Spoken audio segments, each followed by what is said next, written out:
Welcome back, everyone. I'm pleased to see so many people have come back for day 3 of our CompuCell workshop. I'd like to remind you to log in to NanoHub if you're using the NanoHub deployment of CompuCell. I also need to remind you that this workshop will be live streamed and recorded and then distributed on YouTube. I hope that yesterday was productive for you, and we'd love to have your feedback about what worked, what didn't work, whether you could read the displays, whether you could follow the exercises, all of these things, too fast, too slow, all of these things. We'd be happy to have your suggestions for improvement. I'll remind you on the Zoom logistics. Please feel free to use the polls, which we'll put up periodically, and also the go slower, go faster buttons.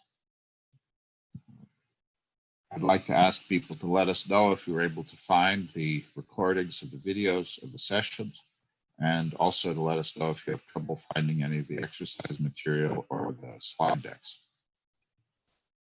Today is day 3. We're still covering material that we had originally thought we might cover in day 2.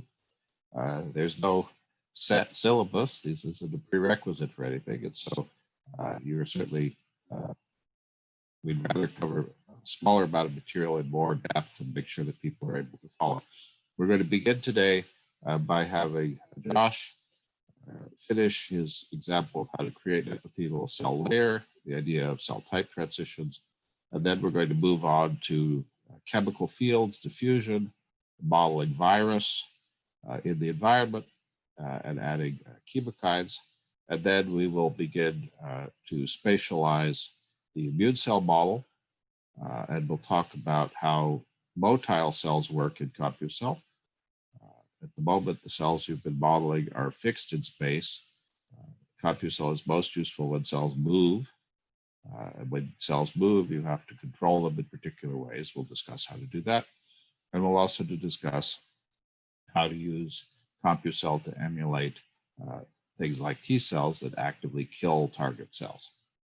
At the end of the day, we're going to have a session on the internals of CompuCell, how the computations are done, and we're going to use that as an opportunity to do a little bit of something different, not a virus model, but a model of a simple avascular tumor spheroid, and that'll give us an opportunity to understand how CompuCell models cell growth and cell division, mitosis. That lecture will be given by Dr. Maciek Swat, who was actually the original writer of CompuCell 3D. 2 modules that we had originally planned, namely viral replication models and interferon-induced viral resistance, we're going to push to the hackathon. We don't really have time to cover those in detail here. We're happy to work with people one-on-one if you want to understand how to do those things. Adding the viral replication models is actually pretty easy. Interferon-induced viral resistance is also pretty easy, but it would take a little bit more time than we're going to have during the flow of this particular workshop. If there are any questions about that, let us know. The schedule, of course, is approximate. Josh will finish up his module in the first half hour or so. Then TJ, Josh, will continue with the spatialization and the development of the immune response model in CompuCell. Late afternoon, Maciek will present the CC3D theory section, and we'll have our usual opportunity for questions and discussion at the end. I want to come back to the hackathon. We'd like to get some planning. There are a couple of things I want to say about the hackathon. First, everyone is welcome to participate. If you have people you're working with who did not participate in this workshop but do want to do the hackathon, you're welcome to have them join us. People who learned CompuCell independently and didn't participate in the workshop are also welcome to join us. We'd like to know, it's not required, but it would be helpful for our organization. We'd like to know who you are if you're planning on participating, and especially if you have an idea for a project already, and if you do, whether you already have a team or whether you're looking for team members. If you don't have a project that you're interested in the hackathon, we'll be glad to help you find a team to join. Please do let us know. If you're going to be participating in the hackathon and you have an idea already, we'd love to have you present a 2-slide teaser about your idea at the beginning of the hackathon Friday morning. There have been some inconsistencies in the scheduling. The current plan is the hackathon will begin at 11 a.m. Friday morning and end at 6 p.m. Sunday. Of course, people are welcome to participate as much or as little as they like for that period of time. You can start, see how you like it, and drop out if you like. People can join at any time as well. We'll do our best to make sure that it's productive for you, and our team will be available to help people throughout the hackathon. Otherwise, I'm going to just refer back to our usual set of DataHub links. I think people probably know the DataHub drill by now pretty well. Desktop app some people have used. I understand some people have had issues getting the Linux versions of CompuSol running. After the workshop is over, we're happy to work with you on getting that working. Resources, I hope, are still available for people. If people are having trouble finding class files, in particular videos or exercise sheets or slide decks, let us know. Giuliano will do his best to make sure the material is available in all of the appropriate sources. I think people are familiar with Slack by now. We'd like to have everyone join the Slack. That's probably less significant here, but in the workshop, the hackathon part of the course, that probably will be more helpful. And then I'd lastly like to list all the people involved. So far, you've heard from me, Jim Sluka a little bit, Andy Sumoji in the Python introduction. Joshua, of course, presented a lot yesterday. You'll be hearing today from Maciek. Giuliano presented on the first day. And Dr. Priyam Adyapak and Gilberto will be presenting also tomorrow. So with that, I'd like to check if there are any questions or comments that you have before we get started reviewing the materials from yesterday and continuing with the workshop.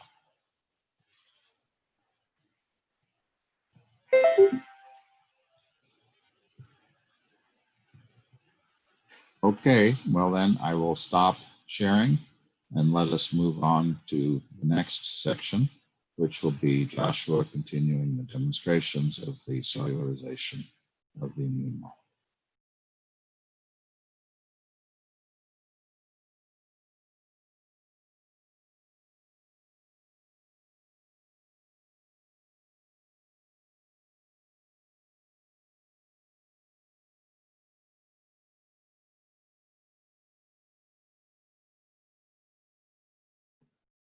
Hello, everyone.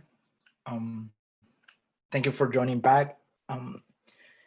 As James mentioned, we will continue with the second part of Module 2.1, implementing viral infection model in CC3D, implementing infection and type transitions. I wanted to go ahead and include in the chat the link to the files that we will be working with today. As I mentioned yesterday, we are using this directory to provide versions of the code that correspond to each module, such that if you are unable to walk through the building of the model in one module, you can continue from the next version on and then go back to the videos and to the different versions if you want to review how to go over the different steps and processes that we are describing here. So I posted the link on the chat. We're gonna start with our presentation right away. Just one second. So if you go to that link, we're gonna start with module 1.6 version 0.1. That is the one where we stopped at yesterday. So we're gonna start from that one today. And I'm gonna do a quick review of what we did yesterday. The idea that we've been working with is how to specialize ODE models in CC3D and why. And I've mentioned a couple of times that ODEs are extensively used, especially for understanding infectious diseases, but in general for understanding biological systems. And they can be powerful tools because they can be readily fit to the data such that the parameters can be estimated and the model can be used as a predictive tool. However, these ODE models do not include heterogeneity in the population and doesn't provide spatial resolution. And for some diseases, these spatial temporal dynamics and the stochasticity associated with individual agents is necessary for predicting disease outcomes. So that is a motivation to take these ODE models and then put them in a spatial context. The first thing we worked with yesterday was initializing at least in this module, in the previous module, we imported the anti-money model to CompuCell, so it's available for us, and it's gonna guide our cellularization, and it's also gonna help us make sure that as we implement each cell transition, that we are tracking the corresponding cell population in the ODE model. The first thing we did in this module yesterday was to initialize our cell sheet, our epithelial cell sheet, and we talked about how to iterate through the cell domain, to the simulation domain, and then locate cells at different locations in the simulation domain. And what we end up with is a one-dimensional layer of square cells that look just like the image in the presentation. We also then once we have that epithelial sheet, then we can start implementing transitions between the cells in that layer. And we talked about how we can use the rate equations in the ODE model or the anti-money model to determine the transition probability for independent cells, for individual cells in the cellular model, such that I use a rate equation that goes from uninfected to infected in the ODE model to determine the transition probability for individual uninfected cells in CompuCell to infected cells. And we use that by translating the rate equation into a Poisson distribution. Yesterday, we were able to implement the specialization. We actually went all the way to virus releasing. No, I'm sorry. We implemented the transition from, we finished implementing the transition from uninfected to early infected. And we also started implementing the transition from from infected to late infected or virus releasing. And what we get at the end of that, of yesterday, this is where we ended yesterday, is that we can, at this point, we can match the cell curve corresponding to the uninfected cell population, and that we can also match the curve corresponding to the early infected population. And the exercise we finished with was to finish this these cell transitions by implementing the transitions from virus releasing to dead cells. And that is the version of the code that I've provided, ends up right in this step.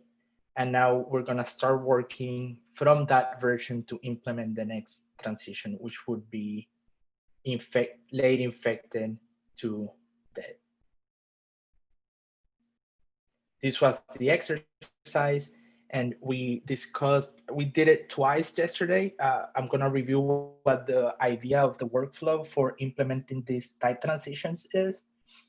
And the idea is that we start by, number one, determining the transition probability using the rate equation. And we do this in the step function of the steppable class.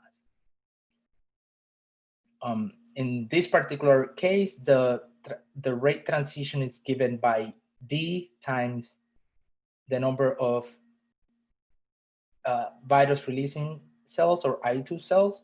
So we can use that D to estimate the probability that one individual cell is going to transition from virus releasing to dead. And we also talked about the fact that we need to scale our ODE models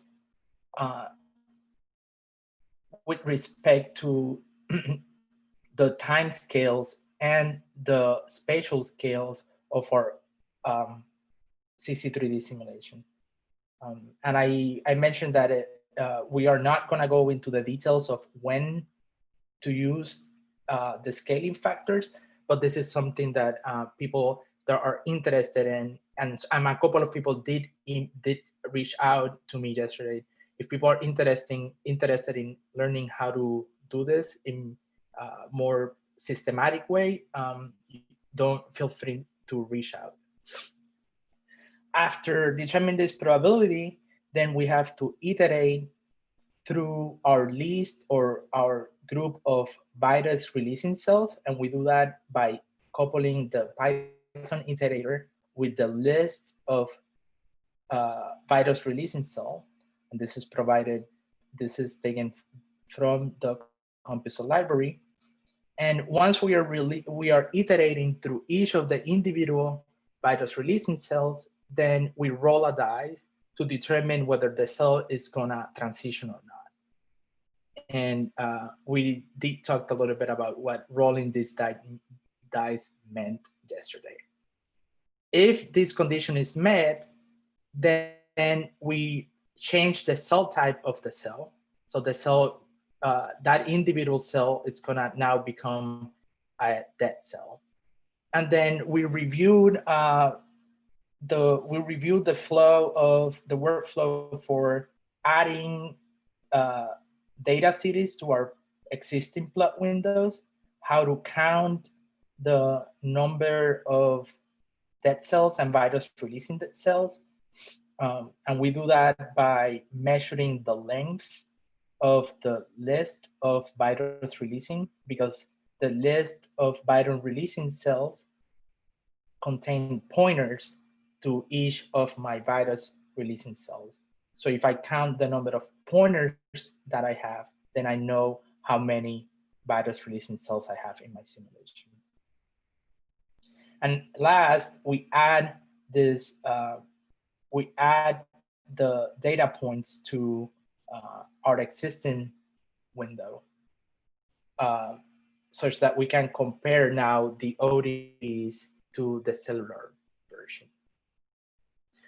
And I'm gonna explain how do we implement this in the code. We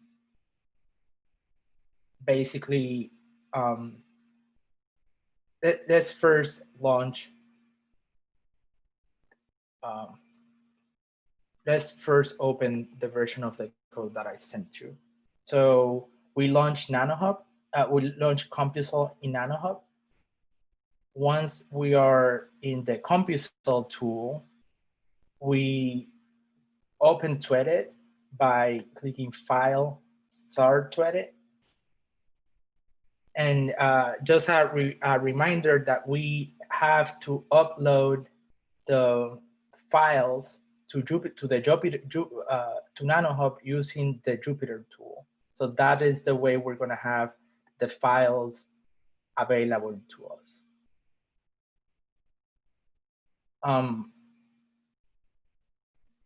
the next thing we do is we are gonna open the project. We're gonna open the CC3D project. I go to CC3D project, Intuited, and then I click on open. I have to go to my local directory NanoHub, which I access by going to computer, the root directory, and then home, NanoHub, and my user directory. And then in preparation for this class, I have already uploaded the modules that we're gonna be working with today. The one we're gonna be using for this section is gonna be module 1.6. I hit open. Tweeted is gonna unzip the file, and then I can come back and open the project now. That is gonna be inside this folder. And it's gonna be, the file that I wanna open is the Glazier model.cc3d.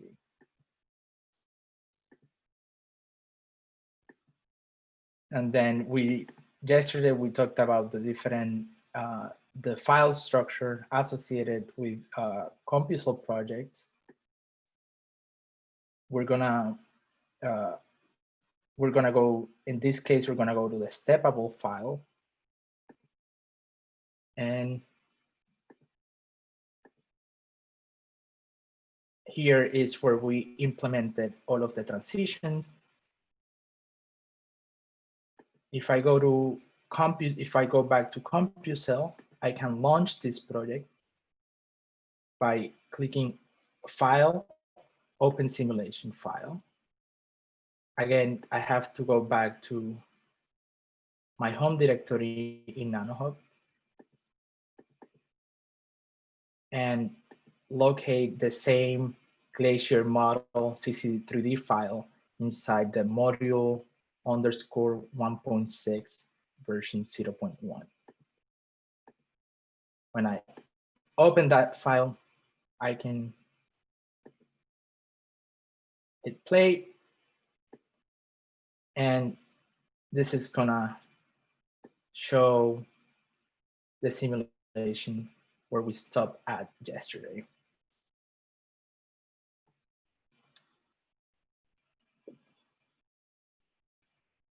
And it's tracking both the OD model and the CC3 model. So the idea is now that we want to implement the next cell transition.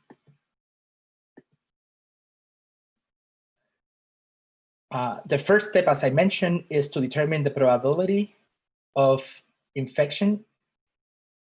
And we do that in the step function. And we're gonna do it before, let me move this a little bit this way. We're gonna do it before the transition between infected and virus releasing. This is gonna be, we're gonna call it viral killing. We're gonna come later. I'm gonna discuss here in a second why we're doing this. And then we have this death rate that we mentioned is specified by the model parameter.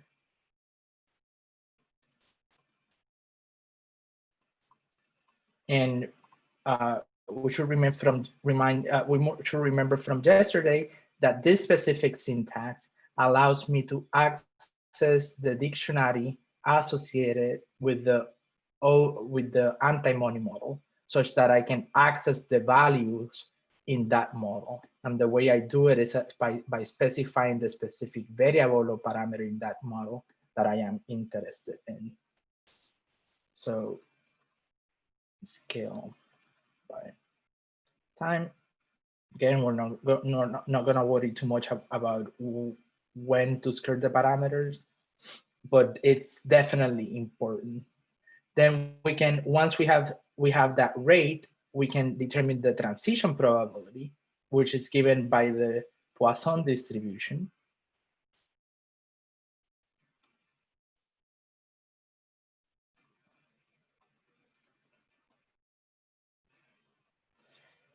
And then now I have determined the death rate and the transition probability from that death rate.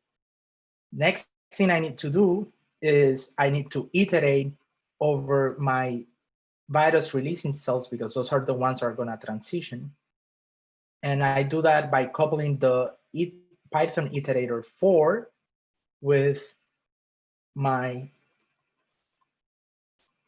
cell list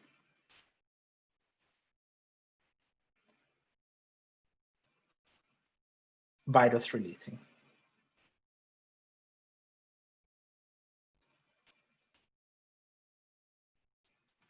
And I explained yesterday that if the specific syntax to iterate through your cells, you can get them from the threaded snippet available template codes at CC3D Python visit all cells of a given type.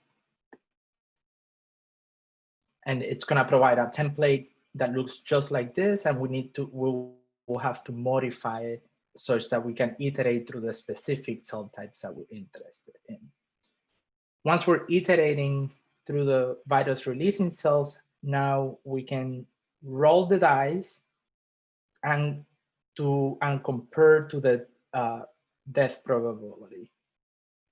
We explained yesterday, we're not using NumPy in this case, we're just using the random function because we have imported the random library already.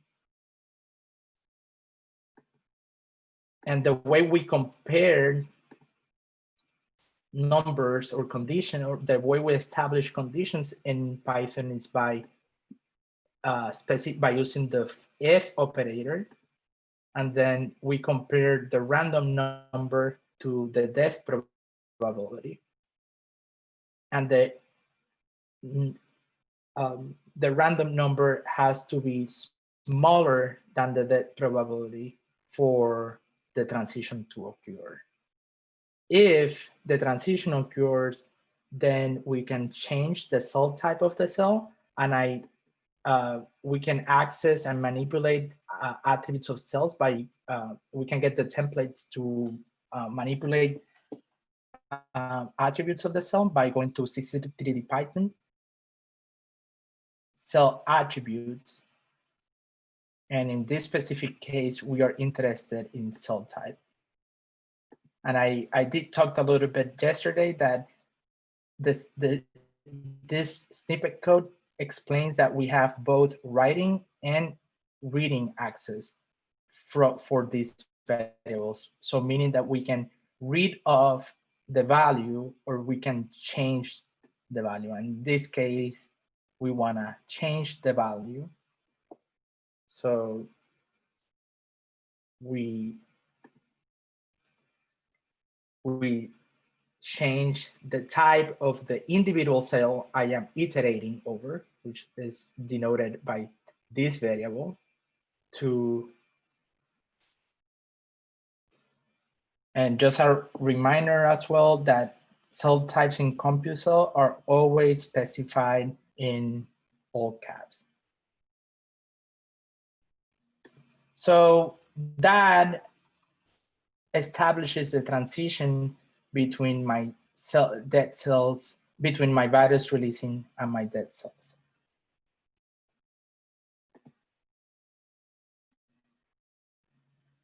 The next step is to actually plot the data so we can compare the population of dead cells and virus releasing cells in the ODE model and the cellular model in CompuCell. And the way we do that is we go to the star function where we have defined our plots,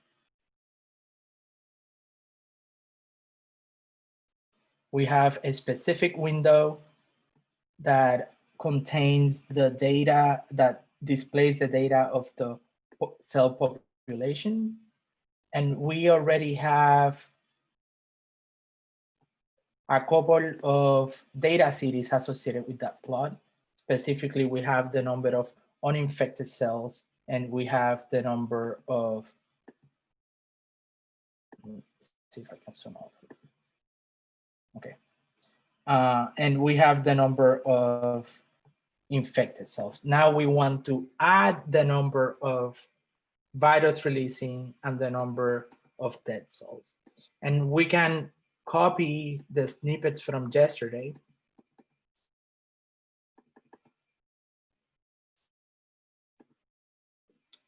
to be able to, and then fill them up with the specific data that we need for the versions that we're gonna be, the data series that we're gonna be plotting now. The first data series that we're gonna plot is virus releasing.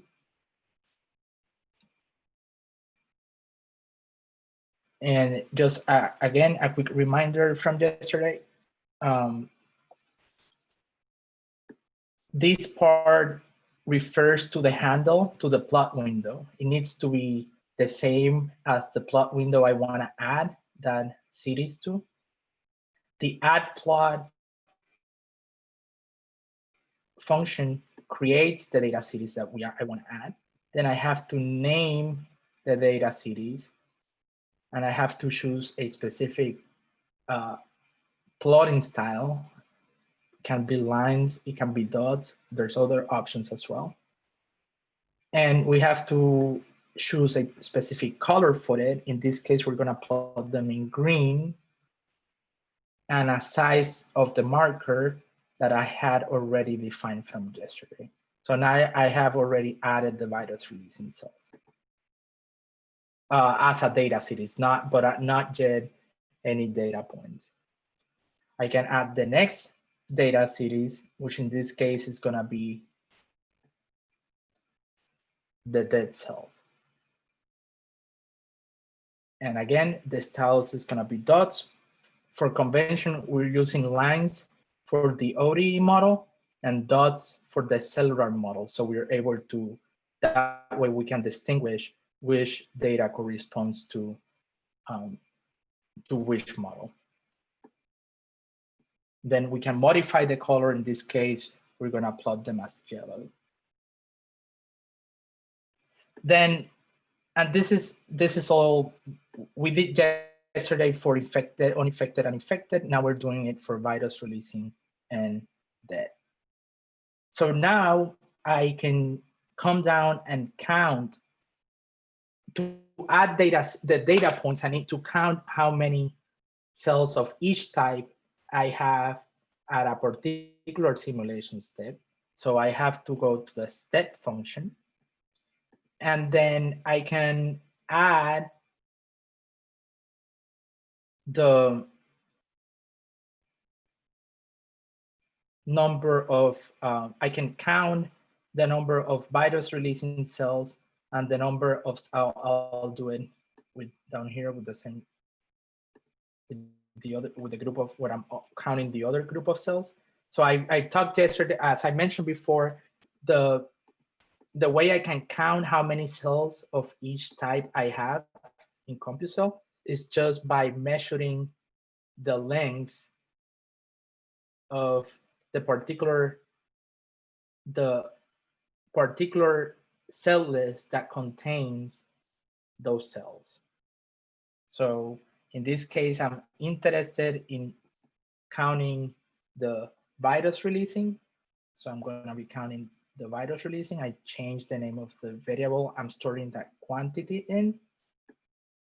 And then I get the length of the list. But in this case, it has to be the list of virus releasing cells.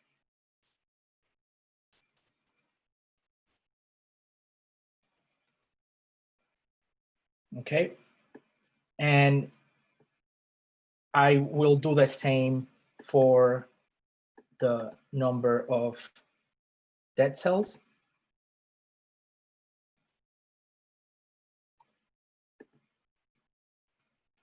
It's gonna be the number of cells dead, the length of the list, but in this case, dead cells. Again, I can use that list to iterate through each cell, but I can also count how many of those cells I have by measuring how big that list is. And then the last step is to just add the data points to the data series that we just created. And we do that with using this syntax, or we can get it from our template snippet codes that we get from CC3D Python, scientific plots, and then add data points and specify that it has to be in the step function. If I do that, I'll have to modify the, I'll just show it.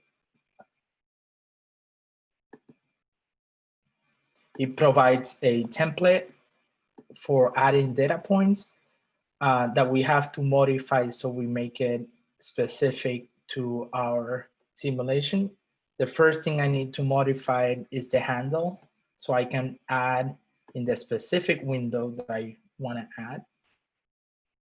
The next thing I have to change is the name of the data series, and we call them virus releasing and dead.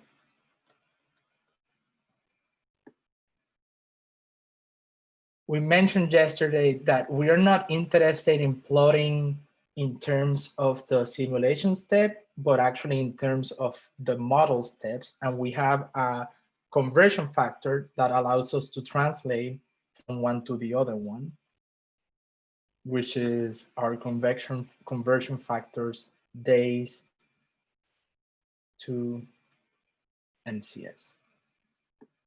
And then now I can just add the two variables where I'm storing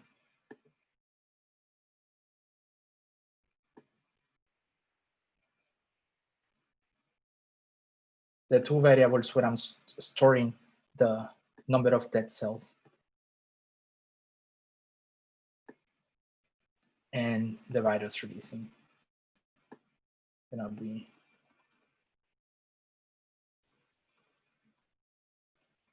and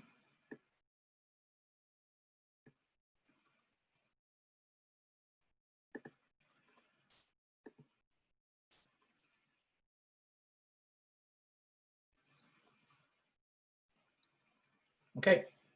Once we done that, we have completed the exercise that we were intended to do yesterday. And we can actually, yesterday, as we were building the model, we commented out some of the data being plotted in the plot window from the ODE model, because we wanted to be able to compare one curve at a time. So now we do have the virus releasing in the ODE model, in the cellular model, so we can put back the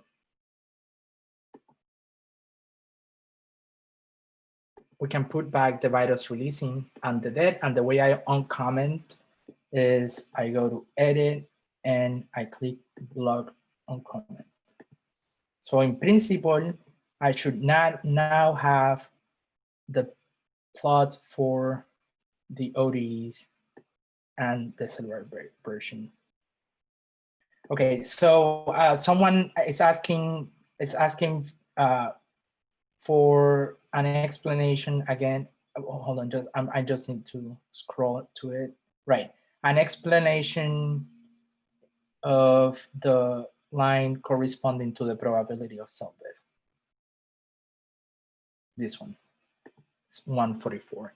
So as I mentioned, the idea is that we are estimating the probability of cell death from, and actually I have a typo here.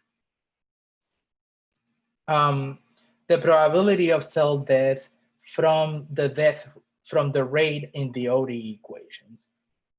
So let's go back here quickly. The death rate in the ODE equation, the rates in the ODE equations are describing changes in the model variables, in this case, cell populations. However, we need to somehow use those rates to estimate the probability that an individual cell is going to transition from one state to the other. And the way we translate rate equations to transition probabilities is by using the Poisson distribution. So we take 1 minus E times the rate equation times dt.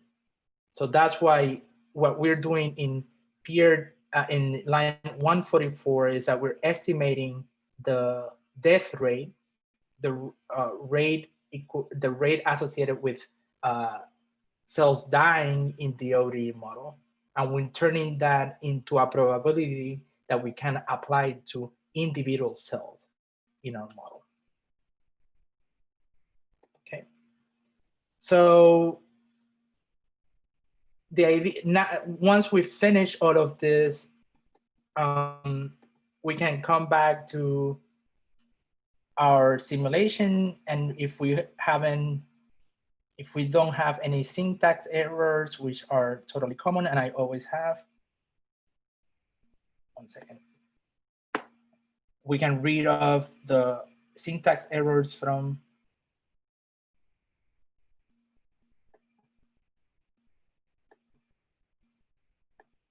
the console.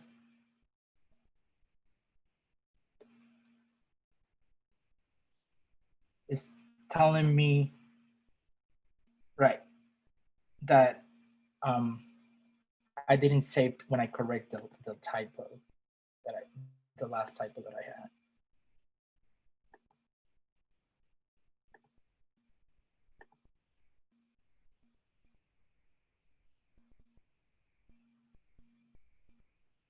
Okay, another typo is that I don't have the number of virus releasing cells when I am trying to plot them.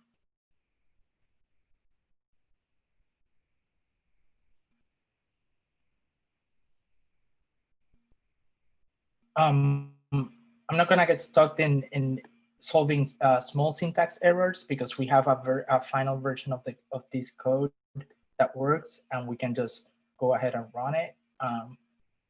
But let me see if I can fix that one really quick.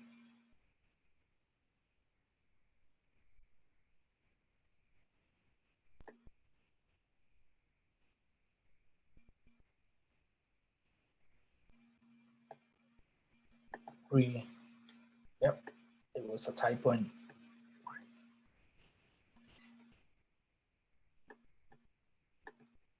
Okay.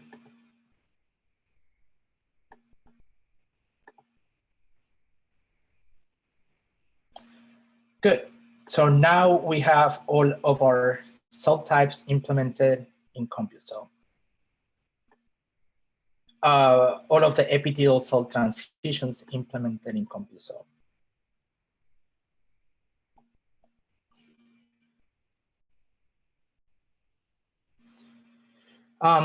So we're gonna let this running in the background because I wanna, so we see there are quantities in the CC3D model, which is this one. There's transitions between cells that we're looking at here to track pretty closely the transitions in the ODE model, which are overlaid on top of each other. Okay. I'm gonna give people a minute so they can actually, if they're working through the code, they can finish implementing it and solving any syntax errors that they might have encountered before moving to the next part of this.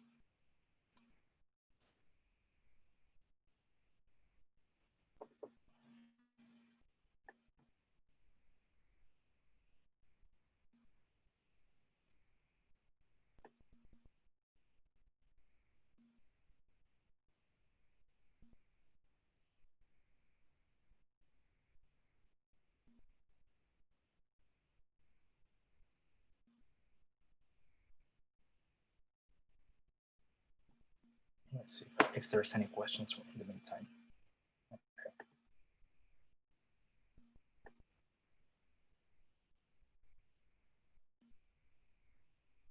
Yeah, if people have any questions so far, this is a good moment to ask before we move on to the next part.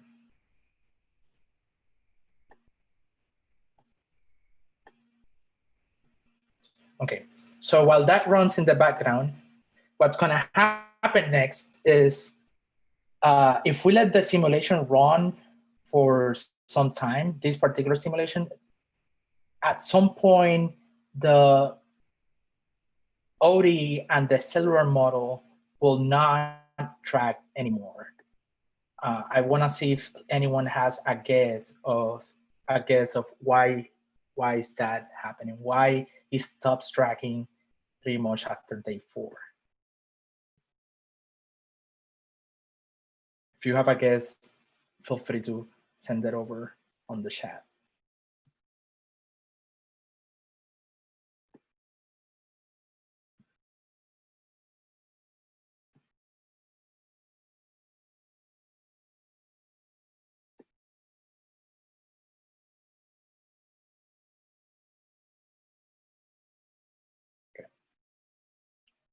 Okay. So if we go back to the big code, the big model, let's go back to the big model.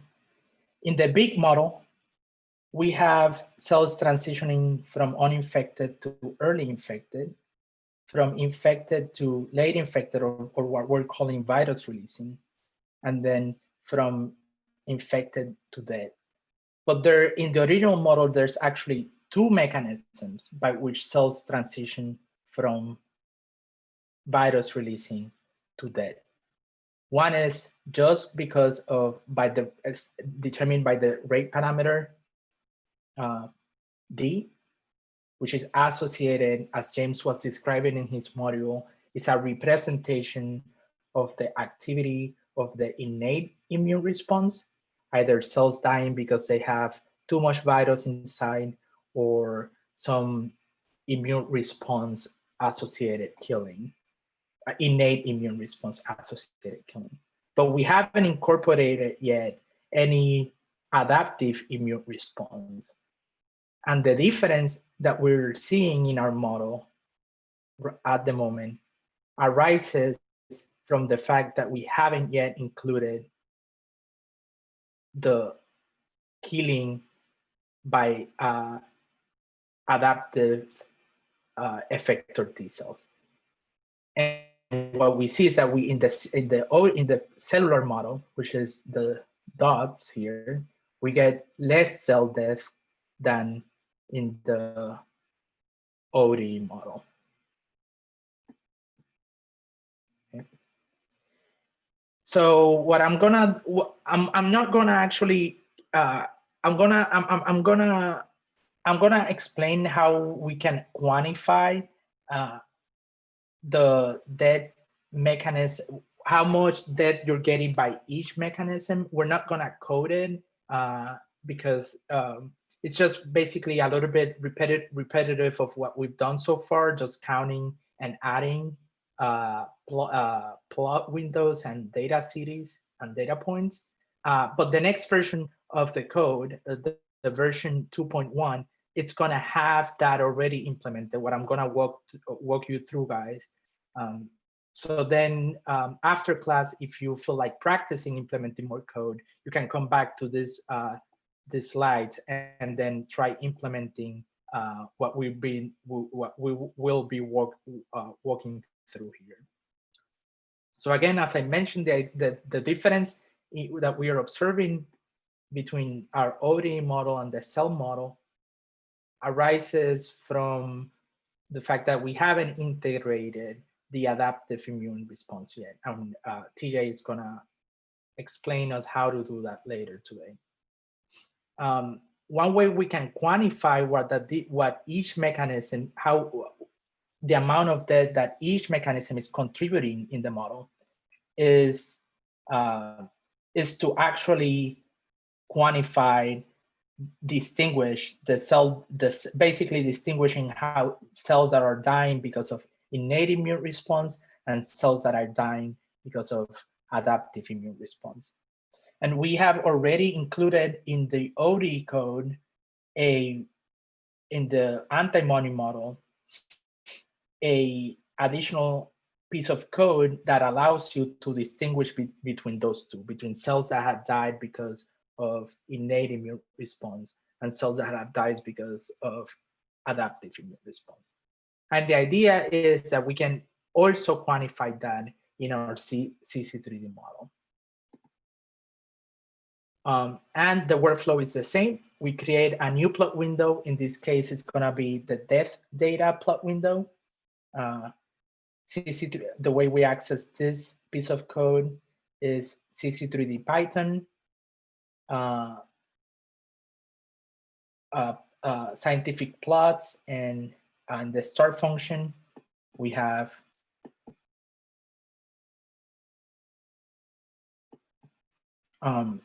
in the start function, we have how to set up the plot.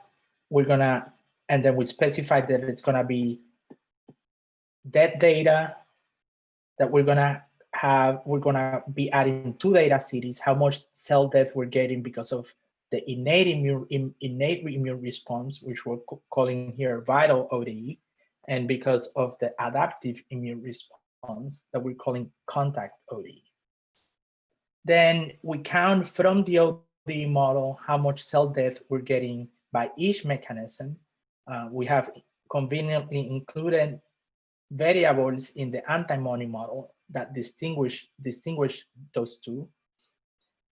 And then we can add those data plots to our model. And then when we add those data points to our data series and our plots, and then when we run CompuCell again, we will get a new window that is going to show how much cell death you're getting in the ODE model because of each cell death mechanism.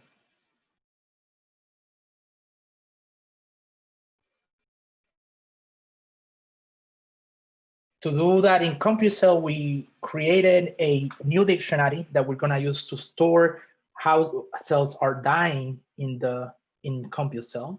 And then every time a cell dies in CompuCell because of this cell death mechanism, we increase the number of cell death in that dictionary. And the Python operator plus equals allows you to take one value and increment it by the value that you specify. So basically, every time a virus releasing cell transitions from virus releasing to dead because of the innate immune response that is represented by this parameter D, we increase the count of cells that have died because of that mechanism. Again, same workflow, we add the data series to be able to overlay the ODEs and the CC3D simulations. And then we can plot the values, the number of cells that have died because of this mechanism using the key in the dictionary that we created. And the key is going to be viral. And then lastly, when we plot all of this together, what we see is that at the beginning of the simulation, because there is very small amount of killing associated with the adaptive immune response, our model tracks really well. But as the amount of killing associated with the adaptive immune response goes up, our model starts differing from the ODEs. And we can see that in the ODE models by this time, by day 7, almost all cells have already died, whereas in the ODE model, we still have virus releasing deaths in the simulation. Okay, I did not want to code over the code because it was basically just creating plots. But if we want to access the code that has all of what I just walk you through implemented, we can come to NanoHub, and we can intuit it. We open a project, and instead of using version 6.1, we load version 2.1. I'm sorry, instead of using version 1.6, we use version 2.1.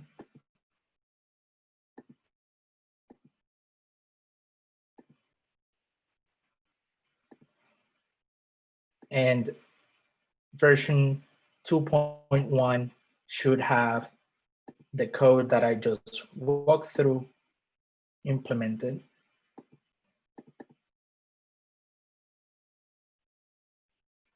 Now I have the death mechanism plot, and I am counting every time a cell dies. Now I can launch it in CompuCell. I need to stop the simulation to open a new file. It's File, Open Simulation, go to my home directory, NanoHub. Then I can load version, the module 2.1 version 1.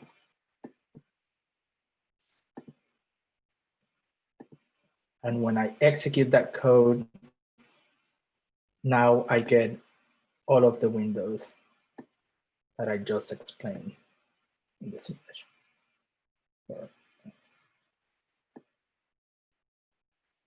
I'm sorry, it's gonna be, yeah, yeah. I don't, let's see, no.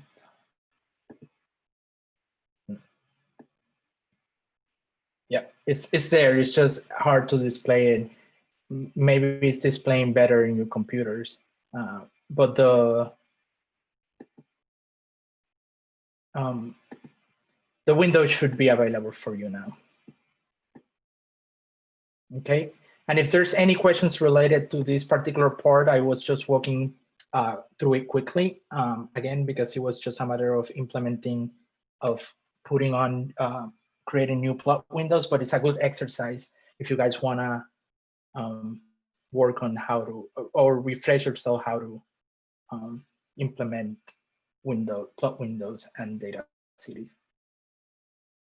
Okay, so this is the end of module 2.1. I'm gonna stop here. I'm gonna give everyone 5 to 10 minutes to load what we're gonna be using for the next module, which is 2.2. In that case, it's gonna be, we're gonna start from this version, the version that I just loaded in Twitter, which is version module 2.1 version 1. We're gonna start at that simulation. If there's any questions, also feel free to ask.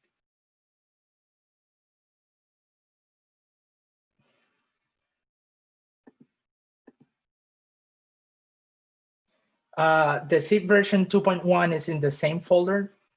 In the same, I'm posting the link in the chat.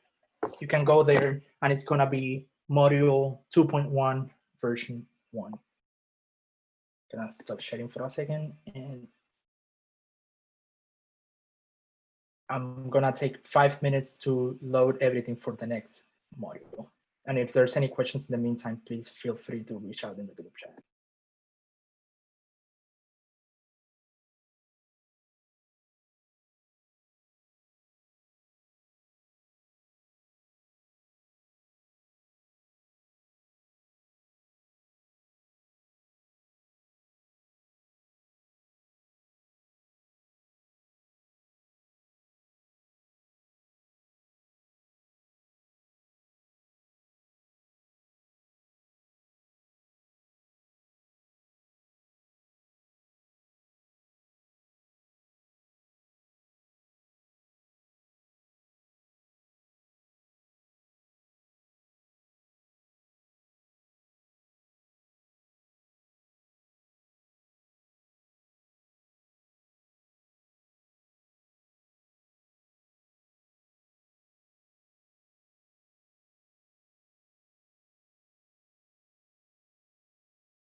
Okay, hello everyone.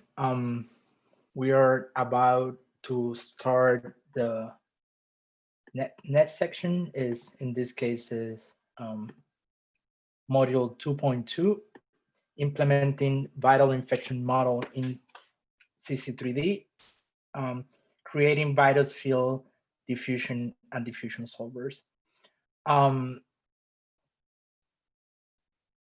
Again, I've posted the link in the chat for people who want to have access to the files that we will be working with in this simulation, in this module. Particularly, we will start off from the module 2.1 version 1, which is where we end at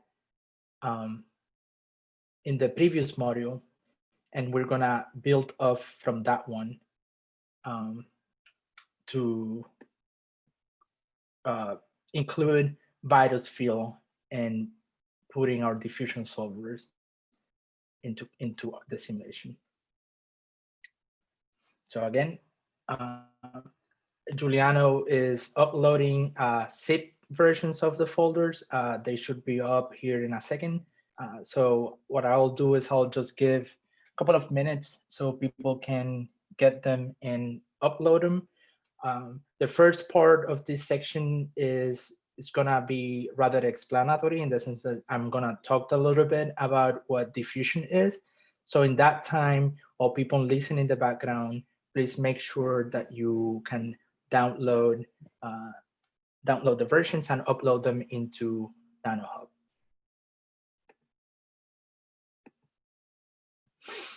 So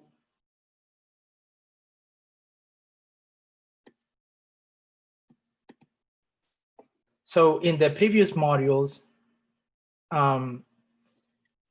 we have already cellularized the transitions in the epithelial cells from uninfected to infected, from infected to virus releasing, and from virus releasing to dead. In this module, now we want to add the virus field and the cytokine fields. And then afterwards, we want to have our transition from uninfected to infected cells be determined by the local concentration of virus rather than the virus in the ODE model. And I will talk a little bit about that later, just as a refresher of what we did when we implemented this transition in module 1.6. In module 2.1, and we will explain what it means to read of the virus from the field as opposed to the ODE model. So the idea is, the basic idea is that when we implement the virus infection, we implemented it in a way that the virus is provided by the ODE model. And what we get as a result of that is that the infection probability is pretty uniformly distributed in our cellular domain. So there is really no special, the virus doesn't have any special property. It's what we also call a well-mixed system, in the sense that the virus is well-mixed, is equally distributed in our simulation domain, which means that the probability of infection is also uniformly distributed in our simulation domain. When we localize the virus, though, we go from that well-mixed assumption to a simulation where the transition between uninfected to infected is going to be locally determined by the amount of virus that we have.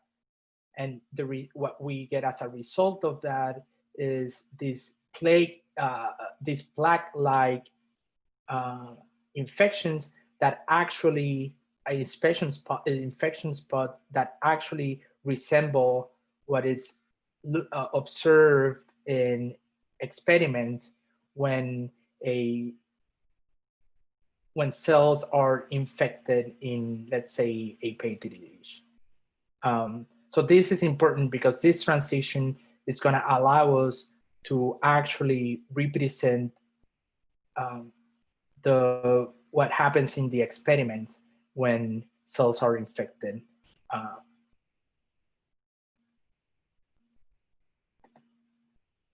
So to start with, to a little bit of the background for this is that we need to understand that in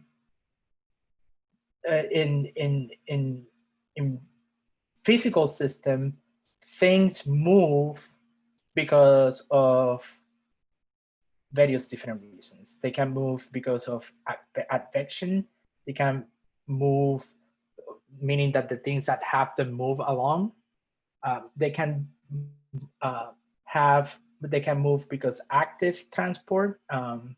For example, if you have cells that are ciliated, that they have cilia on their cell surface, those cilia can actually move stuff, let's say, from one part of the tissue to the other one. But we also have transport by diffusion. And in diffusion, what happens is, as you can see in this image, is because of the random movement of molecules. When you start with, molecules are on average going to move from areas of high concentration to areas of low concentration. And the result, what diffusion is going to produce at the end is that it's going to erase any differences in the concentration in your domain. So in this particular case, at the end, you can see that these dots are equally distributed in the domain because they have started moving due to diffusion. Diffusion is very important in biology. It's one of the main transport mechanisms in cellular systems, especially over short distances. And the reason it happens, it's important over short distances is because the distance that a diffusive particle moves is proportional to the square root of time. So for example, if it takes 1 second for a molecule to move 1 micrometer, then it takes 4 seconds to move 2 micrometers. And it takes 100 seconds to move 10 micrometers. So as cells diffuse for larger distances, it takes much more time. So that is why it's very important in shorter distances than in wide range, in larger distances. When cells encounter processes, when cellular processes require movement over large distances, they would usually involve active transport processes. But over short distances, cells relied on diffusion because it's cheap. The cell doesn't have to add any energy, doesn't have to use any of its energy to transport cells from one point to the other, because cell molecules will just move, again, from areas of high concentration to areas of low concentration just by wandering around. So it's a cheap transport mechanisms for cell, and cell take advantage of that to have access to different molecules. In our particular case, right, we're interested in small molecules like viruses and cytokines, but we are not gonna represent virus and cytokines as individual molecules. what we're gonna do is that we're gonna assume that there is enough of those molecules that we can treat them as a density, as molecules per area, rather than having to model individual particles at a time moving, let's say, in the extracellular environment. We're going to assume that they behave as a field, in the sense that we can describe them as a density, which means that we can describe this in terms of number of molecules uh, per volume. And that this means that we're going to treat them as a continuous quantity, whereas in reality, there's viruses are discrete quantities, right? There's one virus, two viruses, 1,000 viruses. But when there's enough viruses, then we can say, okay, we're not concerned about one specific virus. We can treat them as a continuous quantity. Same with the cytokine molecule. In CompuCell, we represent these fields as scalar quantities associated with each voxel in our simulation. And we explained yesterday that the voxel is the minimal space unit in CompuCell. It describes this minimal space in CompuCell. So what we do is that we associate with each voxel a number that says what describes the density of the field, let it be the virus or the cytokine, of the density of the field in that particular voxel. There's also a possibility, this is in the case when we treat them as scalars, but there's also the possibility of treating them as vector field objects. That is quite limited and we don't use it at often. We're gonna, for this particular model, we're gonna be using the scalar field objects. Again, which means that at each voxel, we're gonna have a number that describes the density of cytokine and the density of virus at that particular location.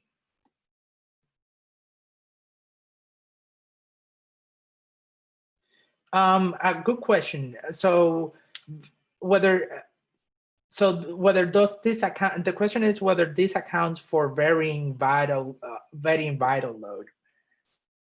So the quick answer is that we're gonna assume that we have enough virus that we can actually make the approximation that we are doing here.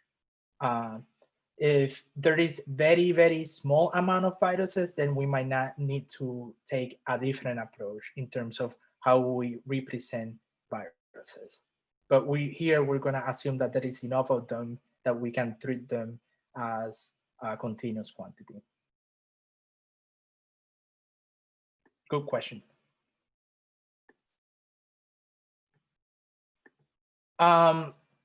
So yeah, now I explained that the way we're gonna treat these fields, the first thing I explained is that we're gonna treat our viruses and our cytokines as fields.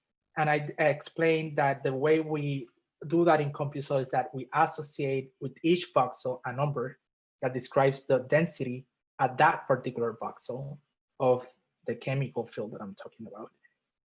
And now the question is, how do we determine how that density or that concentration changes at a particular voxel? And the way we do that is by using the diffusion equation. And we're not going to get deep into the weeds of the math here, but the idea is that the diffusion equation is going to describe the change in concentration of the field at a particular location, at a particular voxel. And it has 4 components. It has the component associated with the diffusion itself, that is with the gradient at the field, at that particular field, at that particular location. And by gradient, we mean how the concentration is changing with respect to the location. It's going to have a decay constant. So I'm sorry, that how the concentration gradient, how affects the diffusion or changes the concentration is going to depend on this term, the diffusion coefficient. And the diffusion coefficient indicates how diffusible a particle is. So if the particle is highly diffusible, then it means that the concentration at a particular location is going to change rapidly. If the particle is non-diffusive, then the concentration is in the field is not going to change because of differences in gradient. So this term is basically accounting for the fact that molecules move from areas of high concentration to low concentration due to just random walks or just wandering around. But as we see, it's dependent on the diffusivity of the field of the chemical. We have a decay constant that is just how stable the molecule is at a particular location. So if the molecule is highly stable, then the decay constant is going to be small. If the molecule is highly unstable, then it's going to have a large decay constant, which means that the concentration inside a field is going inside a particular location is going to go down quickly. There is also an uptake that we're actually not going to go into details here. I'll explain why later. But the uptake, it means how much at a particular, in the particular context of CompuCell, means how much a cell is consuming, how much of that molecule or that field the cell is consuming at that particular location. Remember from our discussion yesterday that cells are composed of many of these voxels. And what the uptake will do is would account for cells taking out from that field because cells are consuming chemicals. And conversely, we have a term that accounts for the secretion of chemicals. And because cells both uptake and release chemicals to their environment. So we do have to account for how the concentration of the chemical changes because of this uptake and release of the cells. And this release is going to be important because this is how we're going to add virus later on, because cells are going to release virus to the environment. Okay. CompuCell has its own ways of basically calculating how these concentrations are changing at each location, and CompuCell does it by using diffusion solvers. There is 3 diffusion solvers that are constantly supported.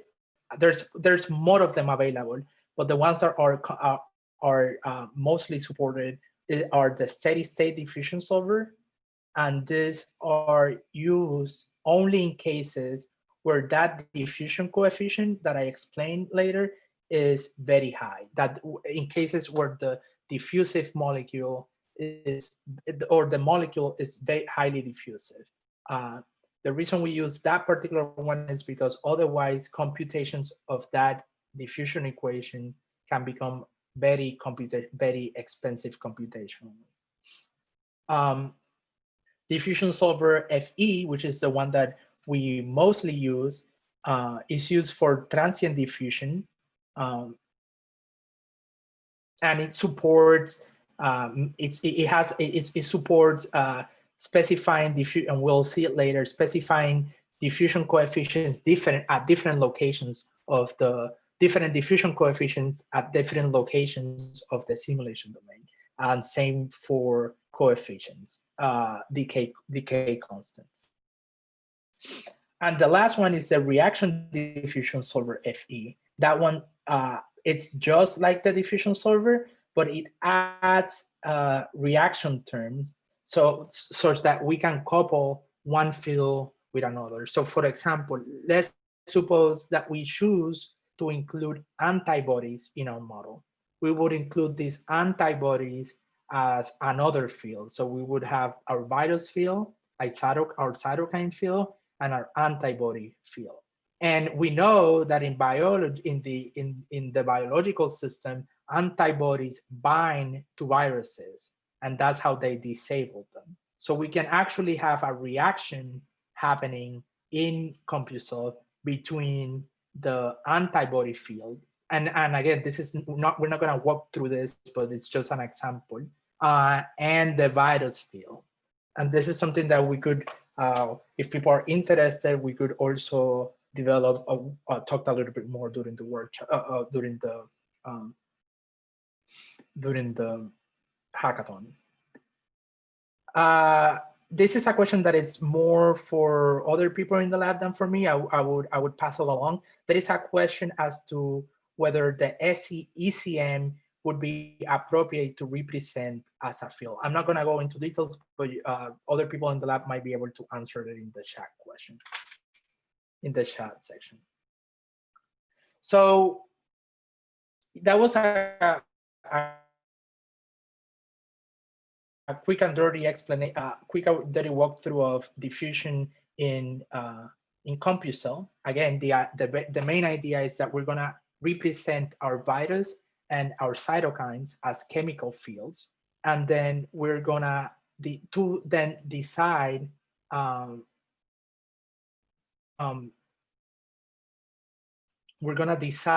whether cells get infected based on the local concentration of the virus field. Okay, so the first thing we're gonna do is that we're gonna load our project. We're gonna launch CompuSolve in NanoHub, and we're gonna launch to edit by hitting File, Start to Edit. Once we're in to edit, we're gonna open a project, CC3D project, open CC3D project. We have to go to a home directory in NanoHub. And in this case, as I mentioned, we're gonna be working from module_2.1 version 1. We're gonna build our simulation from that one up. So I go inside the folder, and I always open the .cc3d project to be able to launch the project.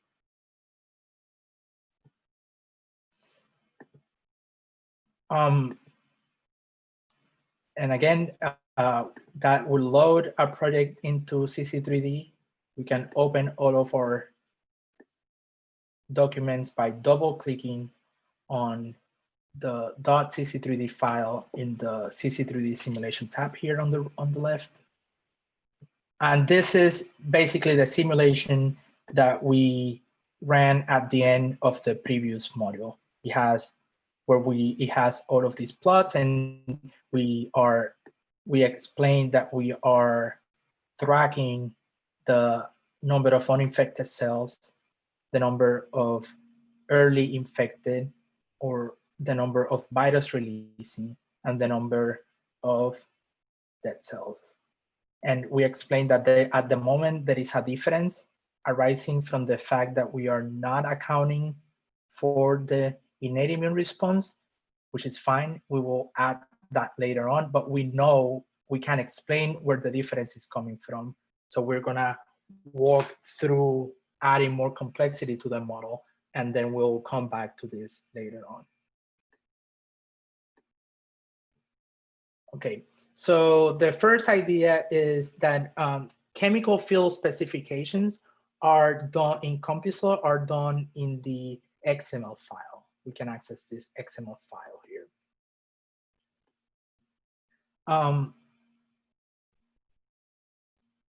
And the way we are going to include we need to be able to include our current XML file does not has any chemical field specified on it. And we saw when we talked about this in version 1.6, we saw that Wizard has the capabilities of allows users to predefine chemical fields in Wizard. But at the time, we didn't needed them because we wanted to focus on the cell transitions first. And now we're gonna start adding the chemical fields. So we can, if we did not add them in Wizard, we still do have the option of adding them later on. The way we will do that is we will go to CC3D ML, which contains the templates for the XML file. We're gonna go to steppables, and steppables are gonna show blob initializer. We did talk about that one a little bit, but it's also gonna show, which allow us to bob initializer and uniform initializer allow us to initialize cells from the XML, but we already initialize cells in Python, so we don't need them here. But we do have available multiple diffusion solvers. Some of them I did explain already: the steady state diffusion solver, the diffusion solver FE, and in this particular case, we are gonna use the diffusion solver FE. So I click on that one.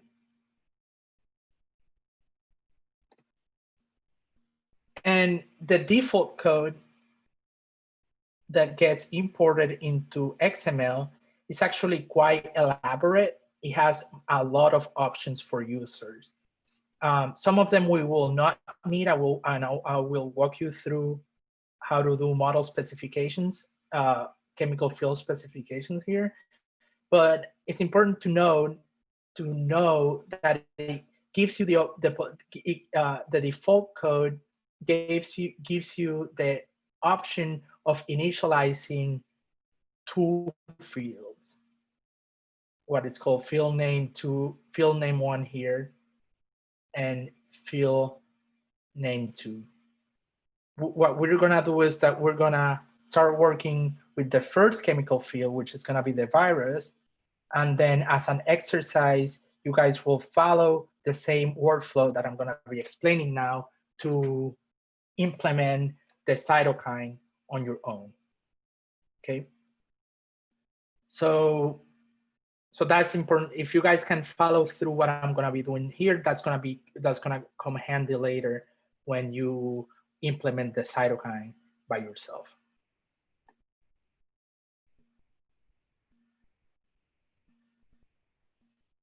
Okay, so the first part of this template code specifies what is the diffusion solver that I am using. And then it allows me to name the chemical field that I want to include. So in this case, we want to include the virus as a chemical field. So we're going to change that. And it's also specified down here in the category field name. We're going to change that one as well to virus. Okay. Next, we can define the global diffusion and decay constants. And as I explained, those correspond to these parameters in the diffusion equation that is going to be used to calculate how the concentration changes in our whole domain. For now, what we will decide the values of the diffusion constant and the decay constant in Python. So at this point, it doesn't really matter then what value we put in here. What we do want to add for now is an ID that is going to allow us later to manipulate these values from the Python script. So we're going to add an ID called virus DC, an ID called virus decay. And again, as I mentioned, what numbers are here at the moment don't matter much because we will change those later on from Python.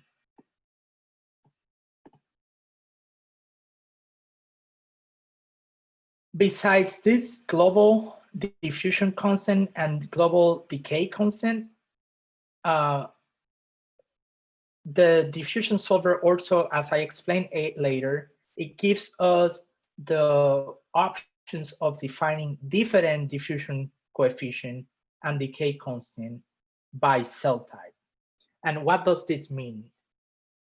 So from a biological point of view, this will mean that a particular molecule is more or less diffusive when it's inside a cell.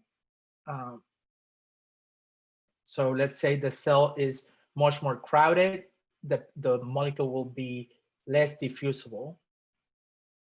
Also, let's say it binds into something inside the cell before being transported outside, that might also change its diffusivity. It's now, Chin, it can be either. It can be single or double quote, as long as it's a string. The decay coefficient inside a cell would represent something like the molecule being more or less stable inside a cell. So if the cell is consuming a molecule or using it up for something, then, or degrading it, then the molecule will have a different decay coefficient inside a cell than it has outside the cell. At the moment, we're going to assume that the virus is equally diffusive across our simulation domain, and it's equally stable across our simulation domain. So we don't need to specify different diffusion coefficients or decay constants by cell type. So we're gonna just delete that part. But I wanted to explain what would be cases in which you might want to use that. And again, our assumption that the virus is equally stable across the simulation domain, it could be wrong, but it's important to know that that is the assumption that we are incorporating into the model.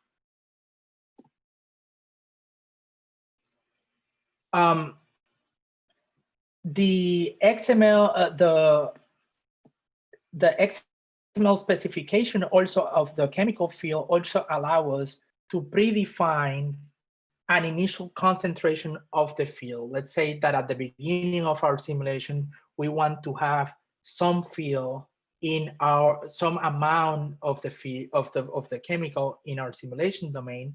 We can specify that here. It can be either a function of the locations in the simulation domain. So for example, it could be higher when x is 0 and then smaller when x is, let's say, 100.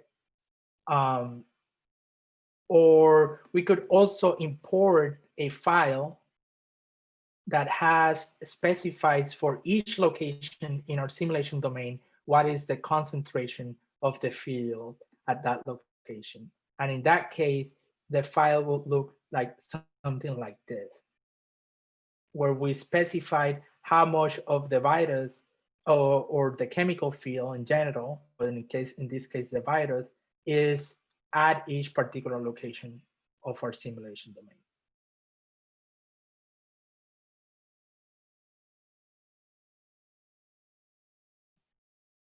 Okay, so we're not gonna specify any initial concentrations of the field.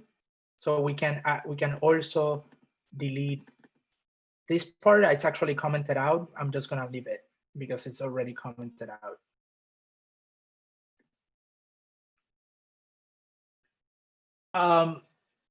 Secretion data. So as I mentioned, cells can secrete and uptake from these chemical fields. And this here we will specify the rate at which cells are taking up from the field if those rates are if those rates are constant. There is also other options to how to specify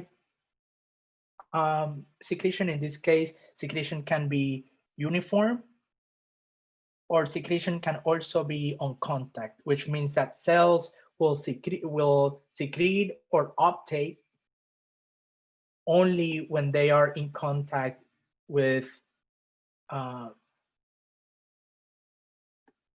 only when increasing when they are in contact with other cells. And James just made a very important comment about how to include comments in XML. If I wanted, instead of deleting what we've been doing is deleting, because probably it's one of the safest options. It also clears up a little bit of the redundancy that we need. But if we wanted to comment it out, we can always come here again to edit, block comment, and that will comment out the portions or sections of the code that I do not need. But you have to be careful, because if you add a comment on top of a comment, for example, this will cause an error and it will cause Compusel to crash. So we need to be able, if you're gonna comment out, you need to make sure that you're not double commenting stuff. Thank you, James, for the reminder. So, yep, we're not gonna specify secretion, although our cells are in fact gonna secrete virus. We're gonna specify that secretion in our Python steppable script, so we don't need the secretion data either.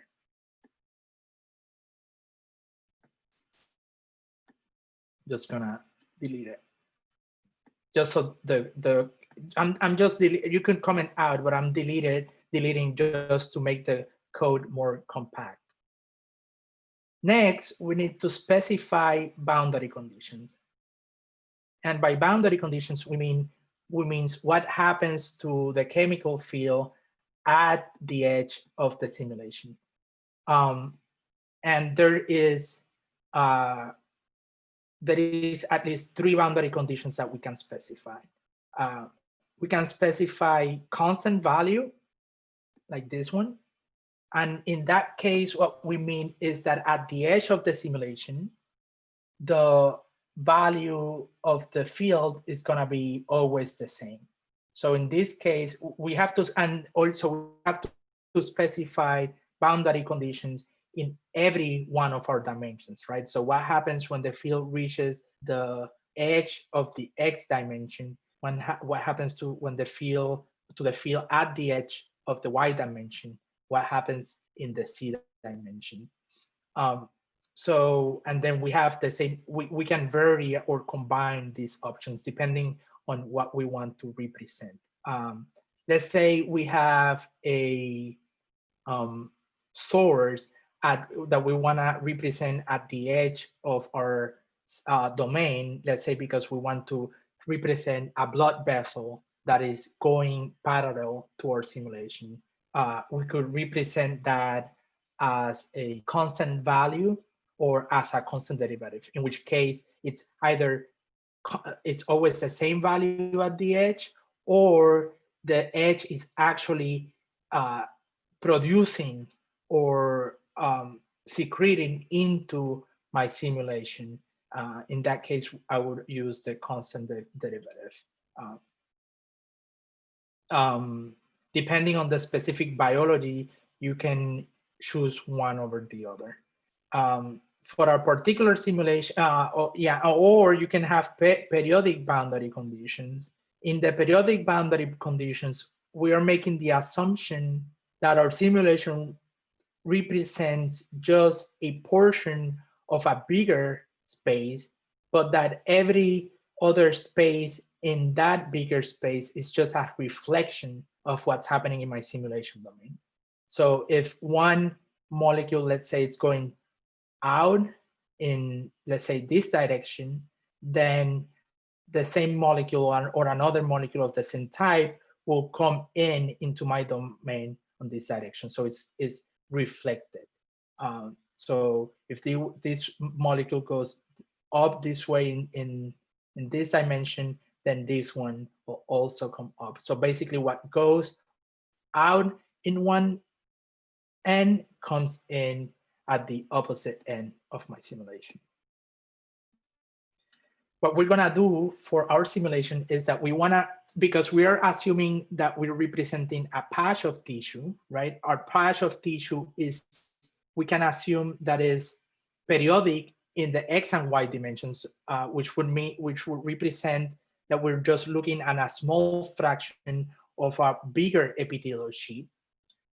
But in the on the C dimension, there are differences because we are representing, one is the extracellular environment, whereas the other is either more of the cell, or let's say another part of the structure of the tissue, like the ECM or stromal tissue underneath my epithelial sheet. So based on those assumptions, what we will do is that we will define periodic boundary conditions along X and Y dimensions.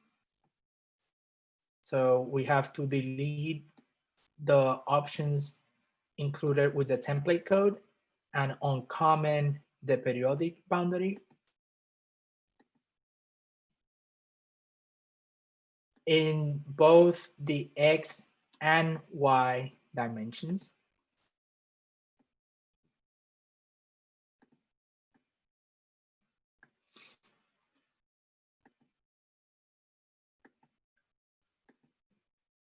And on the C dimension, what we want is constant derivative to be 0 in both cases.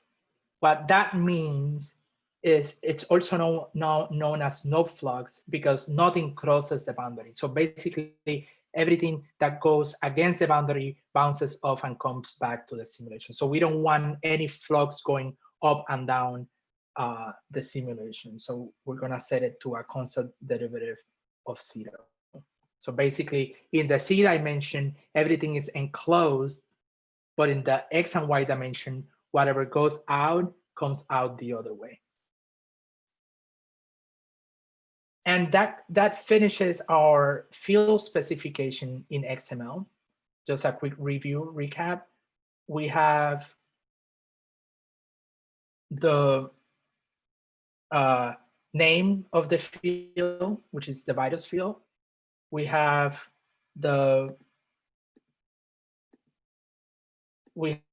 specify IDs so we can manipulate diffusion constant and decay constant from CompuCell, from the steppable, Python steppable script. And we have specified what happens on the boundary of the boundary with this field. And we said that it's periodic across X and Y, but it's no flux in the C dimension. And I'm gonna stop there for 2 or 3 minutes to give people a chance to manipulate the codes as well. And if in the meantime, if there's any questions, feel free to drop them in the group chat. We're just gonna wait 2 or 3 minutes.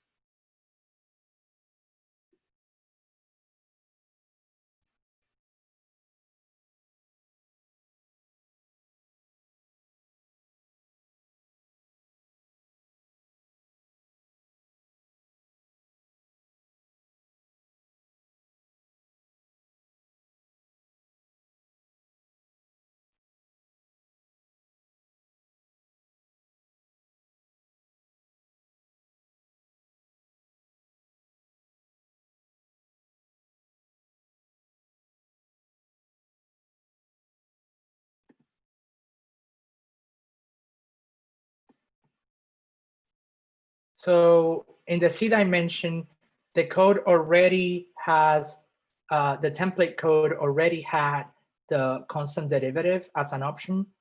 So what I did was I changed the values. I think the original values that came in with the template. And so I set them both to 0.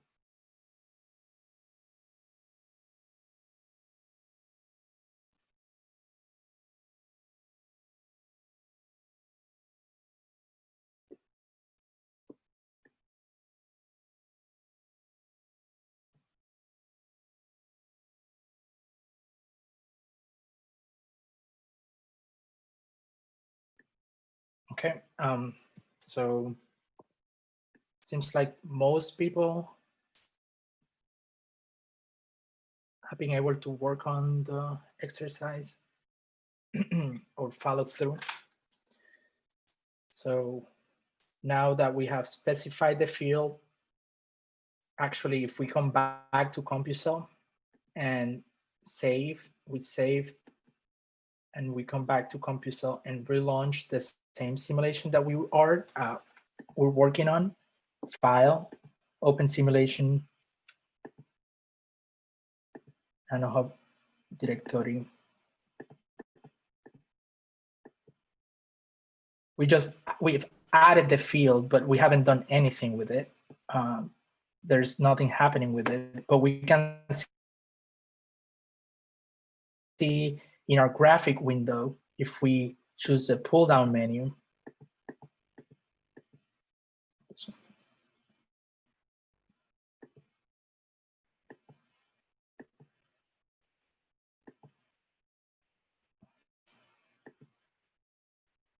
if we choose the pull down menu, we can see that now we have the virus as a chemical field that we could display, but we wouldn't see anything because we haven't initialized any virus, or cells are not at the moment secreting virus. We just have it as a placeholder at the moment. Okay, so we will continue working with this. So as I said, as I mentioned, the diffusion parameters, both the diffusion coefficient and the decay constant, can be specified in Python, in the Python script. So now we can go back to our Python script. And what we're gonna do here is that we're gonna define our virus diffusion constant. In principle, this is a parameter that can be experimentally measured. And we tend to prefer adding experimentally measured parameters as global parameters in our simulation. So that's why we are initializing it here. This number is pretty much arbitrary. We just chose a particular number. But again, this would be an experimental measurable parameter, and then we can we could estimate it from experiments. But we need to define it here as a global parameter. Now, as I mentioned before, what we want is to be able to pass this number to my XML file. So I could, in principle, add it here as well. in the XML file where I specify the virus diffusion constant. But again, since this is a experimental parameter and also a parameter that we want to play with dynamically, we can play with dynamically, we want to specify it as in the steppable script. But now we have to be able to tell XML, this is the number of the global virus diffusion coefficient. To do that, I can use a function called get_XML_element, pass the ID that I created. That's why it was important to include that ID. That's CData.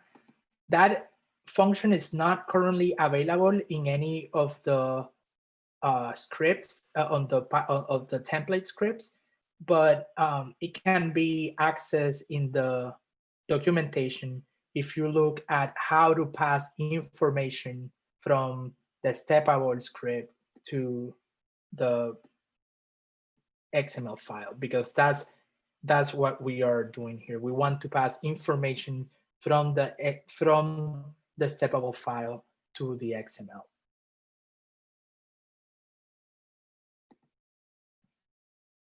So how do we do that? We go to our start function, and we, after loading the anti-money model. So this is we talked about yesterday in 1.6 how to load the anti-money model. We want to pass the data that the variables that we have defined here to the XML. This is going to be called virus decay, diffusion, and decay. And as I mentioned, we can use this function, self.getXML element, specify the ID that we specified in the XML file, which was virus DC.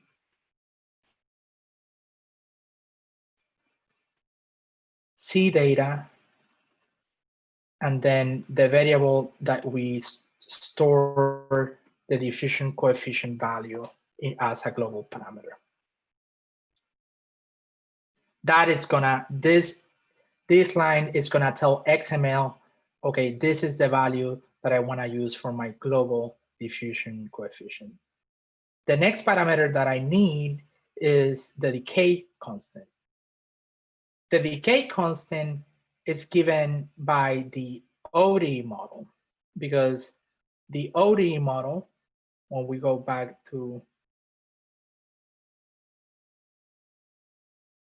the ODE model, has it has a term that corresponds to that clearance or cell death of or decay of the virus. So what we're gonna do is that in this particular case, the one that corresponds to it is the parameter C. So we wanna tell XML, use the parameter C from the ODE model, from the anti-money model, to determine what the decay constant, or use this as the decay constant for my virus field. So we can use the same syntax, but in this case, the ID that we use was virus_decay.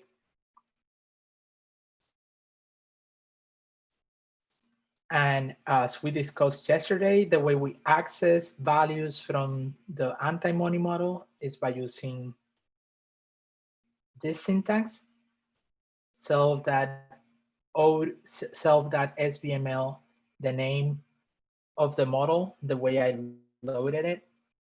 And then we can reference values by using the either variable or parameter name in the anti-money model. And this particular one needs rescaling. So we have specified now from the Python stepable, the Python script, both the diffusion coefficient and the decay rate of the virus. Gonna give people a couple of minutes to do that to be able to finish it. And let me see if there's any questions in the chat. Okay, no questions. Good. Okay.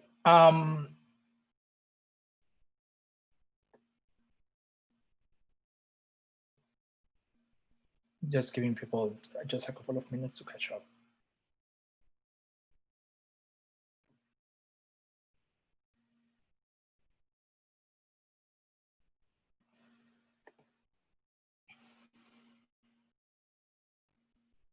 So going back to our diffusion equation, we have already determined the diffusion coefficient, and we have determined the decay constant.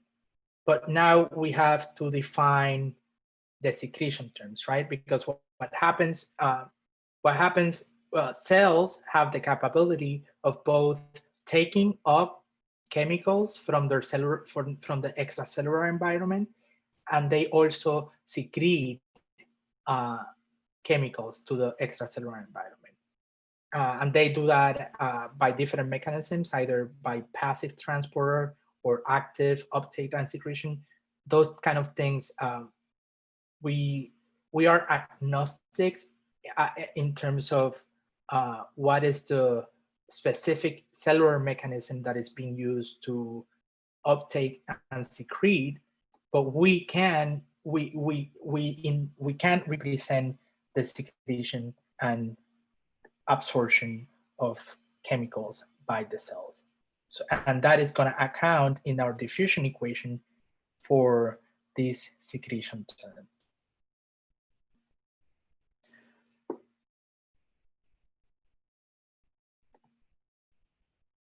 So in our model, right, the only cells that are releasing virus is the virus releasing cells. Those are the cells that actually secrete virus to the extracellular environment. So the first thing we need to do is to say, okay, I want my virus releasing cells to release a certain amount of virus per unit time. The first step to do that is to iterate through my virus releasing cells. And I'll do that in the step function underneath the integration of the ODE models.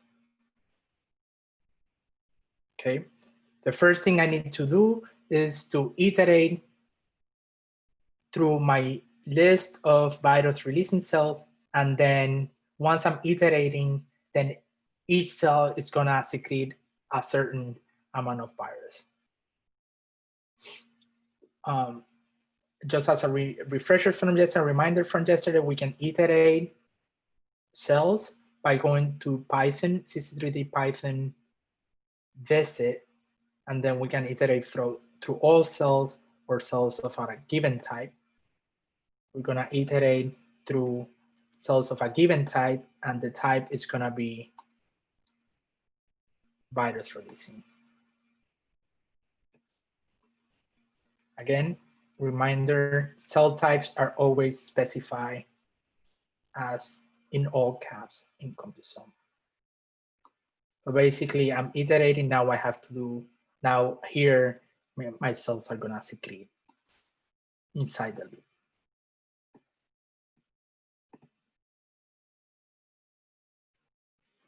So to have individual cells secrete a chemical field, we need to add a secretion function.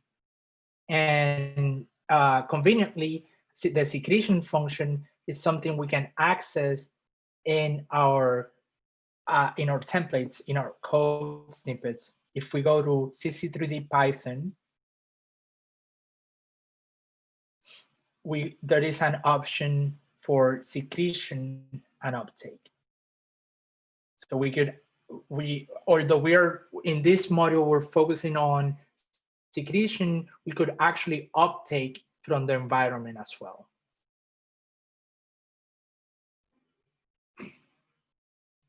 And we're gonna go ahead and choose secrete inside cell for now, because we will discuss a little bit later how we need to modify it.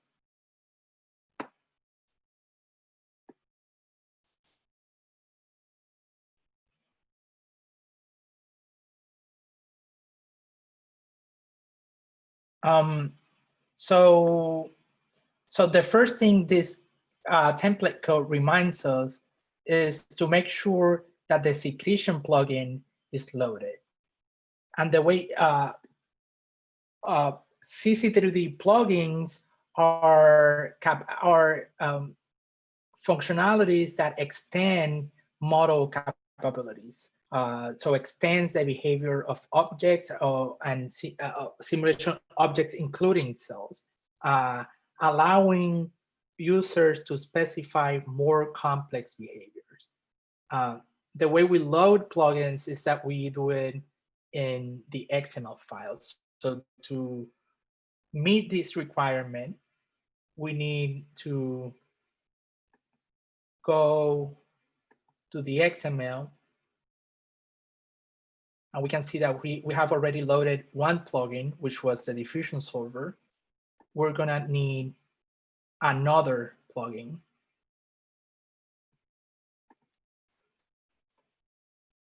In this case, it's gonna be the secretion plugin. So I'm gonna just put it before the diffusion solver.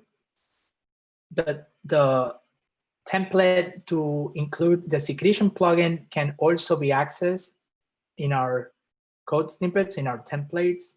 If we go to CC3DML, because now we're back into our XML file. If we go to plugins, we see that there is a lot of plugins or behaviors that we can add to our cells and additional capabilities that we can add to CompuCell. The first one that the one that we care about here is a secretion plugin. So again, I go to my XML file. Before the diffusion plugin,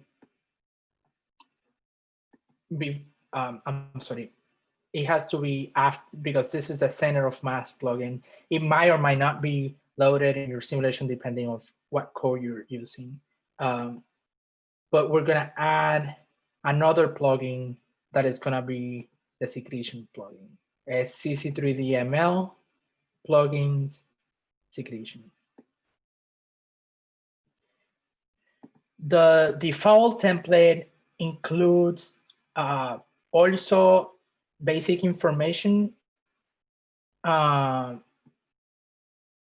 if we want to specify some secretion in the XML, but we are doing that in Python, so we don't need any of the template information that comes with the default code. So we're just gonna get rid of it and make sure that you get rid of everything in that category from field to field. I'm just gonna go ahead and delete everything from here. So basically I have the beginning of the category, and this is in XML how you end the category. So I have an empty category, which is gonna be loading my plugin, my secretion plugin. Okay. So once I've loaded my secretion plugin, let me, okay. Let's go back to the stepable And now we can delete this because we have loaded the secretion. I'm gonna give people a couple of minutes to catch up and questions. So just as a reminder, we use the CC3D Python options, went to secreting inside cell, and the template code reminded us that we needed to load the secretion plugin. So we went to the XML and we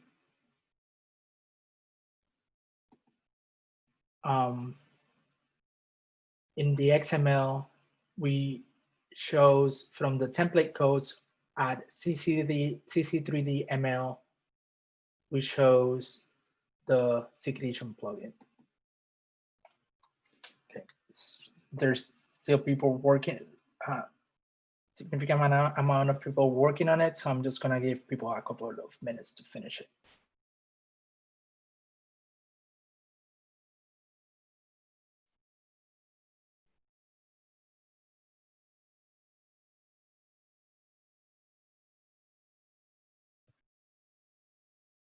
I'm gonna grab some water to give people finish to it, to give people time to catch up, and I'll be back in 2 or 3 minutes.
Okay, we're gonna continue now.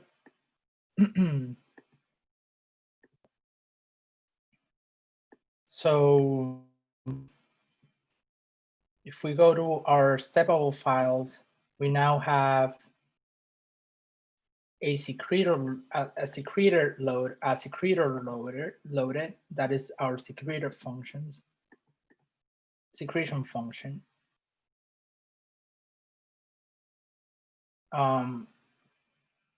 And we have the secretor. It's gonna make reference to the chemical field that we have, that we want to refer we want ourselves to refer to. In general, this object, the secretor object, allows us to do multiple things related to the chemical field. So it's gonna be a reference to the chemical field in our simulation. And since it's gonna be a reference to the chemical field in the Python script. Since it's gonna be a reference to the chemical field in Python, we need to modify the template code to make it specific to our simulation. And the way we're gonna do this is we're gonna modify the variable we're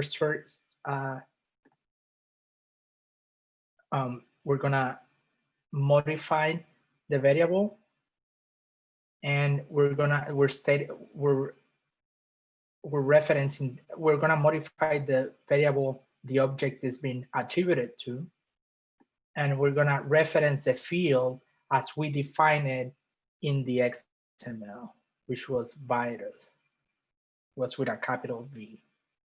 It's important, it has to be exactly the same way it was defined in the XML.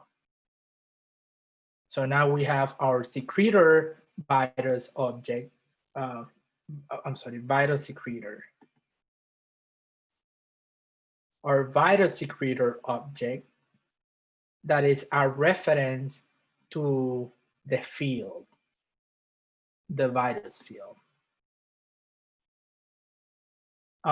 We do not need the template code says that you might reuse the same secretor for multiple cells, and since that is the case, right? Because we want all of our cells to secrete the virus field, we want to define it outside of our loop. So it's gonna be before I iterate through my virus releasing cells. So what I did was I just adapt, I'm sorry, let me scroll.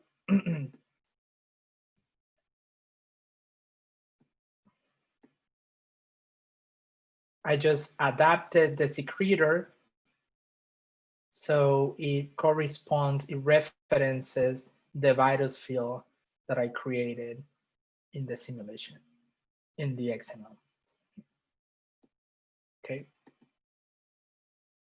Now, if I come back to CompuCell and I make sure that my simulation is saved, it's not,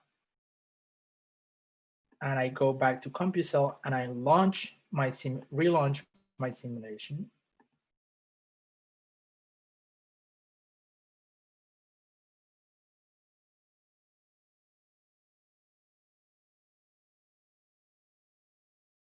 One second.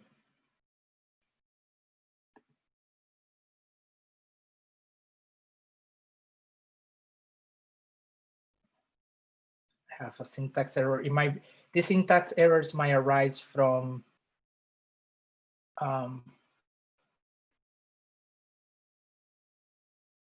where I am defining stuff.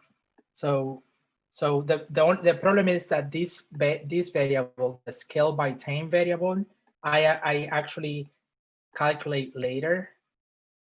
So the only syntax error that I had in the code is that I need to specify the vital diffusions parameter after I calculate my scaling factors. So I'm just gonna take this and move it after the scaling factors.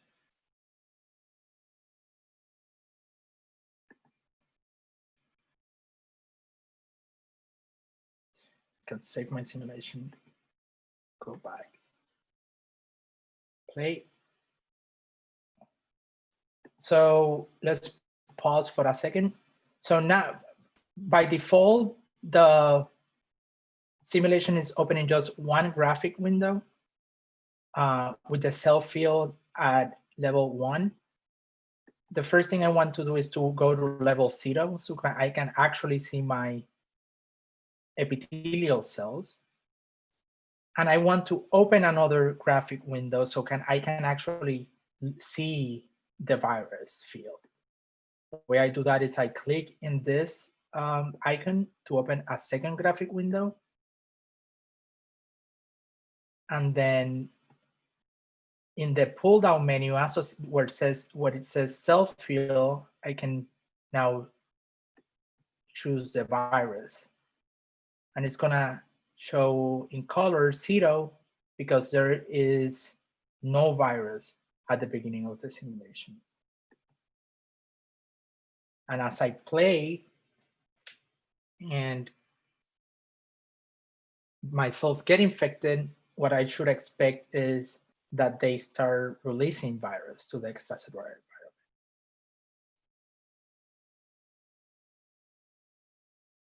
So I have a cell that is infected, but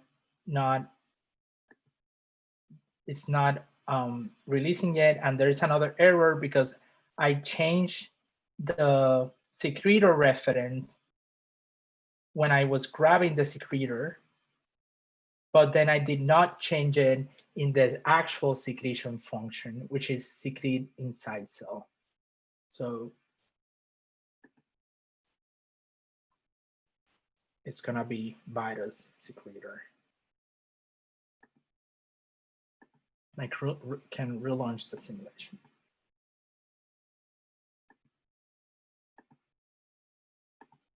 And again, I have just one graphic window. I open the second one. Every time I open a new graphic window, the simulation is gonna stop. So I just gonna hit play. It's gonna pause. So I just hit play, show the virus. And now we can see the virus is actually being released by that cell as it gets infected, okay? I'm gonna give time so people can see their virus in their simulation as well. In the meantime,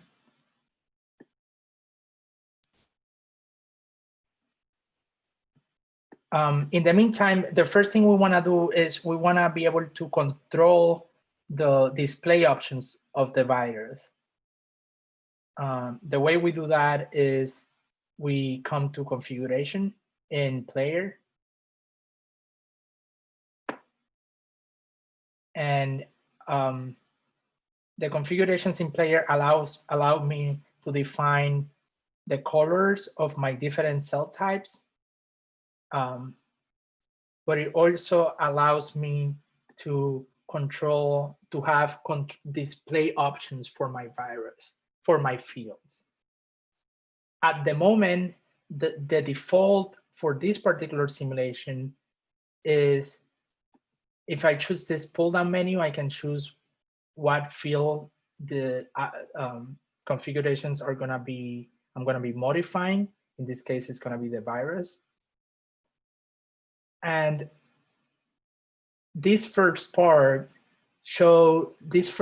controls how the colors are displayed, how the values of the field are read and mapped onto colors. What the default settings in this particular case, when you fix the maximum range, what it's doing is that it's not reading anything above that number. So everything above that number is gonna be mapped on to red, which is the maximum, which indicates the higher areas of concentration. If we wanna actually see with better resolution, we want the ranges of color to adapt automatically. And the way we do that is by unfixing the ranges. And I hit OK.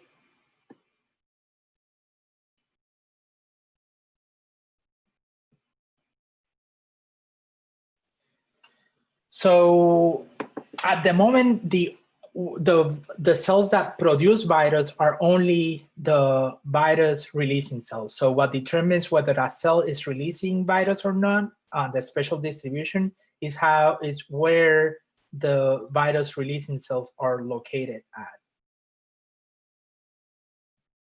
Okay.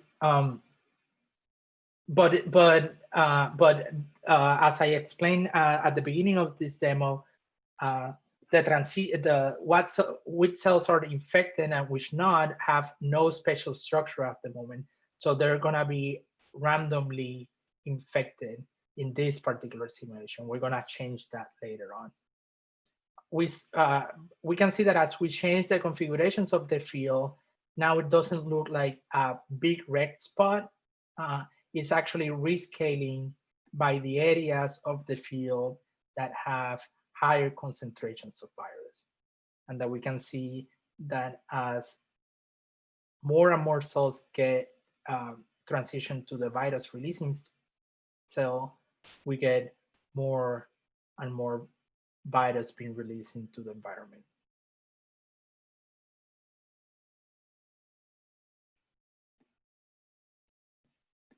Okay, let's say we want to, let's say this image is really cool. It does look really cool. So we want to take a picture of that image. The way we do it is we click on this icon that says take screenshot. And that is gonna start generating screenshots of my simulate of the graphical window. I can also tell CompuCell to automatically save my display windows certain amount of simulation steps. And the way I do that is, I'm sorry, I did that too quickly. I come to configurations, and we've explained the cell colors tab, the field tab. But if we come to the output tab, output specifications, we can tell CompuCell to save the graphical windows. The way we do that is we click on Save Image every nth Monte Carlo step. And then here we specify how often, in terms of the simulation steps, we want CompuCell to save the screenshots of my simulation. I can do it as often as I want, and let's say every 10 simulation steps, or as rarely as I want, let's say 1,000 simulation steps. We usually do 10. How often you do it, it's definitely gonna depend on the time resolution of your model. When you click OK,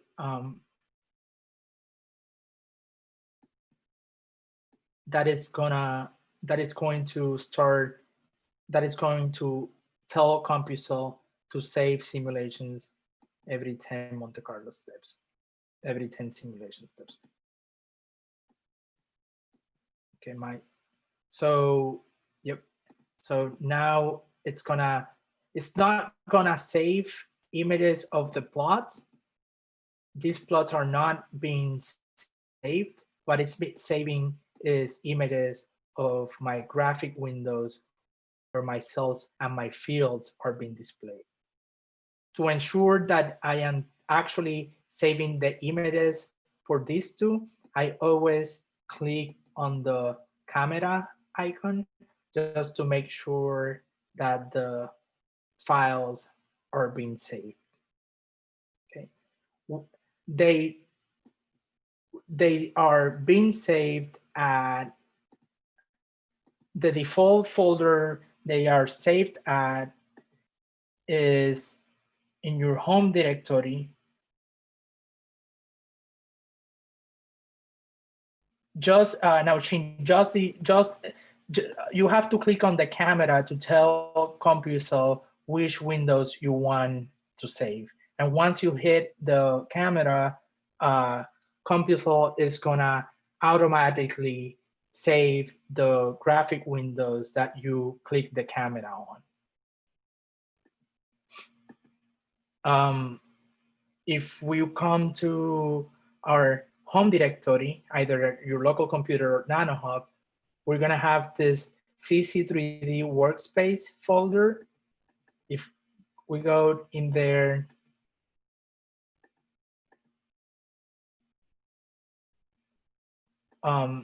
well, it's not saving in this case, but it might be something with NanoHub, but or your computers, you should have local copies of your CompuCell simulation, and then you should also see inside the folders of the particular simulation that you're running, you will see the images as you save them. Okay, so coming back to the secretion, we can see that in our image that there are areas in the space where the virus is being released, where you have higher concentrations of virus, those that are red, and areas of the space where you have lower concentration of virus. Those are the ones in blue. But we haven't tell at this moment how much they are secreting. It's basically what came in with the as a default in our template, which was 300 units, right, per Monte Carlo steps.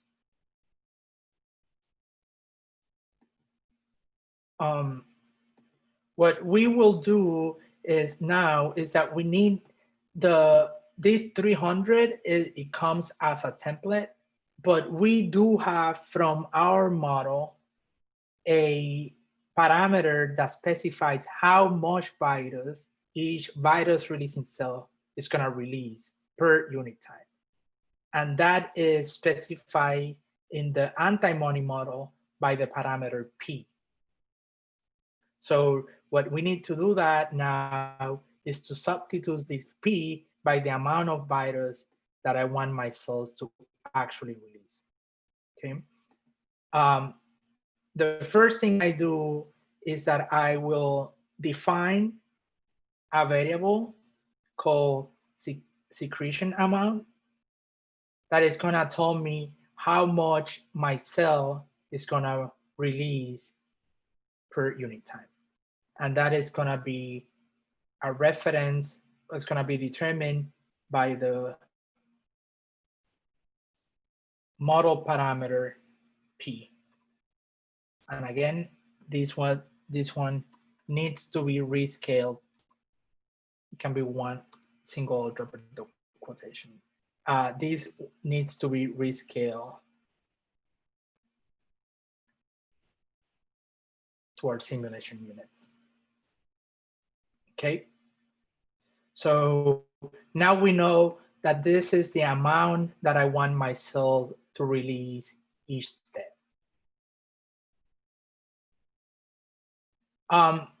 What we're gonna do now is that since we know how much in the cell wants it's gonna release in total, we're gonna change the function that we're using to secrete from secrete inside cell to secrete total count. What this function is doing is that is specifying how much each voxel of the cell is gonna release per unit time. Okay, so this function again is specifying how much our cell is gonna release at each of the voxels that constitute the cell, that gives the cell volume. So since we know that we want to secrete in total, we want to secrete this amount, we want each voxel of the cell to secrete that amount divided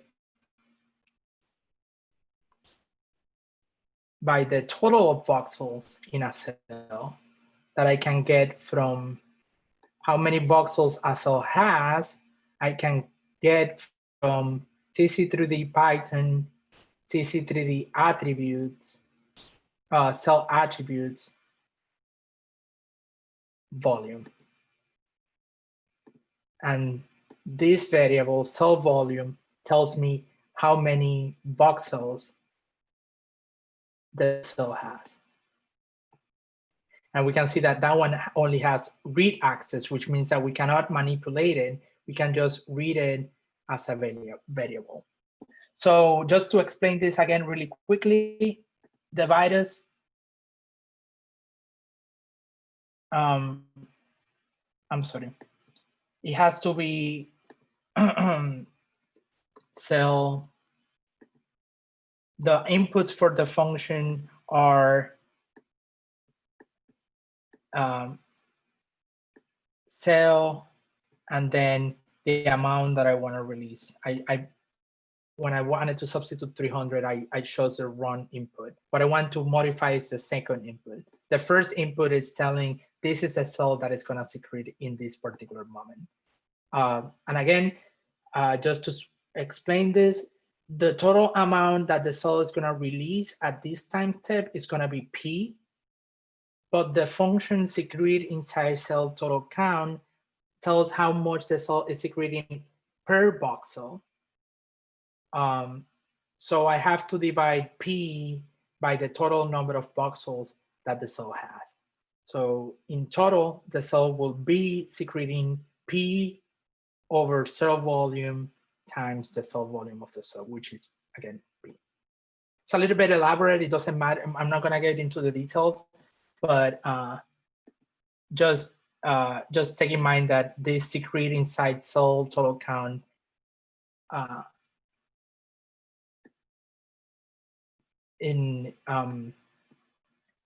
is going to release in the this is the amount that cell is going to release per unit time. Okay, so now we have if we run the simulation again, it's not going to change anything in particular, but the amount of virus that is going to be released to the environment now is the correct amount of virus, the amount that is determined by the model parameters. Okay, let's just make sure that the syntax is correct. So the last thing I want to do now is I want to be able to compare the amount of virus that I have released to the environment to the amount of virus that is dictated that the ODE says it should be in my system, right? Because the ODE says that there should be certain amount of virus in the system. I now want to make sure that the amount that I have over my whole domain matches the amount that it's in the ODE system. The way I do that, the way I measure the total amount of virus in my domain is using the function secretor that total field integral, right? Secretor here stands for the specific secretor that we want to use. So what I'm going to do is after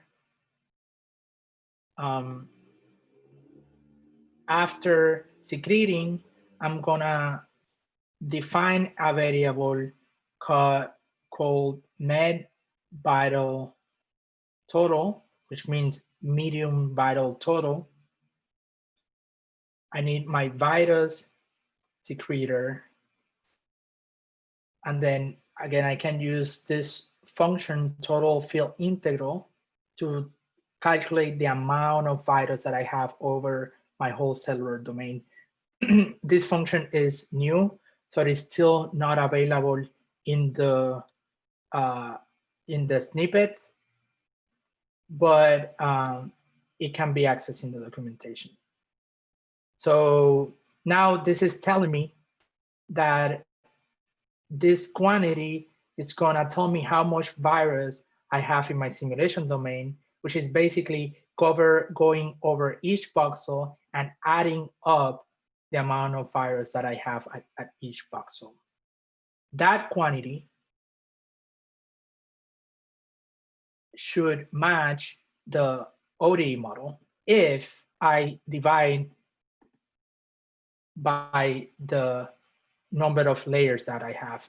And the reason we need to do this is because the ODE model describes what it's, the ODE, you can think of the ODE model as describing what's happening just at one layer. So we need to be able to compare the two quantities. We need to measure the amount of field at one layer. And we're doing that by dividing the total quantity by the number of layers that we have. When we have that, we can actually plot it on top of each other, right? And this brings us back to the workflow that we worked with already. It's gonna be a quick reminder here. We go to the area where I define the total diffusive fields. And now I'm gonna add another data series that is gonna be the vital field. I'm gonna delete the. So what I did is I copied the syntax for the vital field from the ODE and pasted it. I'm gonna edit it. So it's gonna be now a different series. It's gonna be the series of the vital field on the ODEs, in the ODE systems, in the cellular system. Those we are plotting with using dots. We're gonna have the same color as the ODE, but we're using dot size instead of line size for this simulate for quantities associated with the cellular system. Now I can come back then after measuring the total amount of field in my system, I can actually plot it. I can actually add data points to these data series to plot and compare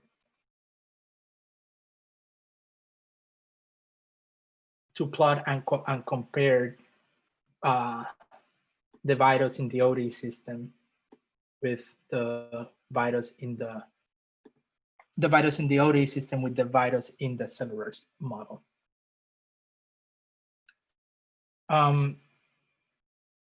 So to do that, from yesterday, we should remember that because we're plotting these quantities in the log scale, we need to enforce a condition. And the condition is that the variable has to be bigger than 0. Otherwise, the CompuSol is gonna crash because you cannot plot 0. 0 is not in the domain of a logarithmic scale, of a logarithmic scale. So we enforce the condition that we're just gonna add data points when the quantity is bigger than 1. And to add data points, once more, CC3D Python, scientific plots, add data point. The handle for the diffusive fields window is med_diff data. When the data set that I created was, let's just go back, it was med_viral.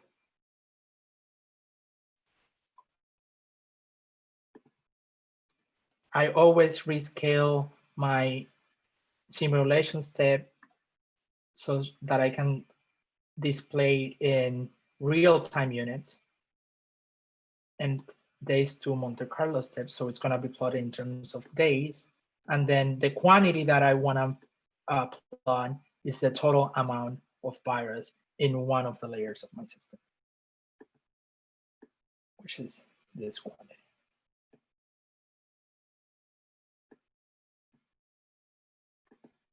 Okay. This is included with the template, so we don't need it.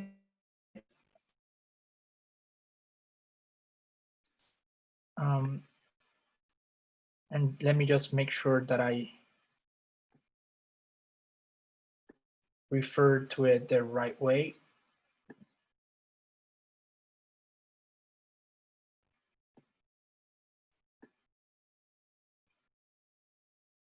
med_viral, yes. Okay, so now I save my simulation, and when I relaunch it in player,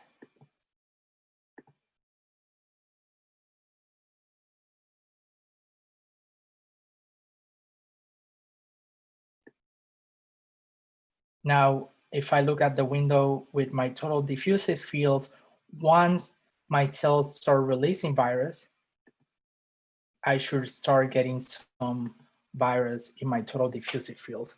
Any difference that we are observing at the moment is because in the ODE models, you can actually have fractions of a cell, and when you have fractions of the cell, those fractions of cells can release virus. Whereas in the cellular version, you have to have at least one infected secreting cell or virus releasing cell to get any virus. But you can see that as one cell got infected, then we started releasing virus, and the virus is now tracking exactly what the ODE says it should be in the simulation domain. So so I have this exercise for you. I'm gonna give people time to catch up so they can actually display their virus. And then we have an exercise where we are asking you to add the cytokine field following the workflow that we've implemented. I'm just gonna give a couple of minutes to people seems to still be working on it. So I'll just give people a couple of minutes.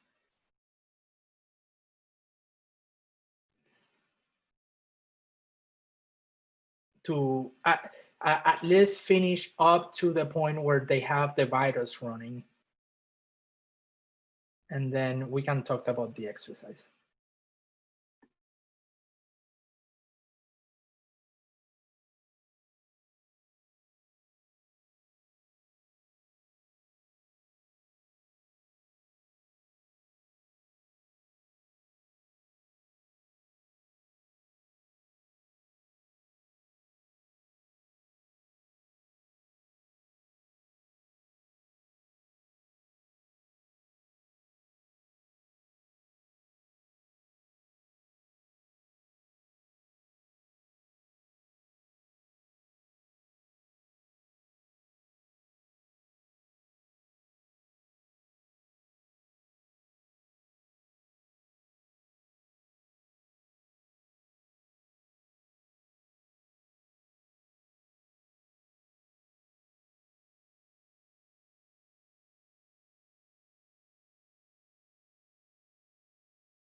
I'm gonna take a moment to mention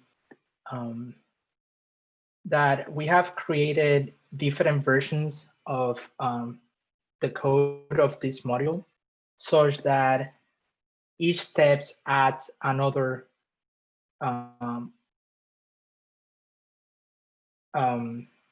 that each version implements a different part of the module. So if you guys go in, some other people are people are working on it. If you guys finished or if you guys didn't start it, you can always come back to CC3D project in Twitter, open project, and if you guys go to, let me make sure which version is it. If you guys open the version, the one that is the file that says module underscore 2.2 version 2.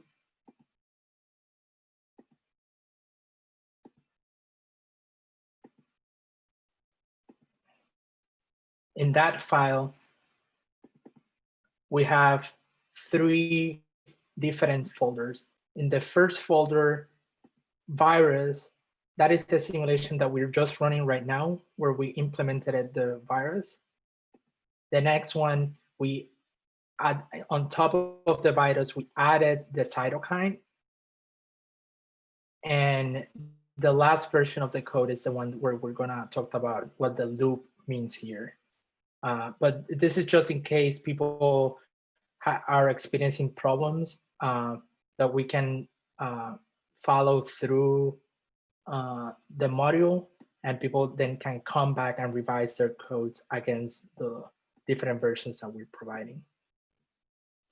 Okay, so going back to the simulation. We can see as we let it run that the amount of virus in the simulation is tracking what the ODE predicts it would track. The remaining exercise it's to add the cytokine field, and I'm gonna give people that have already finished some time to walk through, let's say 10 minutes, to walk through this exercise to try to get as much as possible in following this workflow.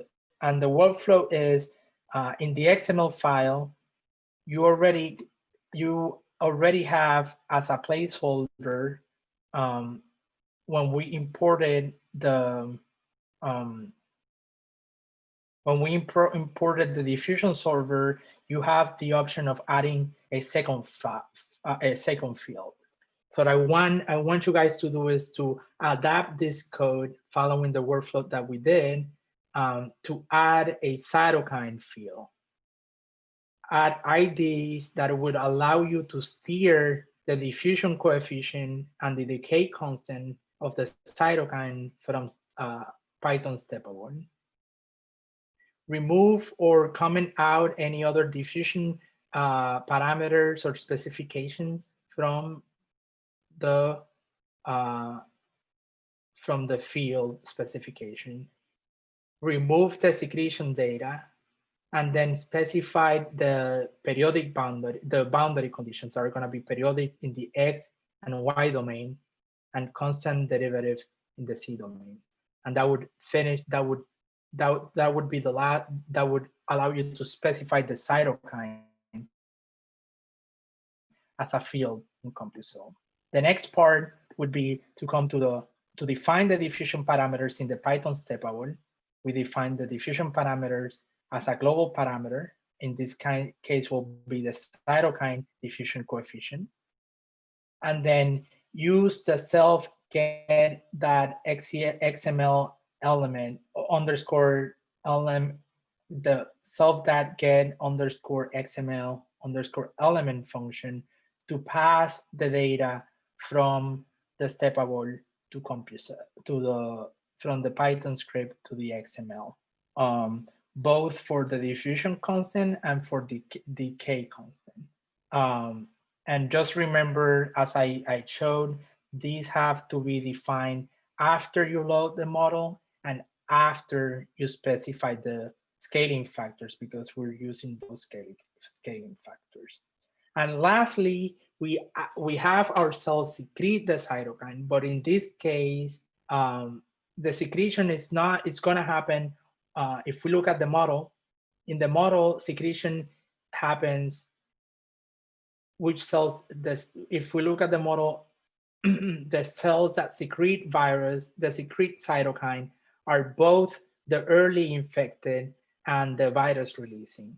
So we need to iterate, in this case, through the virus releasing, and instead of just the virus releasing, we have to iterate over the over both the virus releasing and the infected cells. And then we have to load the cytokine secretor. We need to specify the amount that is going to be secreted, and that is specify the parameter P_C from the ODE model. And then we can actually have them, we can actually have them secrete the amount that they need based on the parameter values. Just, and as I said, I'm gonna give people 10 minutes to work on that. If people are experiencing problems at any step so far, please do ask to be put in a breakout room where people can work with you,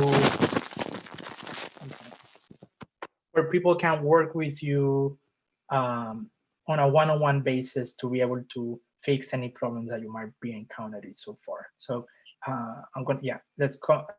let's give until 2:10, so 2:10 Eastern, so people can walk through this exercise. Again, if people just want to start from here, people who haven't been working on the code, you can do that. You can do that as well by accessing the module _2.2 version 2, and then start from the virus code.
Okay.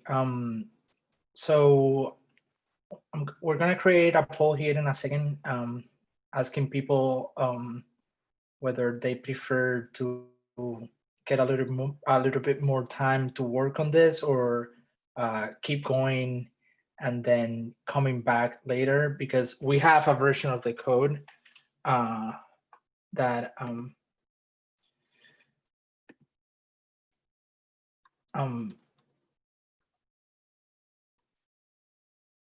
so we're gonna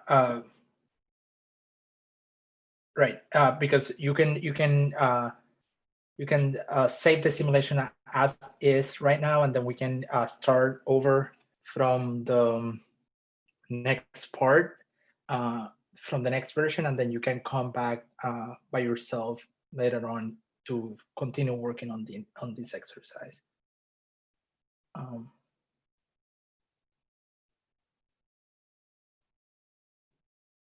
So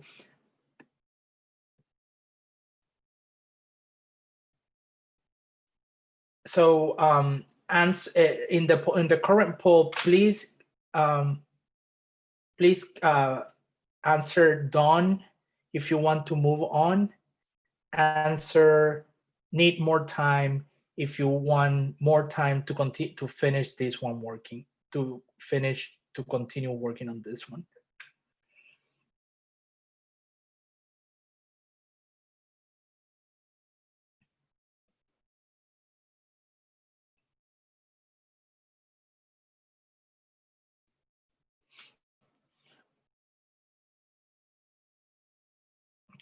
Okay, it seems like the majority of people wants to keep going. So I'm for those who want to work on this later, I'm gonna explain how to do it. You wanna save the simulate. You wanna save what you've done so far, and this is actually what I'm gonna do, because I'm not I did not work on it on this version.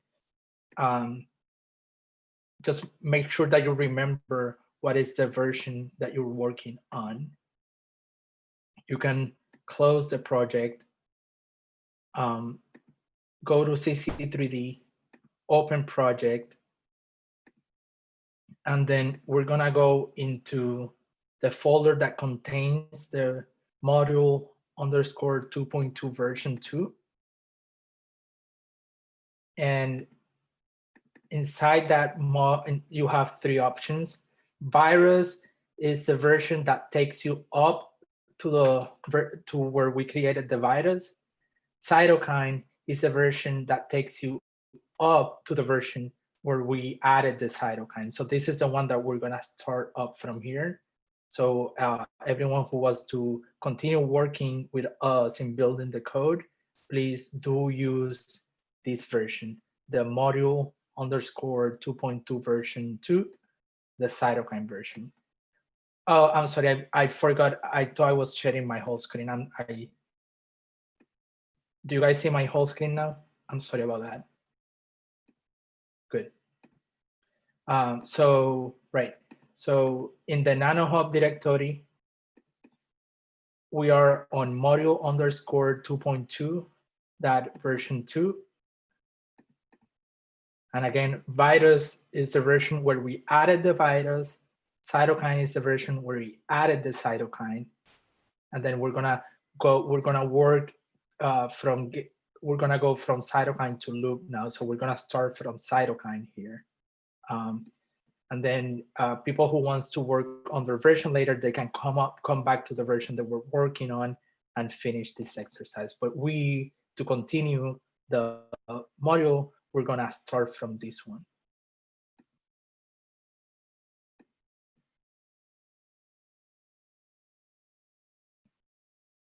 If you were successful in if you implemented your version and it's working, you are more than welcome to continue working with your working version.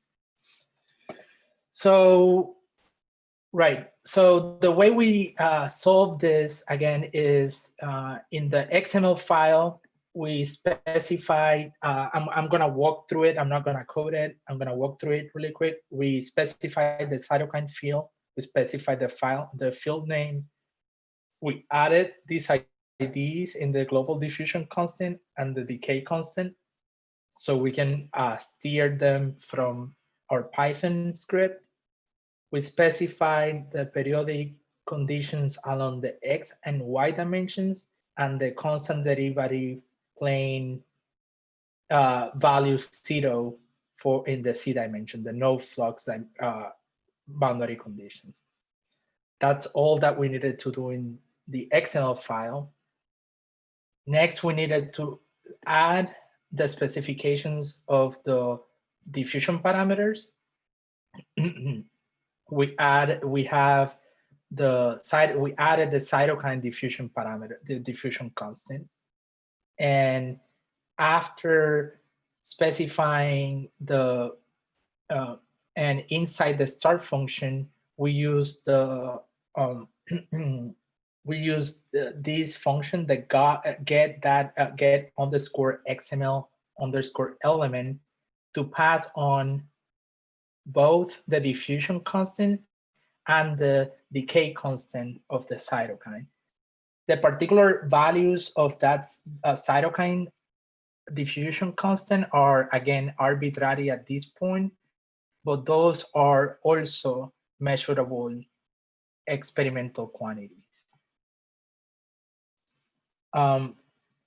Next, we implemented the secretion by both infected and virus-releasing cells. And the reason we implemented it, we wanted both our infected and virus-releasing cells to secrete cytokine, is because we incorporated into our model the assumption that cells start signaling the immune system as soon as they get infected, even if they are not releasing virus yet. So the cell is infected, it has a virus inside, it's still not releasing virus, but it's already signaling the immune system that infection has occurred. We determined the rate at which they secrete this signal, this cytokine signal, from the model. It was PC. And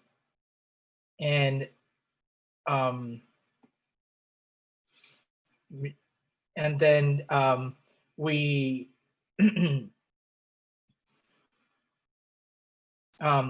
then we loaded our cytokine secretor using the default snippet. We modified it so it's a cytokine secretor, and the field name reference the cytokine. Then we determine how much the cell is going to release at each particular step, and then we divided that amount over the whole cellular domain. So the cell releases, and I'm sorry, there's a typo here. There should be cell, comma, and then the amount to be released at each pixel or at each voxel. That is going to be this amount. And the next part was plotting the integral of the field. We need to add another data series. In this case, it's going to be the med-cytolocal. We call it med-cytolocal because we have another cytokine signal, which we're interpreting as APCs. So we call this one local. And then we added it to our plot window that contains the total diffusive species, so we can overlay it with the ODE version. And then after secreting the cytokine, we counted how much cytokine we have in the system using the secretor, that total field integral function that adds how much cytokine I have over my whole domain. But since we have 2 dimensions and the ODE is basically representing just 1, we have to divide by the number of dimensions that we had. We add those plots, we add that data we add those data, and then if we come back to player and we launch that version, which again is gonna be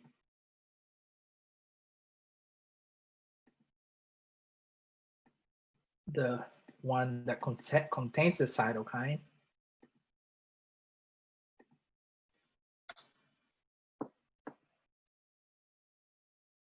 if we launch that version,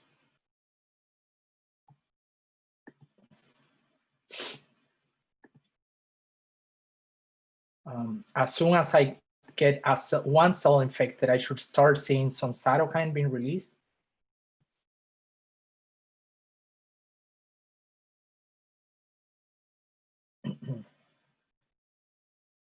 And now, instead of having two,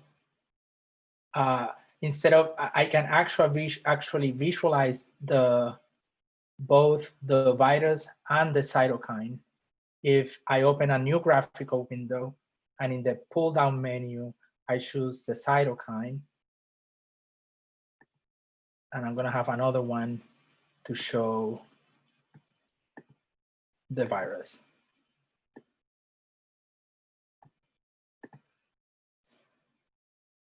The difference between these plots are definitely gonna be explained by the differences in their diffusion parameters, and in the fact that that we have different cells secreting each of those. It's taking quite a little bit in my computer to run. Maybe it might be running faster on yours. But at least I want to get to the point where we see some secretion of the cytokine. So see, there was a transition. As soon as that transition occurred, the cytokines start being released to the environment.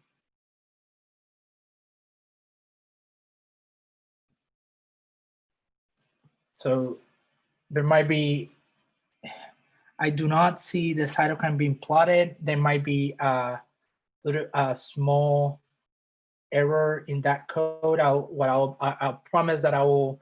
It's not important at the moment, but I will check that version of the code and upload a new. It's not plotting the diffusive the virus either. Not exactly sure what's happening. I'll come back to it and check it later.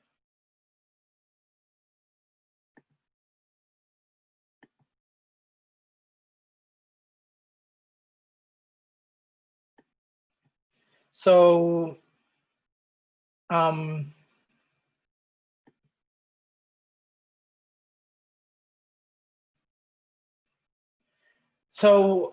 this is an important question. Why are we looking at X1, XY1, and XY0 when we look at the diffusive fields? If I look on the level underneath, it looks a little bit more like this. I could do both, right? But the idea is that it is because of the way we are interpreting our model, right? You can see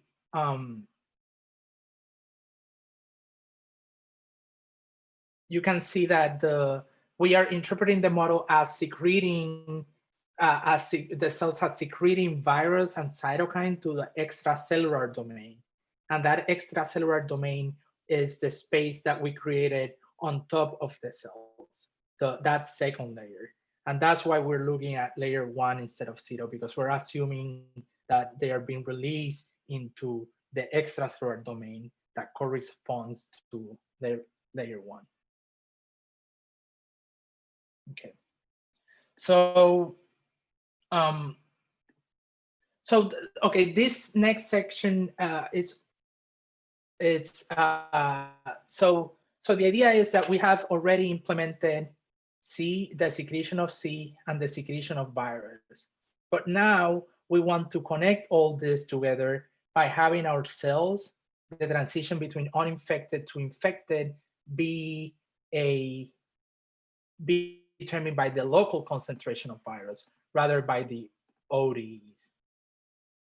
So this is a refresher of what we did last time when we determined the transition from uninfected to infected.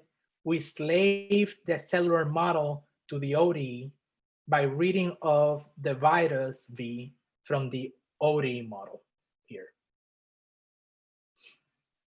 I am not gonna code this version. You can I'll show you how to load it, which is already coded, and then you guys can walk through this part by yourself by coding it as a homework exercise. But now what we're gonna do is that we are gonna break this dependency of the cellular model on the ODE model by having our cells get infected, not by the amount of virus in the ODE system, but the amount of virus locally that the cell gets locally exposed to. So instead of having B here, we will have a variable that describes the amount of virus that the cell gets exposed to. And the way we do that is we have this convenient function associated with the secretor called amount seen by cell. And that function tells you how much of the virus the cell is exposed to. So what we're gonna do is that instead of having the transitioning happening because of the virus, we're gonna have it happen because of the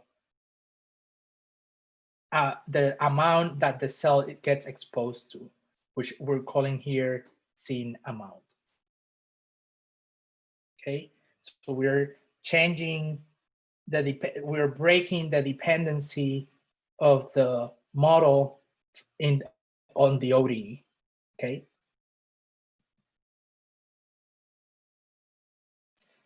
Some of the parameters in that case need to be rescaled. If we do that, we need to rescale beta by some scaling factors. We're not going to discuss now why is that the case, but when we do that, when we break that dependency, we do need to rescale some of the parameters to ensure that we are reproducing the right the ODEs. So the version of the code when we implemented it looks just like this, right? But if we were to run if we were just to implement those changes and run, what will happen is that we will not get nothing will happen because we don't have any virus to infect any virus in the field to infect cells with at the beginning, right? So because when we start this simulation from 0 at our first simulation step, we have no virus, right? And since there's no virus, there is no cells that will get infected, so no cells will get infected later on, right? So the way the ODE model deals with that is that the ODE model has an initial number of uninfected cells, of infected cells. If you guys look at let's look at it here. If we look at the anti-money model, at the anti-money string, the anti-money string specifies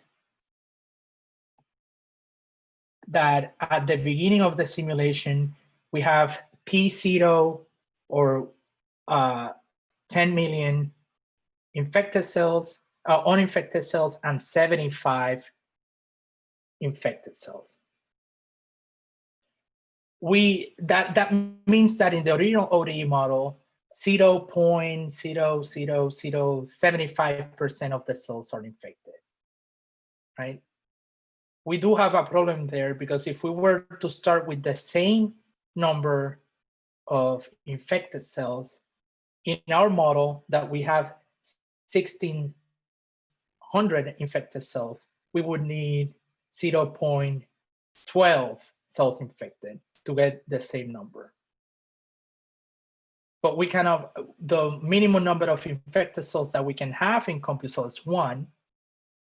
So, because they're discrete objects, so we need to change the initial conditions in CC3D and the ODE model so we can then compare the both two models.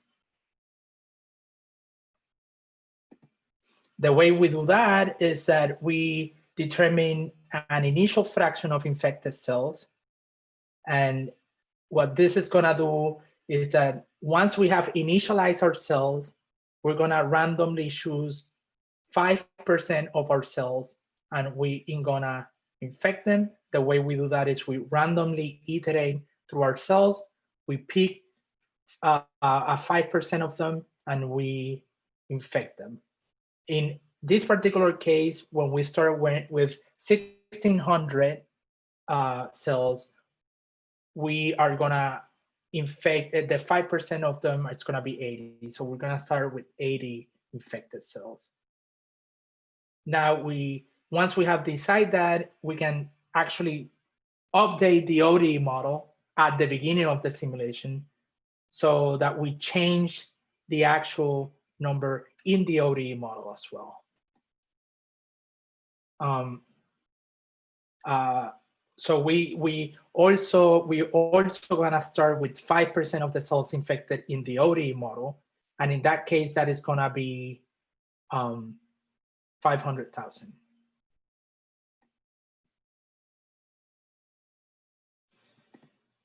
And then when we do that, then we can actually start seeing what the effect of breaking that dependency on the model is, on the ODE model is. And since I didn't code it, we're not gonna be able to work with that. But we do have a version that includes these broken dependency. The way we access that version is we go to CC3D project, open project, and then in module_version 2, we have 3 options: cytokine, virus, and loop. Virus is the version that implements the virus. Cytokine is the version that has both virus and cytokine. And loop is this version that allows you to break the dependency of the model on the ODE, the cellular model on the ODE.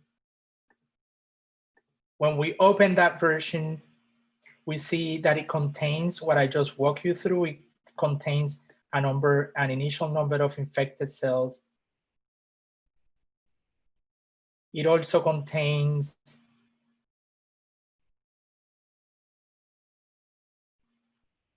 the part where we infect our cells and the part where we change the initial conditions of the ODE model so they match the initial conditions on the CC3D model. And then we change also the infection rule such that here, I'm gonna explain this part of the code, 237 to 253. The original version we had was this one, where the infection rate is determined by the amount of virus on the ODE model. We have now implemented a version where the infection happens due to the local amount of virus, which is this version. And I talked about how certain parameters need to be rescaled, but the most important part is that this function returns how much virus the cell is locally exposed to. okay? And then what we're gonna do is, and we included this flag, use local virus. So if we set that one to, let's say no or 0, none.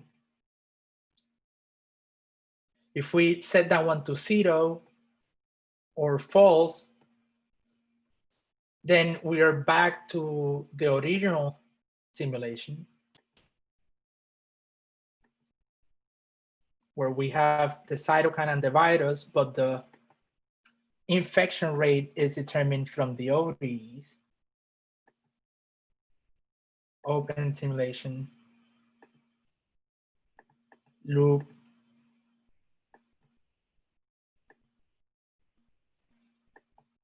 So if I run this version, the infection rate is determined from the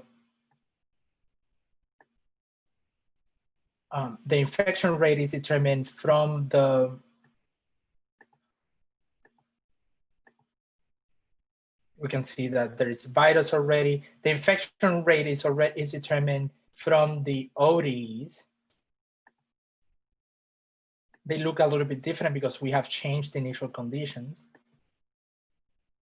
And then if I set that one to true, the infection is gonna happen not because of the amount of virus in the ODEs, but because the amount of virus in this, the cell gets locally exposed to. So if I stop, and now we are introducing, there was a question about it earlier, we are in fact introducing the local speciality of the model. Okay. The last thing I want you guys to play with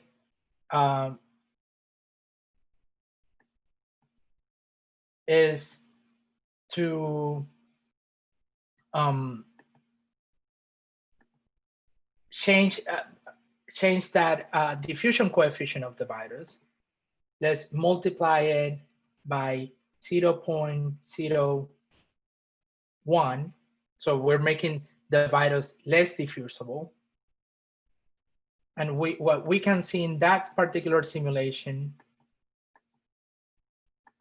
is when we run it,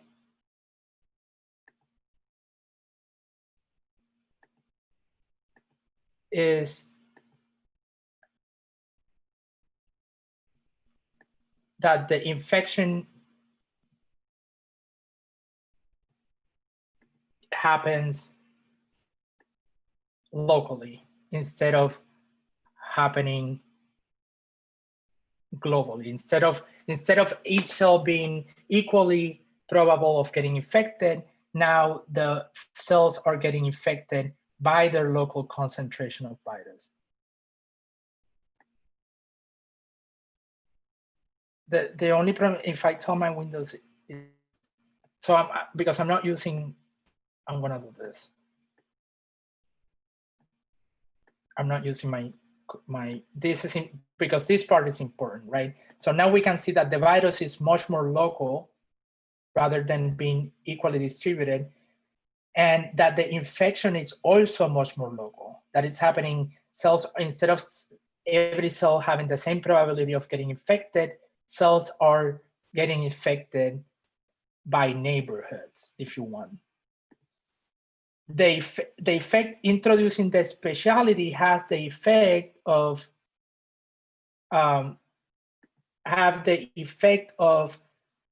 literally flattening the curve. We have talked about, it's been talked a lot about flattening the curve.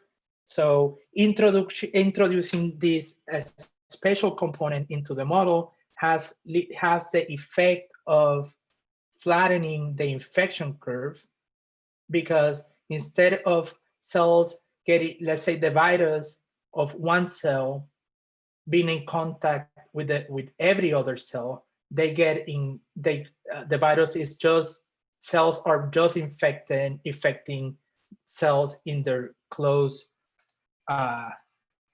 in their vicinity, right? So infection is gonna happen much more slower. And this is the case where we can use this simulation to represent what happens in plaque assays, but also unintentionally, we can represent what happens when we enforce some types of containment measures like lockdowns or social distancing that that prevent the number of infections that happens due to, say, let's say, one cell of one person. And I'm gonna finish here, but I do want everyone to be able to run this simulation. Again, to launch it, you access it from it's in the version _2.2 version loop. And this is the one that we're gonna start working from in the next modules. And if there's any questions, feel free to drop them in the chat now, and I'm gonna return back to James so he can talk a little bit about what's gonna happen next.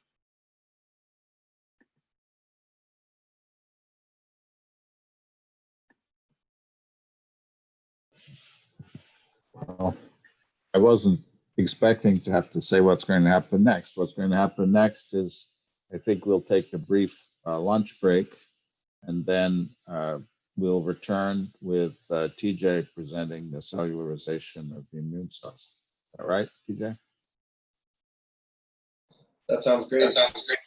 Okay, we say 10 past 3 for your start. That sounds great. Okay, so could you put up a splash slide saying 10 past 3 for the start of your next session? Will do. And we'll see people back in 25 minutes. If you want to work during the break and get help getting these viral infections going, we'd be glad to do it. It's really important because this is the first time you're actually seeing the importance of the spatialization. Now that the cells are being infected by the virus, you see that as you change the decay constant for the virus, diffusion rate for the virus, replication rate, that is that P parameter, you'll get extremely different patterns of viral infection. In particular, you'll get the plaque formation that you see in plaque assays in vitro. And so now you're actually able to replicate and match the simulations to experimental results for plaque assays. If one has, for example, they're good plaque assays for influenza, one can actually now match the parameters. We're not going to have a chance to do that in the workshop, but if people are interested, you should talk to Josh offline because he's worked quite a bit on this issue. Otherwise, we'll see you back in 15, 20 minutes for the next section.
Hi, everyone.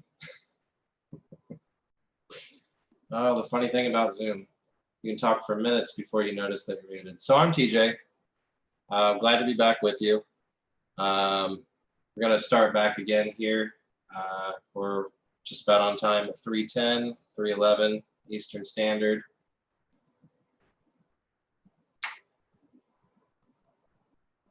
So we're going to add immune cells in this module.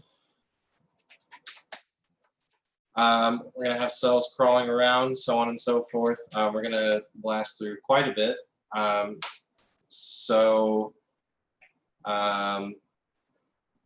topics of this module include destroying cells.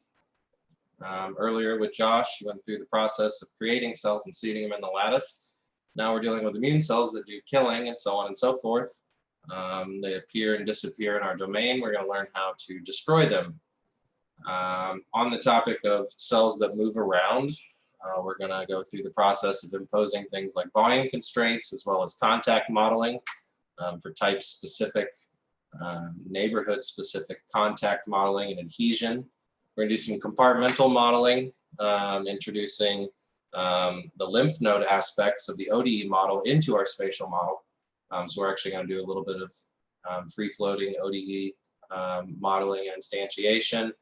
With that, we're going to do some simple recruitment, getting cells in and out of our domain based on cytokine signaling. And then we got a couple of exercises planned for you with updating data plots for new cell types.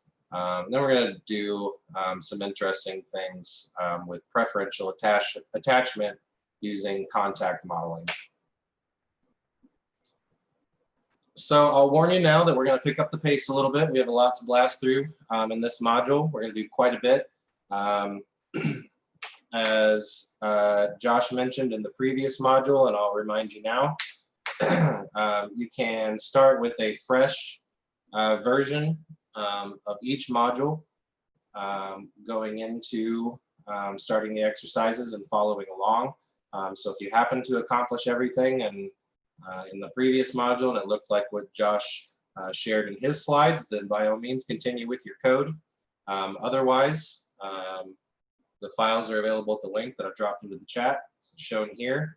For this exercise, or for the exercises in this module, we're going to begin with module 2.2 version 2 in the that was built with Josh, which is the version loop. So I'm going to go ahead and open my version of that. I'm going to be working locally. Of course, all of this is available and usable in NanoHub. I'm going to open my simulation files first in Player, and then I'm going to launch Twedit and do the same. So module 2.2. I'm going to split my screen here real quick. Version, Glazier model CC3D. Double click, everything opens. Go ahead and close the file Glazier model.py. We're not going to be working with that.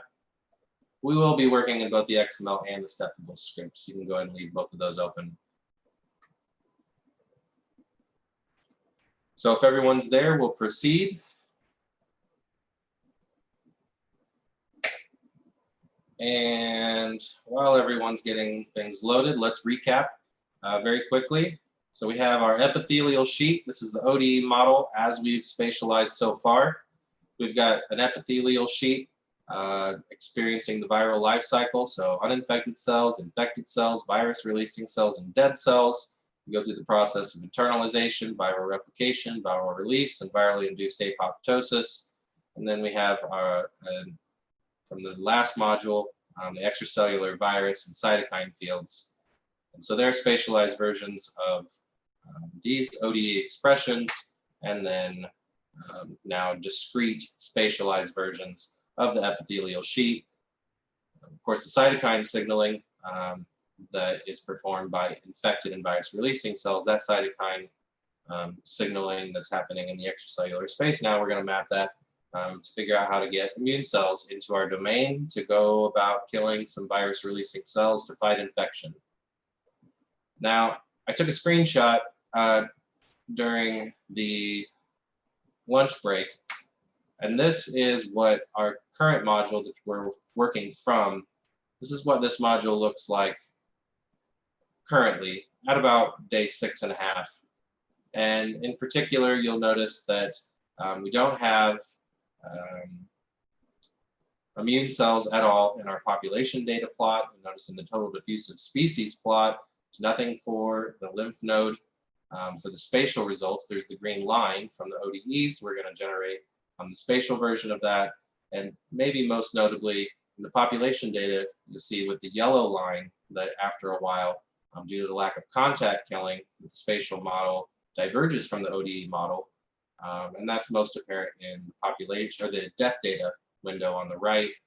I've got a green line for contact ODE. That's an expression for the number of cells killed by contact cytotoxicity. According to the ODEs, we're going to implement that as well in a later module. Today we're going to set up by getting the immune cells in the first place.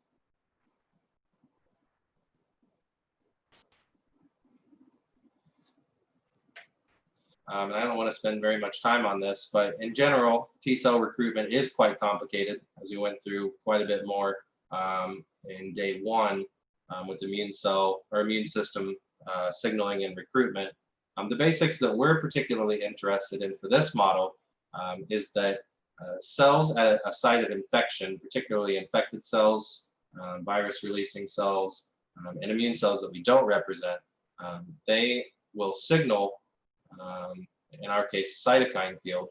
They undergo signaling to induce an organismal level immune response. Now, somewhere far away from the site of infection, specifically in the lymph nodes and the thymus, T cells will proliferate, they'll specialize according to the particular pathogen of an infection, and then they will migrate back to a site of infection.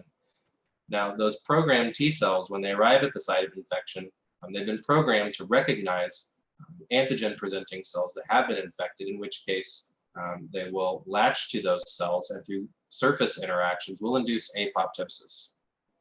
So that's what we'd like to represent with the model that we're spatializing in this workshop. So the very basics of the modeling is that then we have infected cells that release cytokines. We'd like to see that those cytokines released by individual infected and virus-releasing cells induce a cascade of immune cell proliferation and then recruitment back to our local site. And then once those cells get to our site of infection, then the local immune cells will move around on top of our epithelial sheet, similarly to the big model that we discussed in day 1. They'll move around on top of there and they will find infected cells, and then through contact interactions, they'll kill them.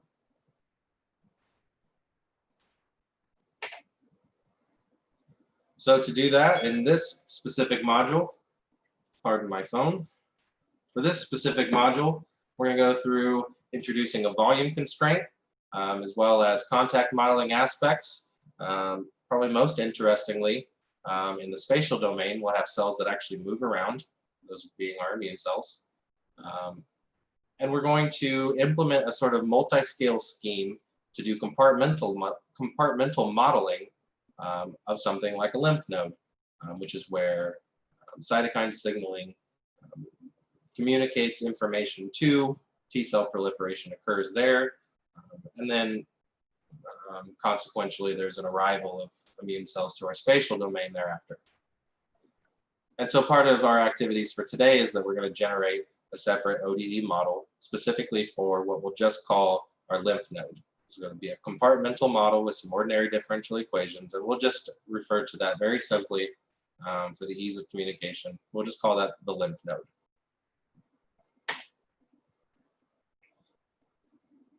Now, the ODE, after we're done, the ODE model will look like this. So all of the expressions, all of the terms that are highlighted in blue, these are all aspects of the ODE model that we're going to implement in a spatialized and cellularized form through this module. There's lots here, so again, I don't want to spend too much time on this, but we're going to take the cytokine decay in our field and map that onto signaling in what we'll call a lymph node cytokine. So this will be an analogous amount of cytokine in our lymph node compartmental model. That'll then induce immune cells in our lymph node compartmental model.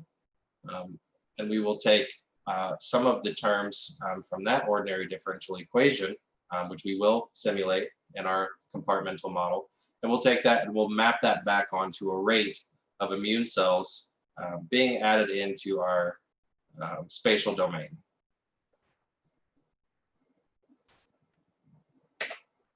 So if that's clear enough, then let's proceed. I'm going to switch over to Twedit. We're going to begin in the XML. The very first thing that we need is an immune cell. Now, if you don't already have an immune cell in your version of Module 2.2, version 2, then the way you can add this is by going down to the plugin called Cell Type. If you're following along with the provided code, the plugin should start at around line 19 in the XML.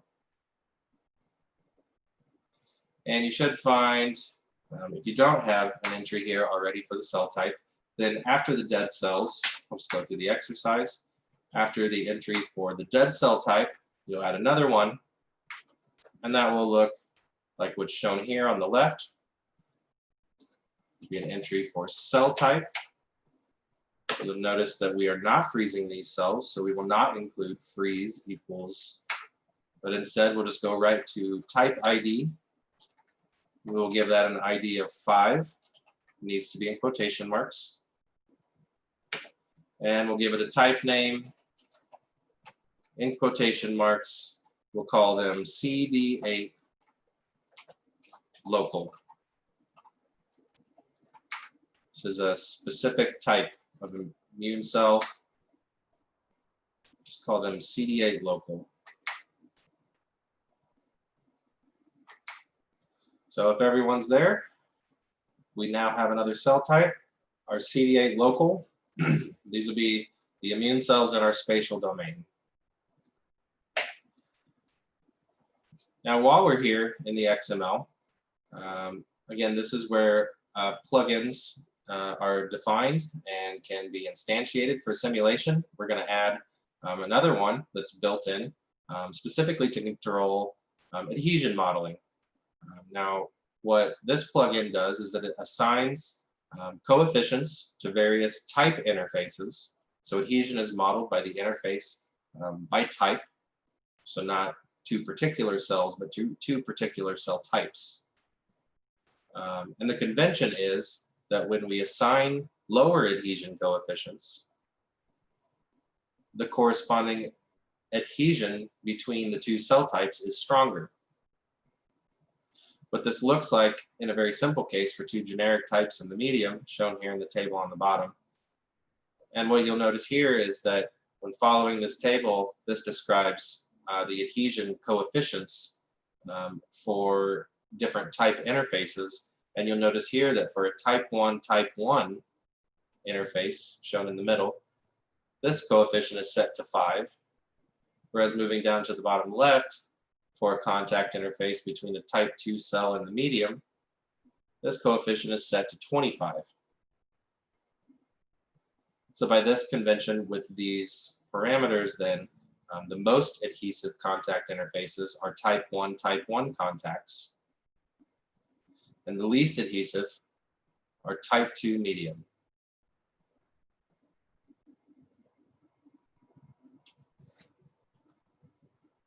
Now, if that's clear, let's add it. So in the XML, anywhere you please, just anywhere on a line that's clear. So move your cursor to a line, maybe add some space if you need to. I'm going to do this under my volume plugin.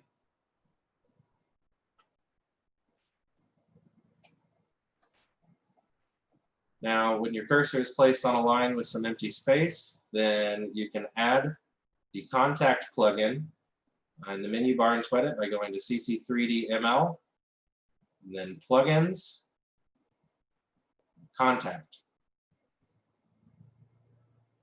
So the menu bar, CC3D ML, plugins, and then contact. Now, when you click that, you should get a big, long list of XML elements. See, the contact plugin was automatically added by the code snippet generator. And then all of these different entries describe all of the adhesion coefficients for the different types that are prescribed. So if you refer to my screen, the line that I've highlighted, this is describing the contact interface between an infected type and a virus releasing type. And the value in between is the corresponding coefficient that's prescribed for the simulation. Now, one of the nice things about this is that this is automatically generated combinatorially from the types that are specified in cell type. Generating all of these manually is kind of a pain and is quite tedious. So if you change or add a cell type, these need to be updated. Nicely enough though, Twentive will just automatically regenerate this for you if you just go back and again do CC3D ML plugins contact. Something like that. And while we're here, lastly, the final entry for the contact plugin, it'll have the tag neighbor order. Let's set that to something like 3. This is the range of neighborhood calculations that are made when using contact plugins. So the higher number this is, up to 4, the greater the neighborhood that's used in calculations of the contact plugin. Now we'll leave all of these parameters as 10, so this would be the case of no preferential attachment.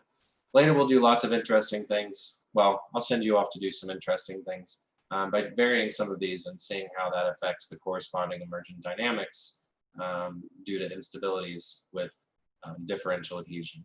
So for now, we'll leave that as is. If everyone's here,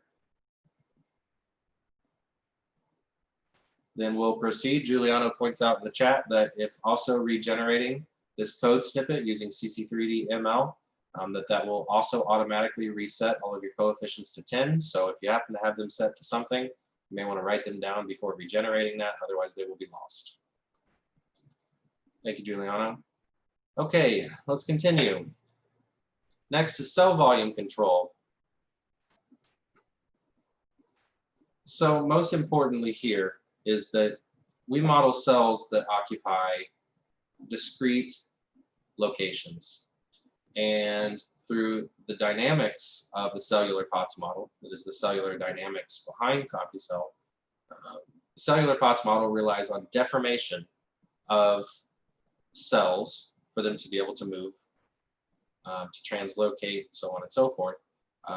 Now, most importantly, when we say that cells occupy some amount of space through those deformations, we also need to impose that those cells will occupy approximately a certain amount of space. And we do that by imposing a volume constraint. The volume constraint looks like the expression shown here. So this is actually the equation that's actually used in the cellular POTS model. And we won't go through the specifics of this, but suffice it to say that the cellular POTS model works to minimize this expression.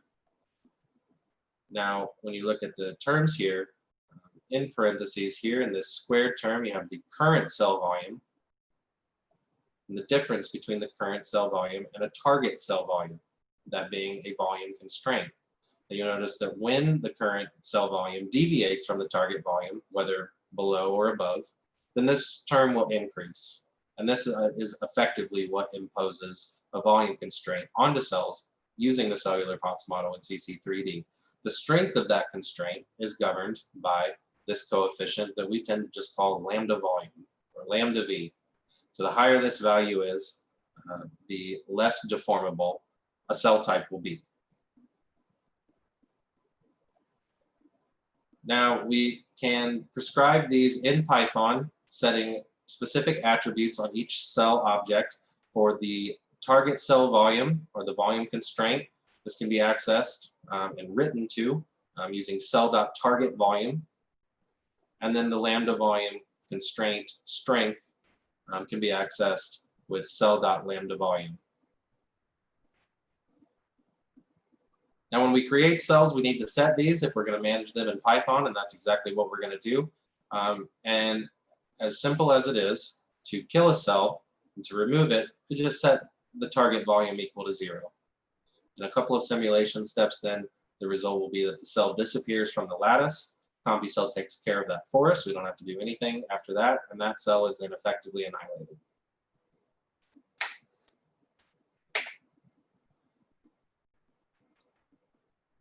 Now we can add this in the XML as well. This was already added in the code that was provided for module 2.2. But if it's not in your code currently, you can add it as such. You can either type this in manually. The entry is shown here on the left. I also have it highlighted on the right. The plugin's name is simply volume. If you don't have this, there's also the code generator. Input it. Go in the menu bar to CC3D ML, plugins, volume. Now you notice there are lots of things that are automatically generated here. This is automatically populated based on the cell types that you specified in the cell type plugin. But this is only for the case when the volume constraints and strengths aren't managed in Python, but rather are automatically managed by CompuCell. We're going to manage them manually in Python, in which case all we need is just the very first line with a slash at the end. Just plugin name equals volume, slash bracket, volume in quotation marks. If everyone's there, you can move on.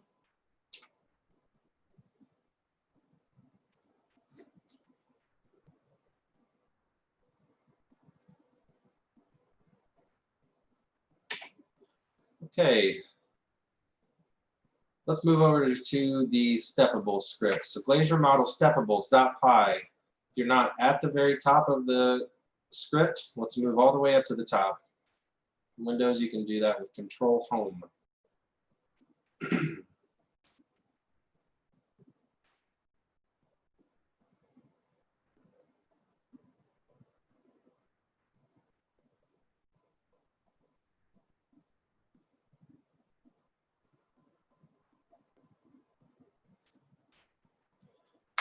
Okay, now in the provided code around line 13, we already have the model inputs for a cell diameter and a cell volume. These were parameters that defined with Josh previously.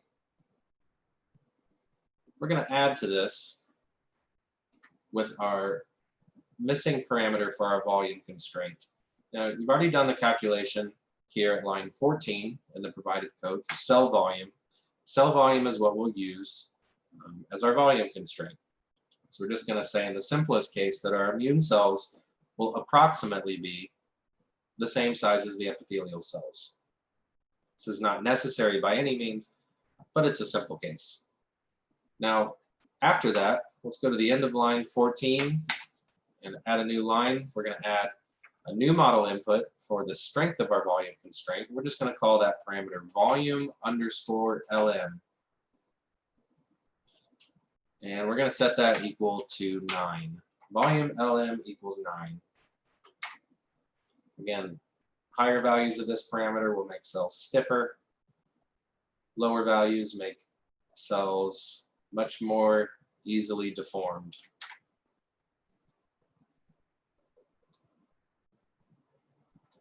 Now let's continue. We're going to continue by starting the model string for our lymph node compartment. So again, this is an ODE model modeling the lymph node compartment. We're going to need an ODE model string, and we're going to derive the relevant equations for the lymph node compartment from the equations that we already have in our original ODE model. So we already have ODE model string, and that's describing the ordinary differential equation this is all built from and that we've been modeling and displaying for comparison.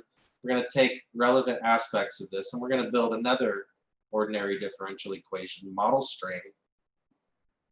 And let's start that below our current model string. So we have ODE model string in the provided code, starts at around line 32, ends at around line 83. Let's create some space after that model string. And let's declare another model string. Let's call it lymph underscore node underscore model underscore string. This is going to be the multi-line Python string that contains our antimony model of our lymph node compartment. So lymph node model string equals, let's do triple quotes to start a multi-line string.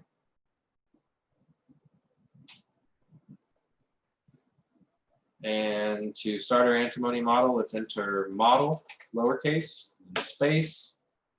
And then we'll call this one lymph node model, parentheses. And let's return. You can set some tabs here if you'd like. I'm kind of an organizational freak when it comes to formatting of code. Don't mind it on this one.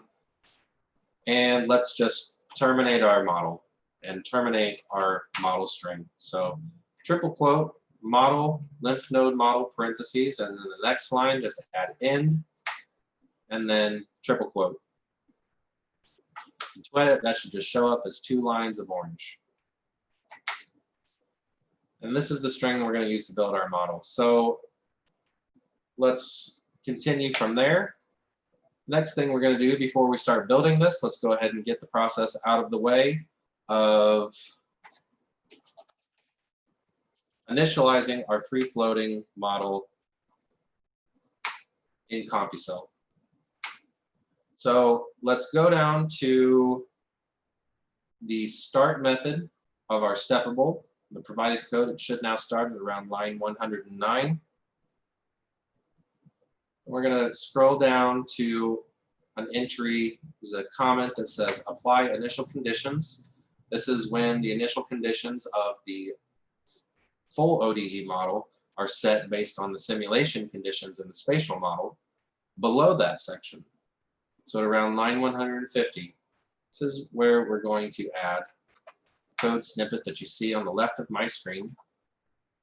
I'm going to initialize our lymph node model. So let's add a comment here to say what we're doing. Let's say step and then initialize ODEs. And then another one that says generate solver instance, just to let people know what you're doing if someone else wants to work with your code. Now, to add a free-floating antimony model, again, this is provided in, the code snippet is provided in Twedit, in the menu bar, CC3D Python, SBML solver, add free-floating antimony model, CC3D Python, SBML solver, add free-floating antimony model.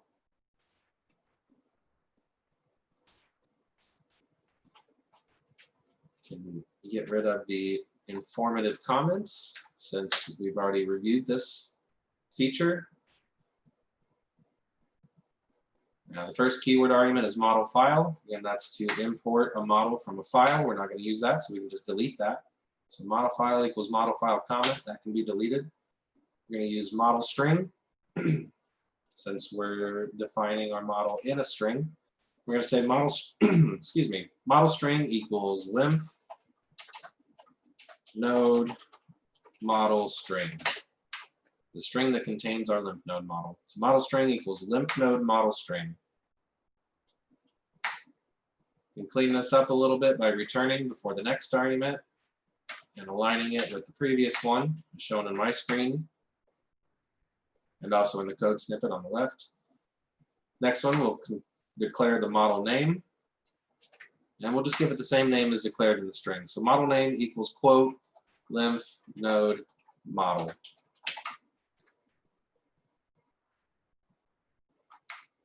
Now our next argument, let's clean this up again by returning, but it should automatically align that with model name. Third keyword argument is step size. We're going to set that to the same as the main ODE model. Step size equals SBML underscore step underscore size. This is a model input.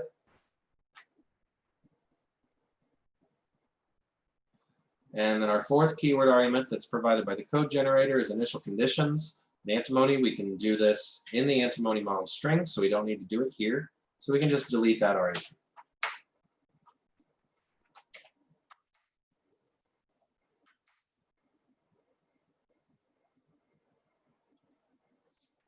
Give everyone just a second to get that.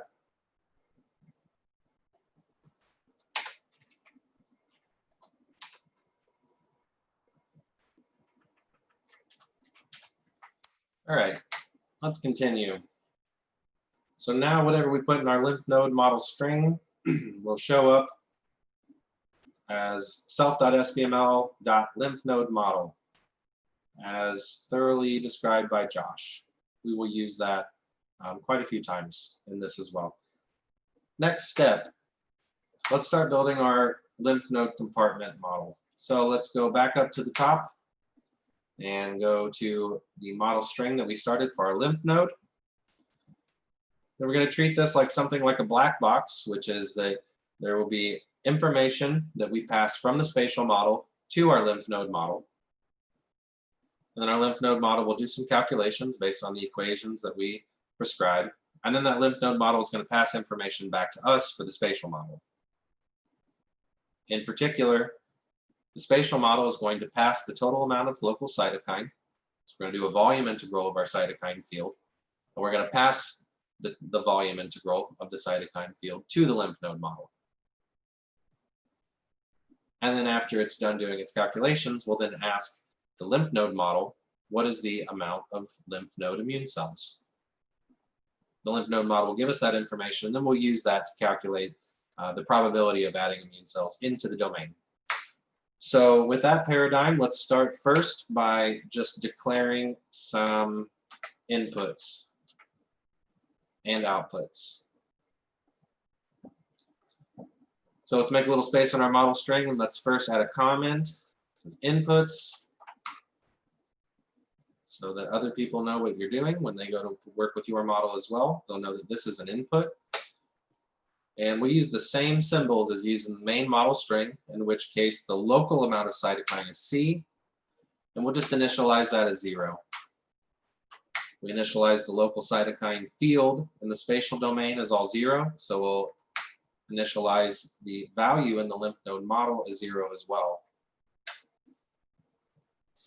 And then we'll start another section, add a comment for outputs.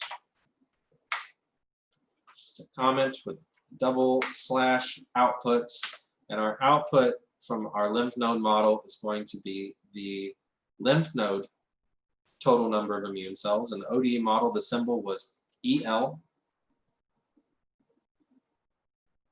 And we'll say that initially EL is equal to 0. And this is the definition of the interface between the spatial model and the lymph node model. Spatial model passes C to the lymph node model. Lymph node model will pass back the amount of lymph node immune cells. Now let's continue. Let's start extracting equations from the ODE model, the main ODE model, that is. And we'll start by first writing the equation for the lymph node cytokine production in the lymph node. In the main ODE model, you scroll up above where we've been working. This is equation E8. In the provided model, it should be around line 41. Let's copy E8 and just highlight all of it and copy. And let's go back down to our lymph node model string. Above our inputs, let's make a little space. Define a new section here with a comment, equations, and let's paste in our lymph node cytokine production rate equation.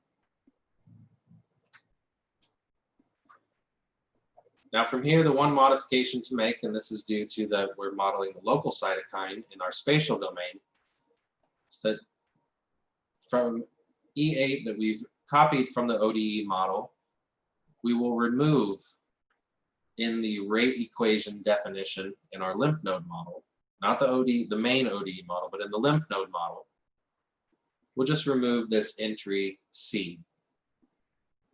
And that is because in the ODE model, the dynamics of C, the local cytokine, is explicitly represented by ODEs, whereas in the spatial domain, we handle the dynamics of the local cytokine via the PDE solver.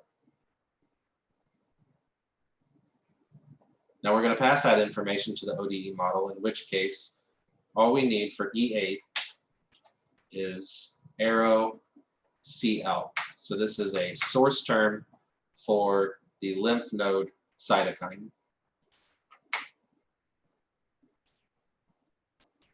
Of particular interest is that the rate equation is proportional to the amount of C, and we will be passing that value from the spatial domain. So this is the coupling of the spatial domain, the volume integral of the local cytokine, mapping that to the production of the lymph node cytokine.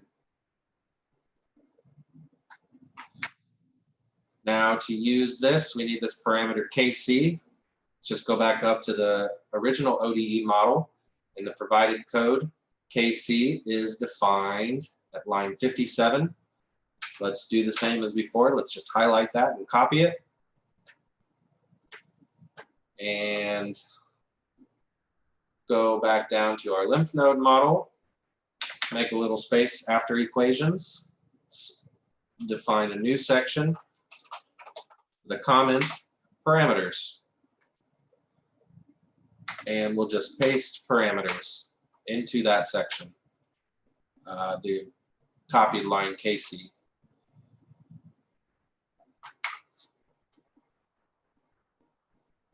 So now we have cytokine production in the lymph node. If we pass local cytokine to the lymph node model, let's go to our next step, which is implementing decay. This is defined according to the ordinary differential equation model. We go back up to the main ODE model string. Let's do the same procedure. Let's copy line 42 in the provided code for equation E9. And just highlight all of that and copy. And back down to our lymph node model. After E8, let's paste that in.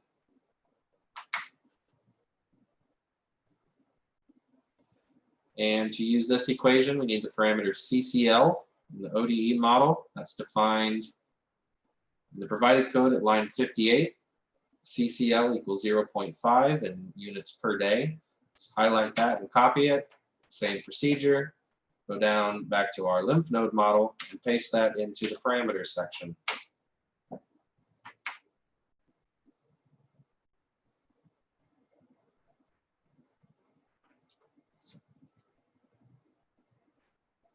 Moving on, if everyone's here.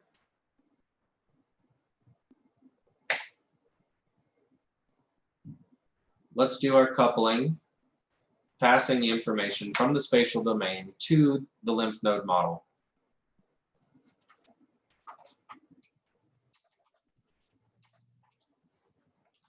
Now let's do this in our code, give everyone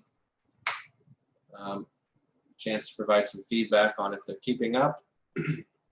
In the meantime, for anyone who is with me, I'm going to go down to our step function in our steppable.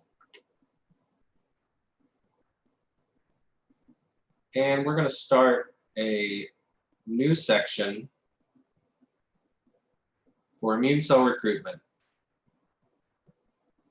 And we're going to do this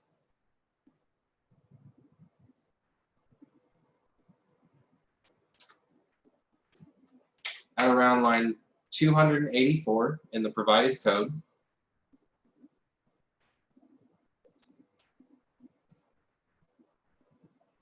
In the provided code, there should already be an entry after the viral life cycle, specifically after the transition from uninfected to infected. After that, there's then the step of integrating the ODEs at line 286. Excuse me. Between those two sections, let's make a little space. And then around line 285, let's annotate the new section in our steppable called immune recruitment. The comment I've left is a convention that we've sort of adopted in this code, which is defining each model section with the sort of introductory comment of step, as in a model step. So at around line 285, let's add the comment step and then immune recruitment. And then below that, let's make a little space. And we're going to pass the volume integral of the cytokine field to the lymph node model. Because again, in our lymph node model, there is a value for the local cytokine, and that value relates to our spatial domain as the volume integral of our local cytokine field. So to do this, let's first add another comment to say what we're doing, which is pass spatial information to ODEs. And to do this, we're going to access the variable C in the lymph node model.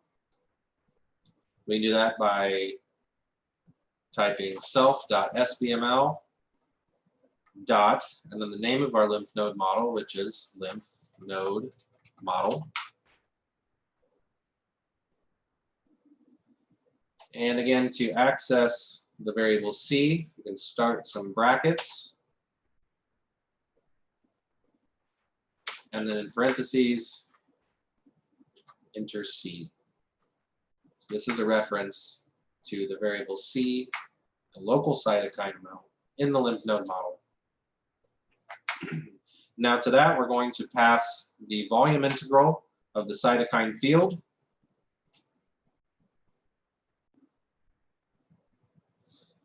And we're going to normalize it by the thickness of our sheet because we're modeling something planar. And we're going to do a little scaling according to the derivations of the spatialization that we're just sort of hand waving past for these exercises. Now to do this, we're going to need the cytokine secretor that was defined in the previous module with Josh in the provided code. That's at line around 301. The secretor was called cytokine secretor. So this is a field secretor for the cytokine field. We need that to be able to do the volume integral, in which case you can go down to around line 301. And you can just cut that and paste it above our accessing of the variable C in the lymph node model.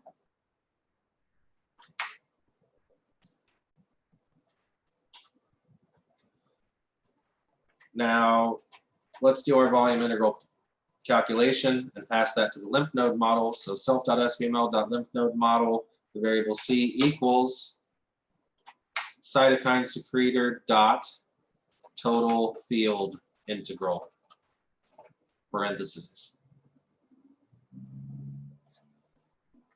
And then again, this is for a two-dimensional model, so we're going to normalize that by the thickness of our domain, which is along the z dimension. You can easily access that with self.dim.z. It's the size of the domain along the z direction. And then our scaling, I'm going to divide this by the scaling coefficient defined with Josh, which is self.scale by volume.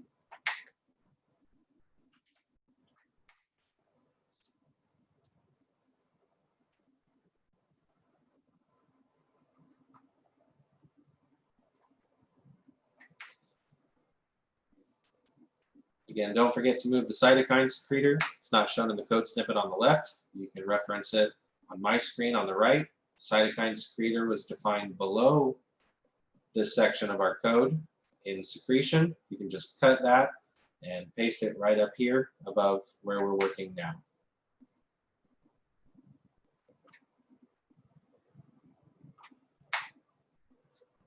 All right. So now we've passed information about immune signaling from our local site of infection to our lymph node model. Now let's do something with that information. Let's go back up to our ODE model for the lymph node. Around now, if you're working from the provided code, it should be around line 85 again, down to line 99. We're going to introduce the production of immune cells in our lymph node by grabbing another equation from the main ODE model, which again should be above where we're working. And the equation is E10. In the provided code, it should be around line 43. You should see E10, and this is a source term for EL, which is the variable for the immune cells in our lymph node compartment. So let's copy that, line 43 approximately in the provided code, and go back down to our lymph node model. Under E9, let's paste it.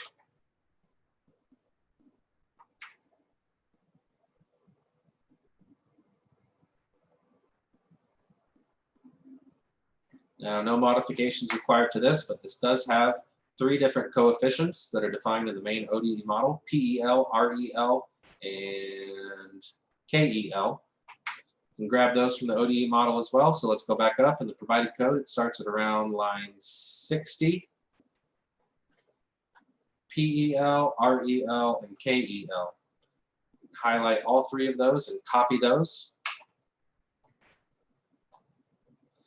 And let's jump back down to the parameters section of our lymph node model.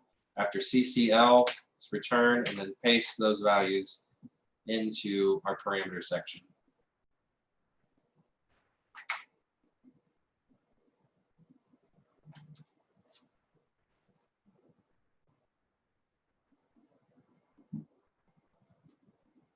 Now, if everyone's there, let's add decay. There's a decay term for the lymph node immune cells in the ODE model. You can also grab that from the main ODE model string. This is the equation E11. In the provided code, it's at around line 44. E11, let's highlight that and copy it. And jump back down to our lymph node model, return after E10, and paste that there.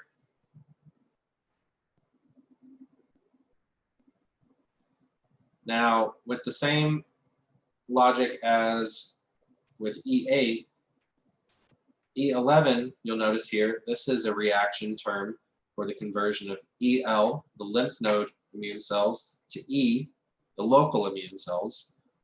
We'll be modeling the local immune cells explicitly in the spatial domain, in which case we don't need this second half of the reaction term. Instead, we're just going to use this expression just as a sink for the lymph node models, in which case we can just remove E from the rate expression. So the equation for E11 should just say EL and then an arrow, and then a rate KE times EL.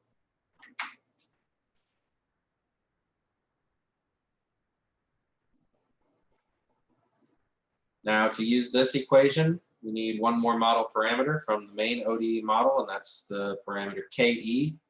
Let's go back up to the ODE model around line 62 in the provided code. KE equals 0.1. Let's highlight that and copy it.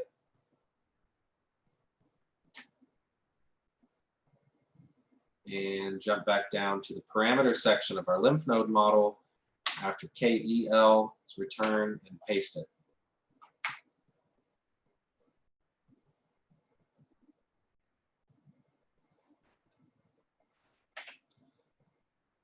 Now, this completes the rate equation for the lymph node immune cells according to the ODE model, in which case the next step then is to take that information and then use that to add or subtract immune cells from our local domain. So now we're going to go back down to the spatial model around where we were working when we did our volume integral.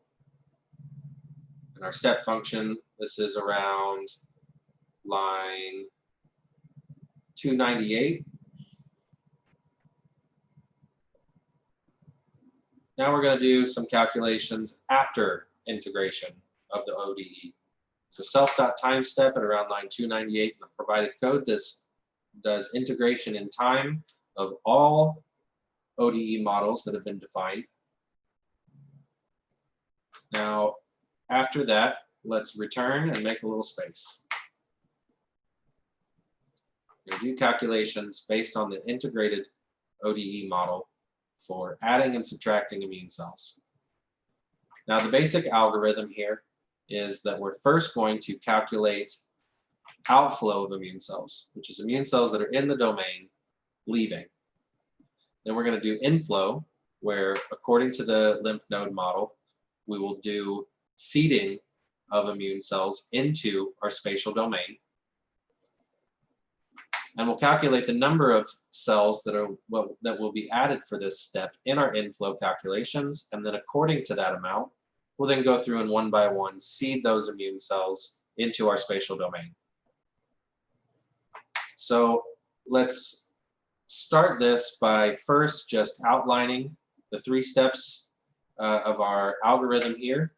So after self.timestep SBML, make a little space and then just add 3 comments. The first one will be our first calculation. Comment calculate outflow, excuse me. After that, we're going to calculate inflow. So we'll add a corresponding comment. And lastly, after that, we're going to seed as many immune cells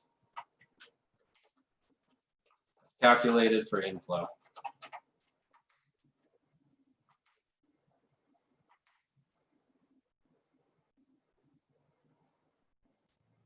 course, these comments don't have to be the exact same as mine, just something that's informative enough to be able to follow what you're doing. So with that in mind, let's start by doing outflow. You can see the rate equation from the ordinary differential equations shown at the top of my screen on the left. So this is a decay term for the local number of immune cells. We're going to take this decay term and then we're going to apply our Poisson distribution to determine the probability of removing each individual immune cell.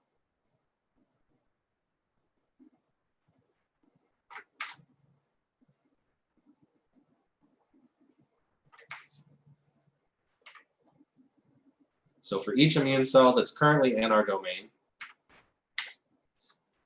I'm going to use this rate coefficient defined in the ODEs, and we're going to calculate the probability that each of those immune cells leaves the domain. Now, we're going to use the parameter that's exactly defined in the main ODE model. Now, the rate of removal, according to the ODEs, while scaling to our simulation space, is done as follows. Let's define a new variable at around line 301 under our comment calculate outflow, remove rate. We're going to get the coefficient DE from the ODE model. Self.sbml dot, and then the ODE model was called ODE model. So self.sbml.ode model, and then to get DE, we'll start some brackets, some quotation marks, and the symbol was lowercase d, capital E. So that is DE as defined by the ODE model. And then to scale this to simulation time, we'll just multiply this by one of our scaling coefficients, self.scale by time. Now, according to the Poisson distribution, the probability for each immune cell leaving is the same. And we'll calculate that in a variable, we'll call it PR_remove.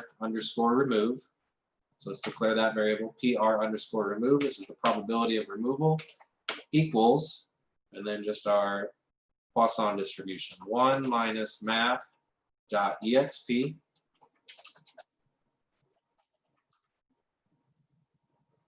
now this is negative DE times,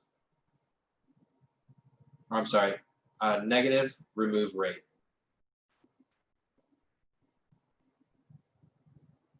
For those of you who've been interested in the scaling parameters, you can get a sense of what self.scale by time is actually accomplishing here by looking at these two equations. Notice that this inc_t, this would be our scaling coefficient for scale by time. This is converting from the rate according to the ODE parameters and its units to simulation time, which is unitless. So 1 minus math.exp parentheses and then negative remove rate. After that, we're going to check the probability over each immune cell in our domain. You can do that with a code snippet, or you can type it manually if you prefer. We're going to visit every cell by type that's CD8 local. So for code snippets, CC3D Python, and visit and all cells of given type. Generates a code snippet with some instructional comments. We can delete all of those comments and everything inside of the loop. You should have a loop that says for cell in self.celllist by type with some arguments. Let's remove the arguments that were automatically generated in the code snippet and then instead say for cell in self.celllist by type and then our CD8 local cells. So self dot and then all caps CD8 local. And this is a convention in CC3D. All cell type names in Python are then converted to all uppercase. So for cell in self.celllist by type with the argument of self.cd8 local. Inside of our loop, let's test for removal by rolling the dice, as Josh likes to say. So we'll start an if block, and we'll say if a random number in 0 and 1, random dot random parentheses. It's a uniformly distributed random variable in 0 and 1. If random dot random parentheses is less than PR remove, it's less than our probability of removal.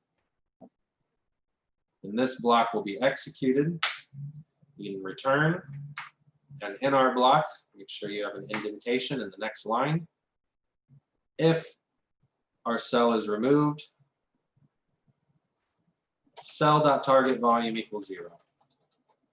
Now, if you recall, in the previous slide from this module, said we could kill cells by setting their target volume to 0. To say killing a cell is a misnomer here because really what we're looking to do in effect is just to simply remove the cell from the domain, meaning that it left in this case. This is an immune cell leaving the local domain. We're not concerned where it goes. The ODE models just say that it leaves. We can make it leave by setting cell.target volume equals to 0. And that is outflow.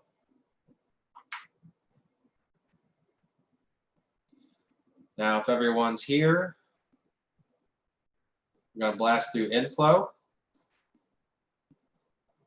As I said at the beginning of this module in my warning, we have a lot to get through. We're going to power right through this. I see no objections in the chat, so we're going to continue. We're going to do calculation of inflow. So we're going to calculate the number of immune cells that are added into our simulation domain according to the information that we get from the lymph node compartment model. And the ODE model describes local recruitment as such, as shown in my screen on the left. You have this first term, KE times EL. So the amount of immune cells in the lymph node multiplied by the parameter KE. Now the corresponding rule in the cellular version is shown here the next equation, and this, for those of you who like stochastics, this is a cumulative distribution for a Poisson distribution. And I admittedly, I will acknowledge that this is not a pretty equation. Well, I think it's pretty, but it's not fun to really go through and dissect. But we can actually very quickly go through and implement this as follows. We're going to do an algorithm where we first ask, are 0 immune cells added? Now this equation tells us the probability of adding a number k immune cells. And we're going to ask first, are 0 immune cells added? And we will calculate the probability according to k equals 0. And if our test fails, then instead we will ask, is 1 cell added? And we'll continue to do this until our test passes, which is we ask, are k cells added? And if the test passes, then we add k cells. And this can be done as follows. So the outcome of this calculation is going to be a variable that we'll call num_add, meaning the number of immune cells added in this simulation step. And we're going to first say that num_add equals 0.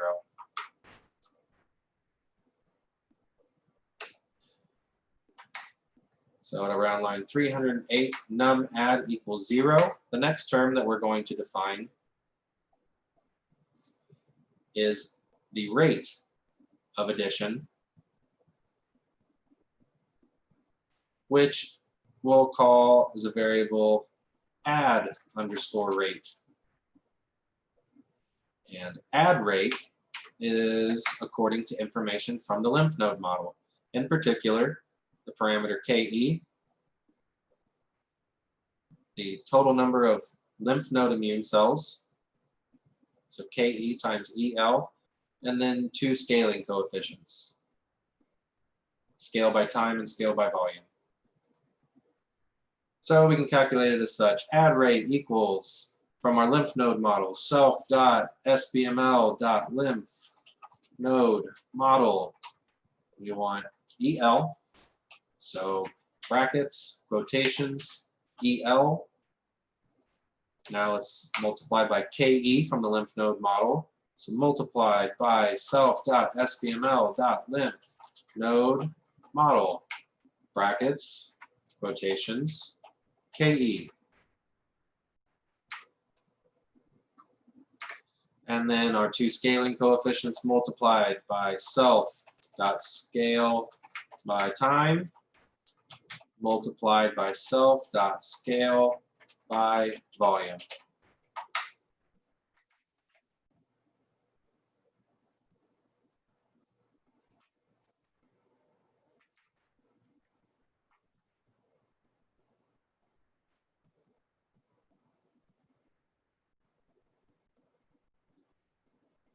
Then I have 2 more terms that we can define to do this with some brevity of code. The third term is calculating the exponent in the probability. This is a constant and doesn't change with k when asking how many immune cells to add. So let's just calculate this now. Let's define this as a variable exp_term. Say that exp_term equals math.exp negative and our add rate. So the term that's going into the exponent is our variable add rate, and our constant exp term is e to the negative add rate. Now lastly, and this is probably the most algorithmically complex part of this, is that every time that we ask in our trials, do we add 0 cells, do we add 1 cell, 2 cells, 3 cells, every time that that calculation is made, this actually does a summation in the cumulative distribution function up to the number of cells about which we've asked. If we ask, are we adding 3 cells, then in this calculation, this will do a summation up to k or n equals 3 in the expression shown on my screen. Which means that as we ask, add 0 cells, add 1 cell, add 2 cells, we can just simply update a summation term that calculates this value. And we can do this as such. This is shown in the code snippet on the left.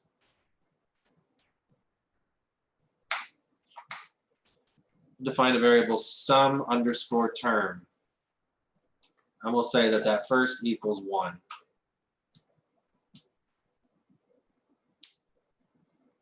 Now sum term is going to be the current value of this summation based on what our current value of k is, our immune cells that we're asking about. And we're going to do this in a while loop. So after sum term, let's define a while loop. Say while, and then let's roll the dice. Random dot random parentheses. And while that value, our uniformly distributed random variable, while that value is less than the current value of the right-hand side of our probability. So while random.random is less than 1 minus our constant exp term times the current value of our summation term, sum term. While random.random parentheses is less than 1 minus exp term times sum term. And let's add a colon and go into our while loop by returning. Now every time we make this test, we will increment our output of this step, which was num add, again the variable that describes how many cells are going to be added, num add, and let's just add 1. Every time we ask this question, every time that this test fails and we do this while loop again, we will increment our output by 1. And for the next test, we're going to update our summation term. And we can do that as follows. Take our sum term and we're going to update it. So sum underscore term, we're going to add to it by saying plus equals. So adding to the current value of sum term, the equation is our add rate, add underscore rate, to a power of num add.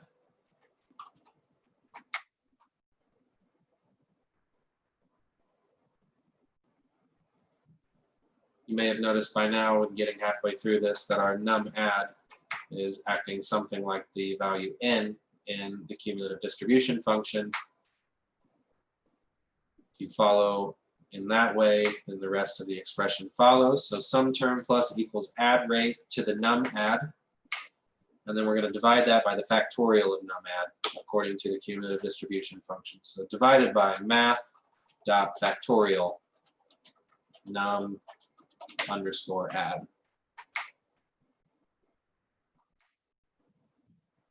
Question in the chat, can we use here random.poisson?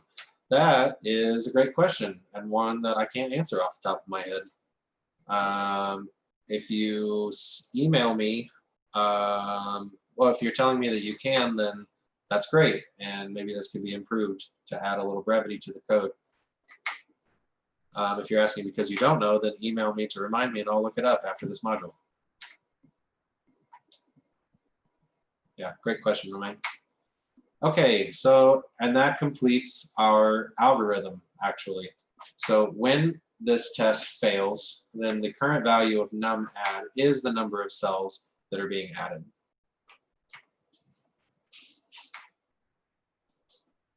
Now from there, you can finish this by moving on to immune cell seeding, the last section that we outlined for the spatial aspects.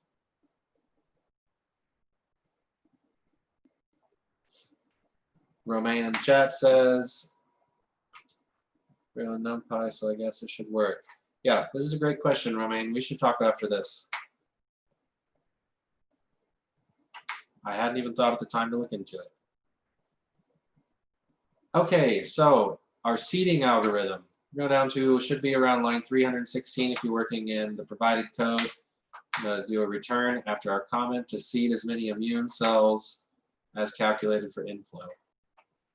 I'm going to correct my comment. Immune cells as calculated for inflow. Okay, now to do this, we have a certain number of immune cells that we are going to add for this simulation step. It could be 0, in which case we won't do anything. It could be multiple. Now, the way we're going to do this is that for every cell that we're going to add, according to our previous calculations, we're then going to go through, we're going to randomly select a pixel that's not occupied by a cell. And then we're going to put an immune cell in it. So we're going to randomly select an available site in the spatial domain. We're going to create an immune cell, and then we're going to put that immune cell in that randomly selected available space. So to do this, I'm going to start by just doing a for loop after our comment for seeding. We don't actually need what's returned by range in this, so we're just going to say for, and then we'll just add an underscore. For underscore in, and then range. Let's make sure that num add is an integer, so range of int of num add. For underscore in range of int of num add. So whatever goes in this for loop is going to be executed as many times as is specified by num add according to our inflow calculations. So let's terminate that with a colon and start our for loop by returning. Should get an indentation automatically. And then let's annotate our 2 steps. First step is we're going to get a random medium pixel. Comment, get random medium pixel. Let's return twice and add a second comment, add immune cell. And these are our steps. So for every value returned, we're going to get a random medium pixel and add an immune cell. Let's continue. Now to get a random medium pixel efficiently, we can turn to another plugin provided in CC3D. Let's go to the XML and we're going to add a plugin called Pixel Tracker. So in the CC3D XML, wherever you please, anywhere on an empty line, place your cursor. And in the menu bar for CC3D ML, you can go to Plugins and Pixel Tracker. Now what Pixel Tracker does is it keeps track of all of the pixels, or voxels rather, in a 3-dimensional simulation. It keeps track of all of the sites occupied by each cell in the simulation. It's a very efficient way to retrieve all of the locations where a cell can be found. And if so told, Pixel Tracker will track the medium, meaning that you can also very efficiently get an iterator over all of the voxels in the simulation domain currently occupied by the medium, which is to say not by any cells. And we can enable this in our Pixel Tracker if we added the plugin either manually or using the code generator in Twedit. You can enable medium tracking by just adding the tag track medium /.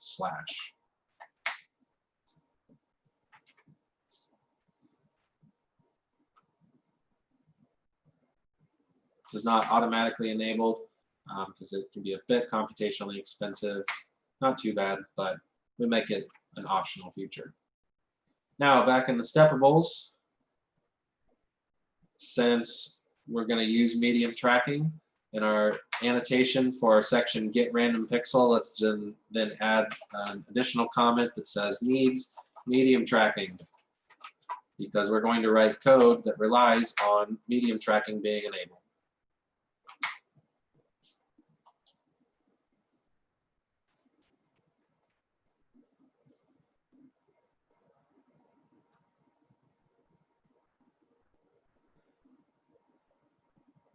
Now with that, if everyone's with me, let's get our random medium pixel.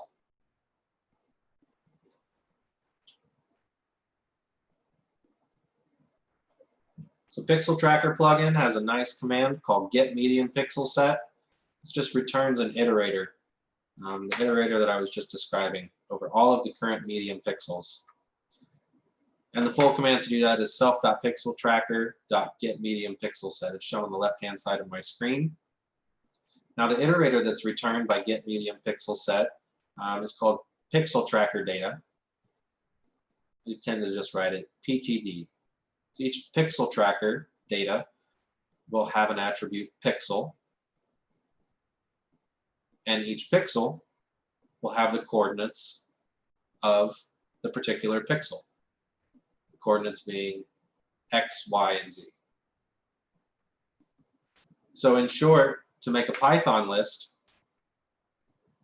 with all of the pixels occupied by the medium can be done as follows. Let's declare a variable called med for medium pixel set, med underscore pixel underscore set equals, and let's start a bracket.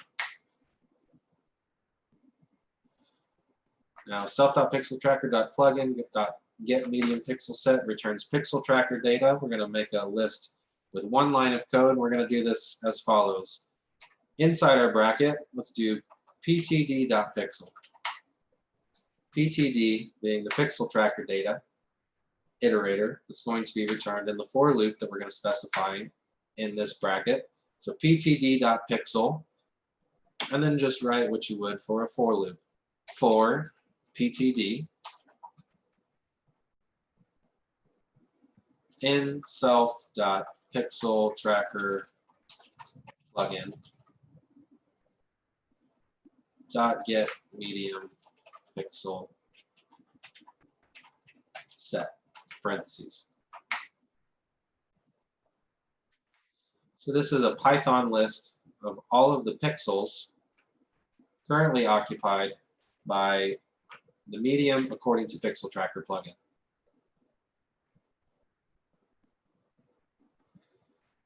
Now in that list, we would like to draw a random pixel. And we can do that by generating a random index in the Python list. And we can do this as follows. Let's declare a variable rand underscore idx for random index. And that equals, I'm going to use a function defined in the random module, random.randint. Let's start some parentheses. We have two arguments. The lower bound of the range that will draw a random integer, and the upper bound is the length of our list of medium pixels, and we're going to subtract by 1 because of some of the specificity of this particular function. So the first argument is 0, that's the lower bound, and the upper bound is the length, len, of the medium pixel set list, med pixel set, and then subtract by 1. So this will draw a random index in the size of our list of medium pixels. Now let's get our random pixel. Do that by declaring a variable rand underscore pixel for random pixel. And easy enough, rand pixel equals med pixel set. So our Python list, start some brackets, and you probably guessed it,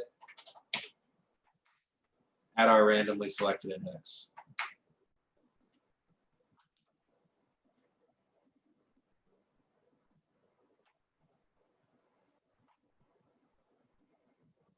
Now we have our randomly selected pixel or voxel,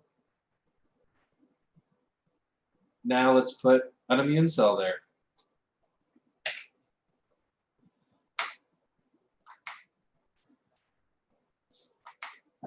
So below our random pixel, let's declare the 2 coordinates in our plane where we're going to place our immune cell.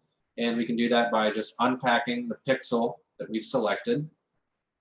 We can do that with 2 variables that will declare x_seed for the x coordinate of the seeding site equals rand_pixel, our random pixel, .x. And the same for the y coordinate, y_seed equals rand_pixel.y. We don't need to get the z coordinate because in the model that we've been building, our immune cells go into the coordinate z equals to 1. So our immune cell will be placed at x seed, y seed, 1.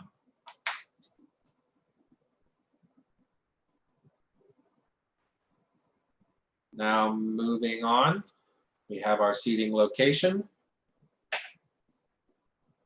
Let's go down to our second section, add immune cell.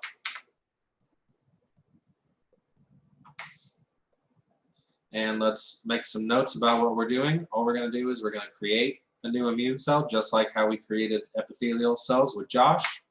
And we're going to place it in the cell field at our seeding location. And lastly, we're then going to set necessary volume parameters, our volume constraint and our strength, our constraint and our strength, using cell volume and volume LM, our model inputs. So to add an immune cell, first add the comment, create new immune cell, and the function is self.newCell. This will return a new cell according to the type that we pass to self.newCell. So cell equals self.new_cell. There's a Python code snippet for this as well, though I'm blanking on what it is at the moment. So suffice it to say that it's there, and this is what it would return. Self.new_cell, and let's pass the cell type that we'd like to create, which is our CD8 local cell. Cell equals self.new_cell, passing the argument self.cd8 local, again all caps by convention in CC3D, or necessity rather. Next section, now let's add the comment. We're going to place our new immune cell. And as a reminder, we can just get the cell field with self.cell field.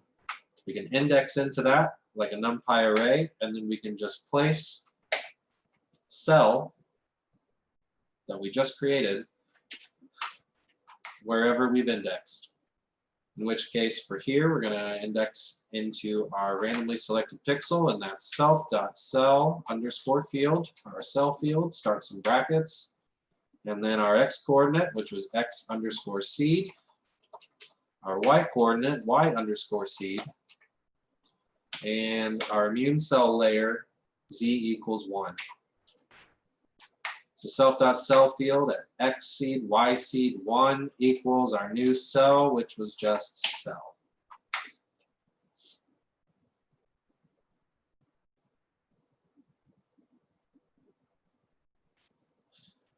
Giuliano mercifully reminds me in the chat that the Python code snippet to create a new cell is in CC3D Python cell manipulation create cell, or cell detail. Thank you again, Giuliano. Much appreciated. Now, in our last step, since we're managing the volume plugin in Python, we're going to set our volume parameters. And those were cell_volume and volume LM. Let's note what we're doing. Set volume parameters. And let's first set the volume constraint, was cell.target volume, and we're going to set that to our model input of cell_volume. And likewise for the volume constraint coefficient, Our model input parameter value is at volume underscore LM, cell dot lambda volume equals volume underscore LM. So we set our constraint and the strength of our constraint according to our model inputs for the cell that we created at our randomly selected site. And we're doing this for as many cells as is instructed by our calculations for inflow. And that is the entire spatialization of immune recruitment. Now, I'm going to turn it to all of you to go through the exercise of updating the population data windows. So we had, for example, you start the module in player that we're working from. We have one of our windows population data.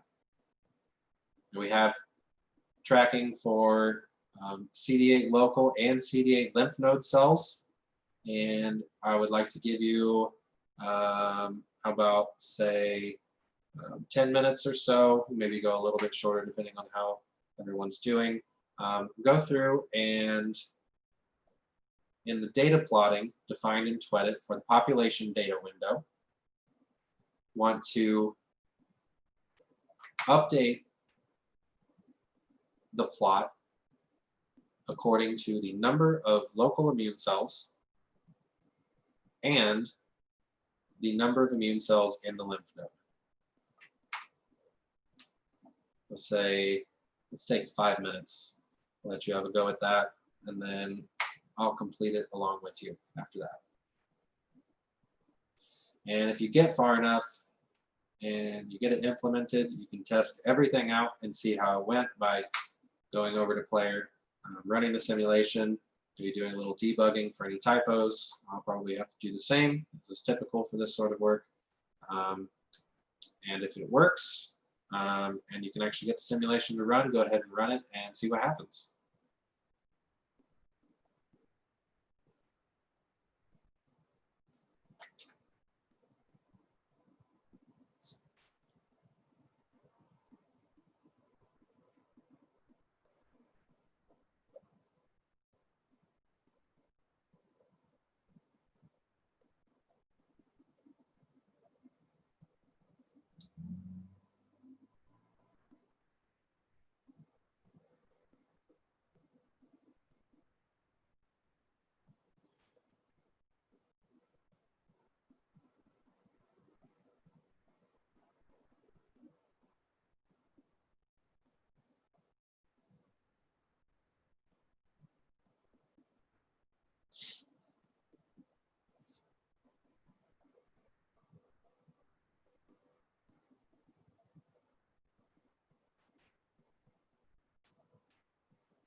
Gonna get a poll going here in a minute to see how everyone's doing. Give it another 2.5, 3 minutes or so, unless you hear back that everyone's gotten through this.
right, last call. Got about another minute. If anyone's still working, feel free to drop it into the chat and mention it.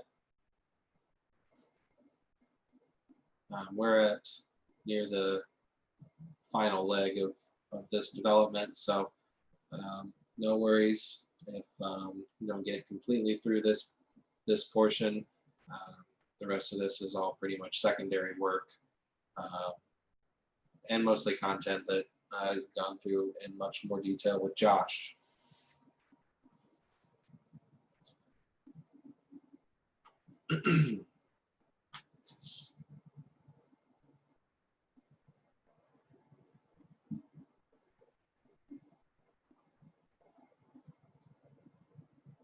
All right, so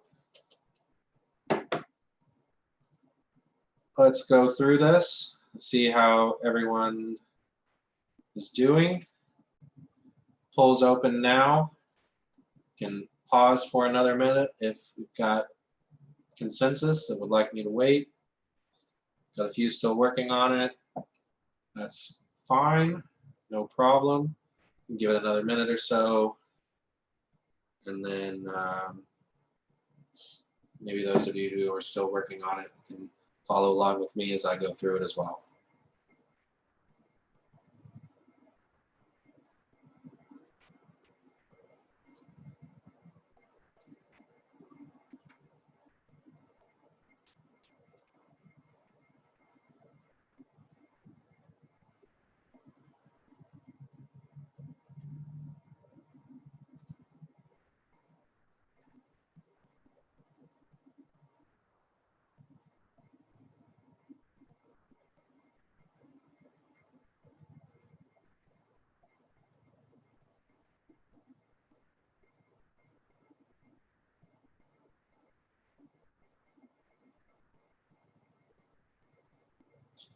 All right, so got some people working, so that's fine.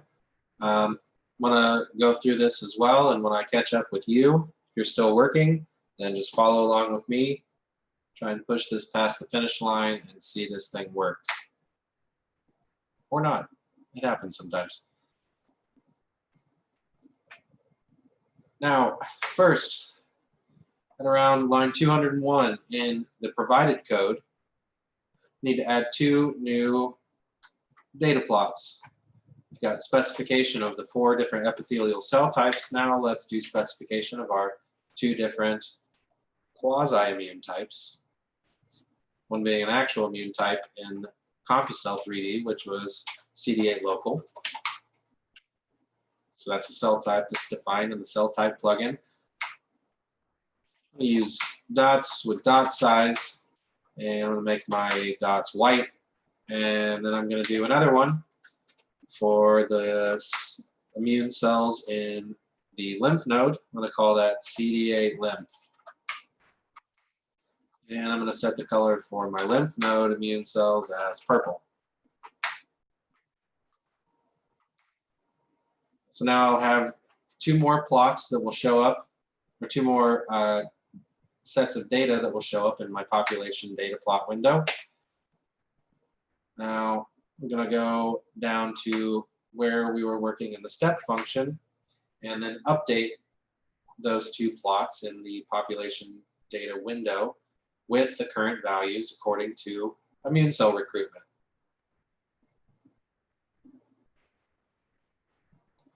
So we wrapped up our calculations for immune cell recruitment in the provided code at around line 335.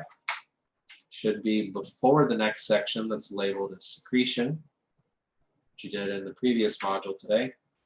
Let's make a little space before secretion starts, and let's do our data plotting. So let's add a comment saying what we're doing. Plot immune cell population data.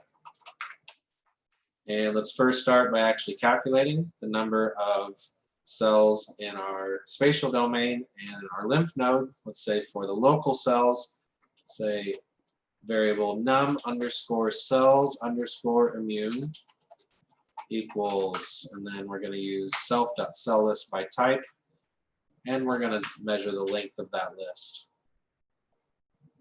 So the length of what's returned by cell list by type is the number of the cell type that we pass. In our case, we're going to pass self.cd8 local for our local immune cells. So do len for length and then self.cell list by type, and pass our local immune cell type, which is self.all caps cd8 local. And for our lymph node, let's declare another variable called num underscore cells underscore immune underscore L. The number of immune cells in the lymph node. This will just get directly from the lymph node compartmental model. The variable is EL. We can get that value using self.sbml. Be lymph node model. So typo in my code snippet in my slides.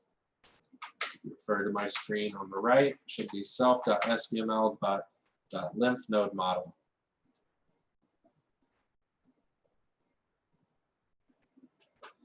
And start some brackets and some quotations. And again, the symbol was EL, capital E, lowercase l.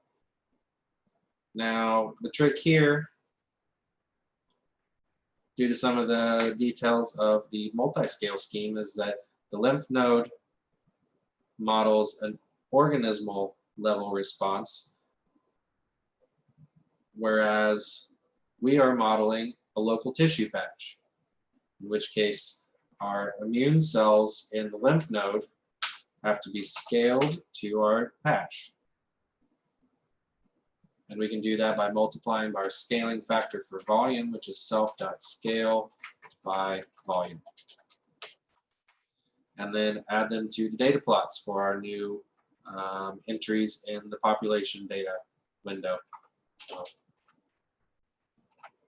in this case, the window is self.pop underscore data underscore when, and then using the function add data point for our CDA local cells.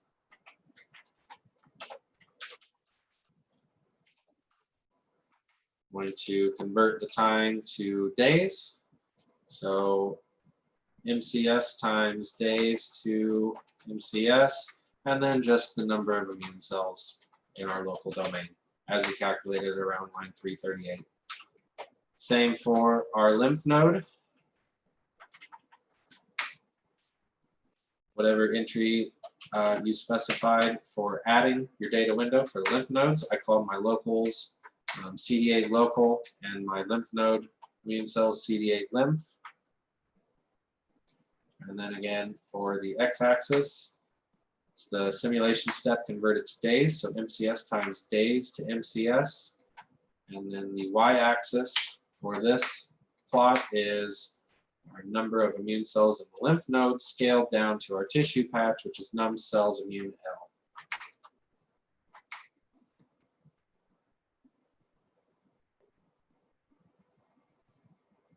And that completes that exercise.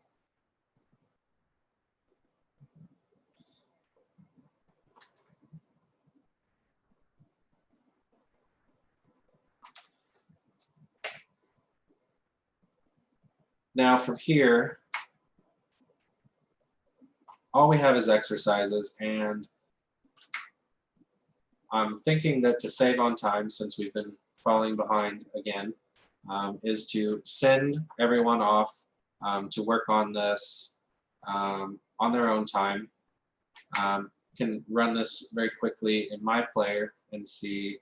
You can test your implementation after having completed the previous exercise.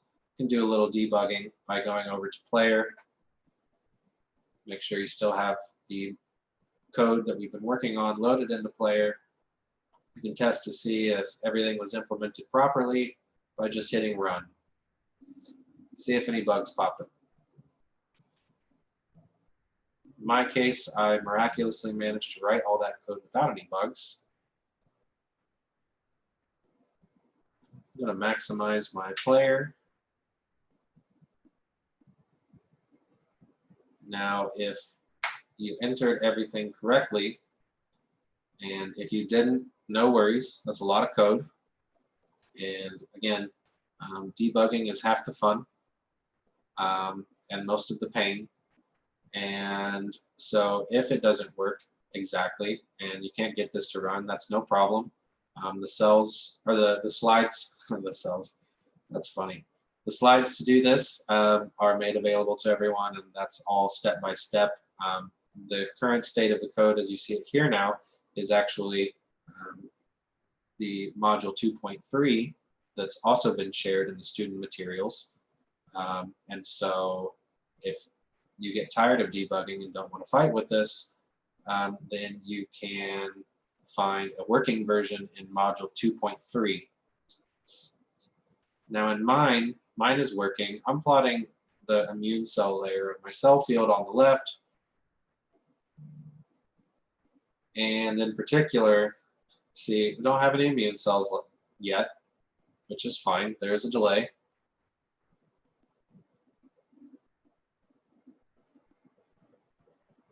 Now, when I expand my population data window, and I look at the very bottom here, the purple dots, as I define them, the lymph node number of immune cells were purple. And I see now, even though the value is 0 currently, I see that in my population data window, I now have a value showing up for the number of lymph node immune cells. And as my simulation goes on, I see that value rising. My uninfected cells by around 1 day is 0. Everything is at least infected. And now I see that my data points for the lymph node immune cells are now greater than 0. So it's doing something. Again, this is the value of the immune cells in the lymph node according to our compartmental model. So this is not the number of immune cells in the spatial domain, which is still 0. They haven't shown up yet. But as simulation time progresses, we should see the immune cell value rise first for the lymph node and then later on for the immune cells. And we can see if some of them show up.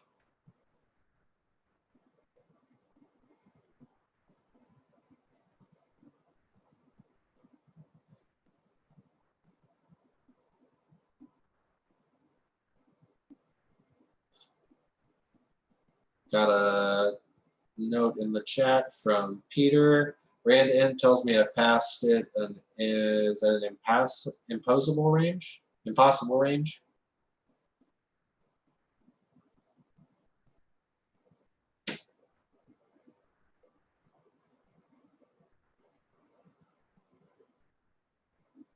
Say, make sure that you are passing from 0 as the first argument to the length of the Python list of medium pixels -1. Also be sure that you completed the step of enabling medium pixel tracking in the XML. I think that would throw an error if you tried to call get medium pixel set and hadn't enabled it.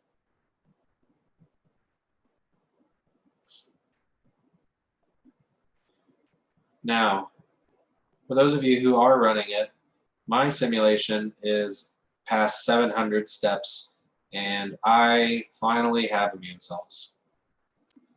And I look in my population data window, and there they are. Lymph node immune cells rising, over 200 of them currently. Now I've got some white dots showing up.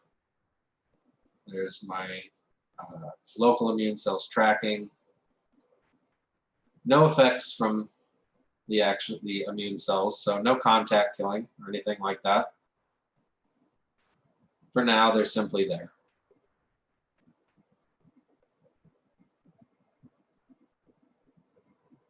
Now, if you don't feel like debugging through all of that code, then again, feel free to grab module 2.3. It's in the student materials that have been shared. I'd like to send you off with a final exercise to do on your own after the workshop today. You make a note of this.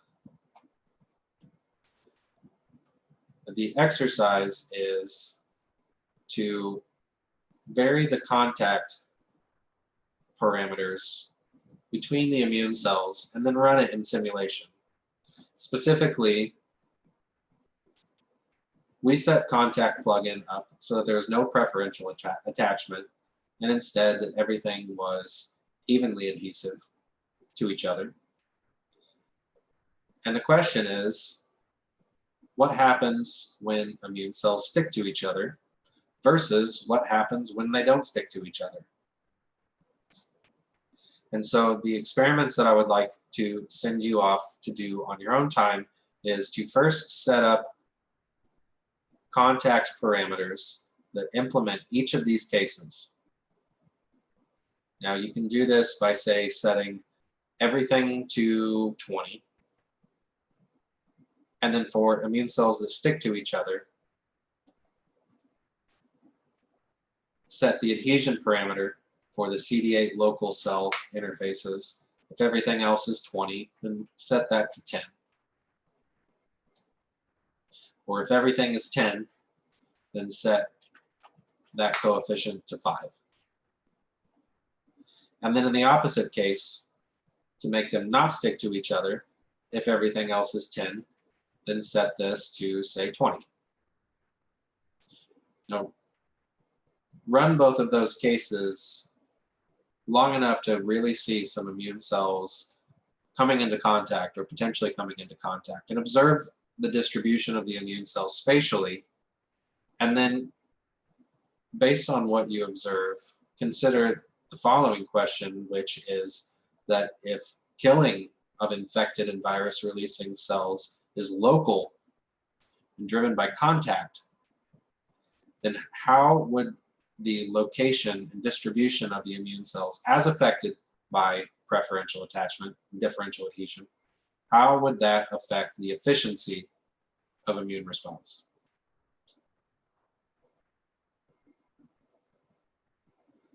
Now with that, I would like to turn it over to James to see what we're off to next. We have another module scheduled after this one. Can try very hard to finish that up before 6.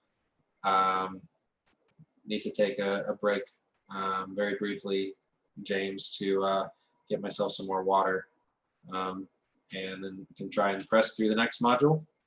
What do you think, James? Or would you rather do that tomorrow morning and have Maciek do his presentation now? Maciek, are you ready to do it?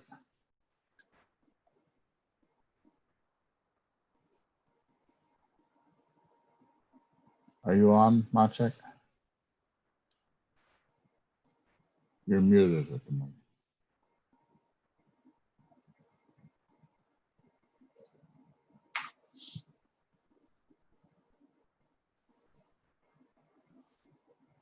Yes, I can do that, I guess. Just having trouble with my Zoom.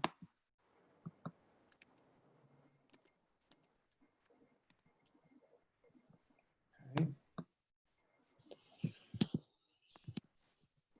All right, I think I can do that. Can you hear me? Yes, that's fine.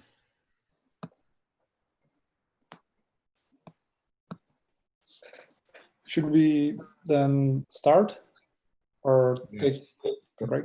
No, I think we're ready to start. The only thing is, if you want to show both the CompuCell and the PowerPoint, you have to make sure that the mode when you start the when you start PowerPoint is correct. Sure.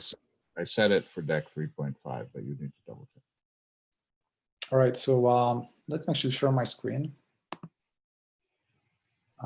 Desktop 1, sure.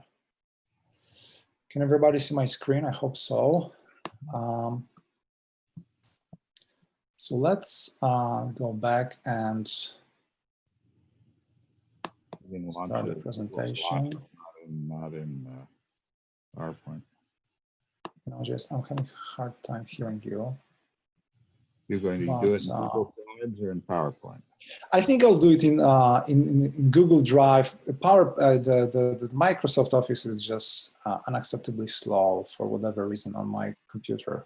Okay. And actually, no this Google presenter does a very good job of rendering PowerPoint presentations. So I'll get out of your hair. Let you take over. This is Maciek Swat. He's the one who actually wrote CompuCell 3D. So if you have any questions about how it works internally or issues or suggestions, he's the person to talk to. So I'll turn it over to Maciek for our last presentation of the day. and I have 1 hour, right? Roughly. Yes, and then if it runs over, you can use tomorrow. Sure, morning. yeah, exactly. All right. So I hope everybody can see my slides. If you don't see my slides or if something is missing, please let me know. All right, so let's start the discussion of a little bit of theory behind CompuCell 3D. So CompuCell 3D implements cellular POTS model. So this model has been developed by James Glazier and Francois Grener. And in this model, you probably saw it already, but so I might be repeating some information here, but it doesn't hurt to repeat that so that it sinks better.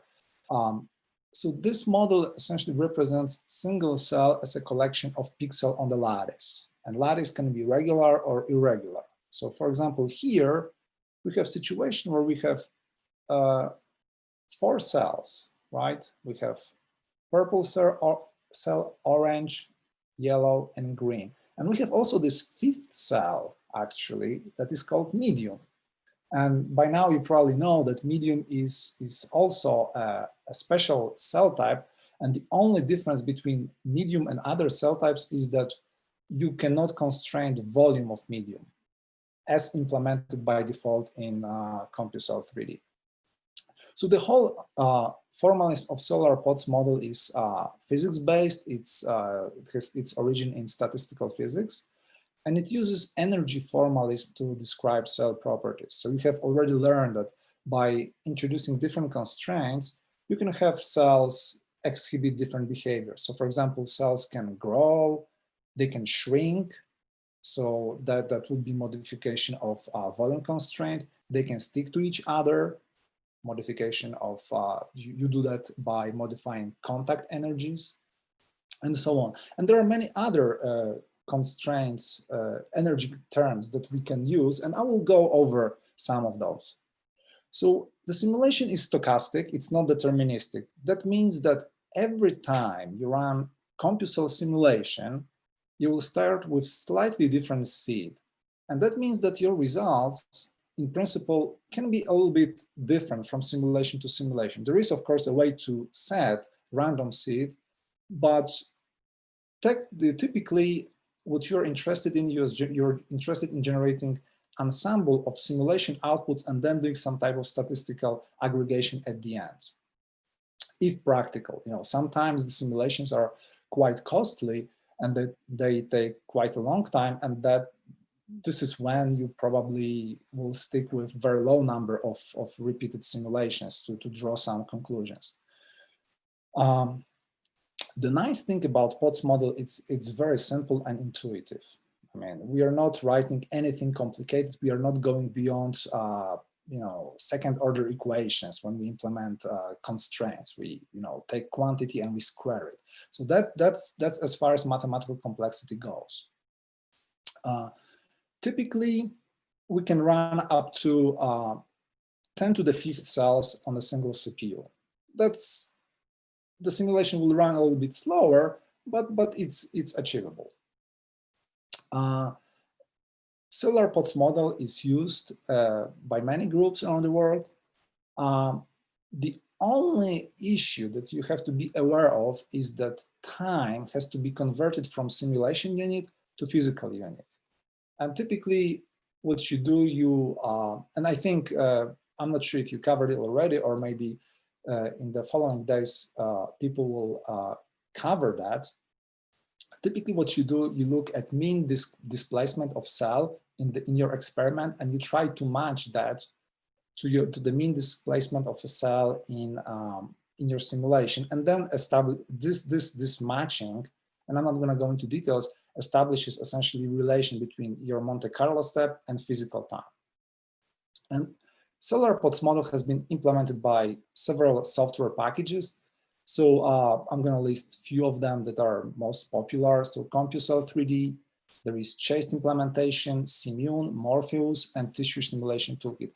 I think it is probably fair to say that CompuCell3D and Morpheus are two main implementations of cellular pods model. All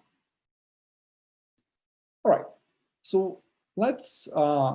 So this is typically how we go from experimental image into a conceptualized view of cells on the lattice. So we have a microscopic image of somites. We represent them. We represent the cells that we observe on the microscopic image as spatially extended domains, so CompuCell cells, right? And then if we zoom in into this region, we can essentially see how cells are being laid out.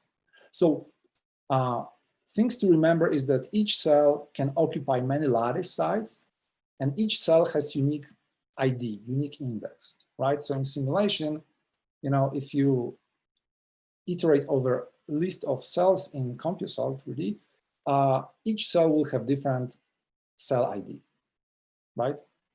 So for example, yeah, and then also each cell has a different type, has a type actually assigned to it, right?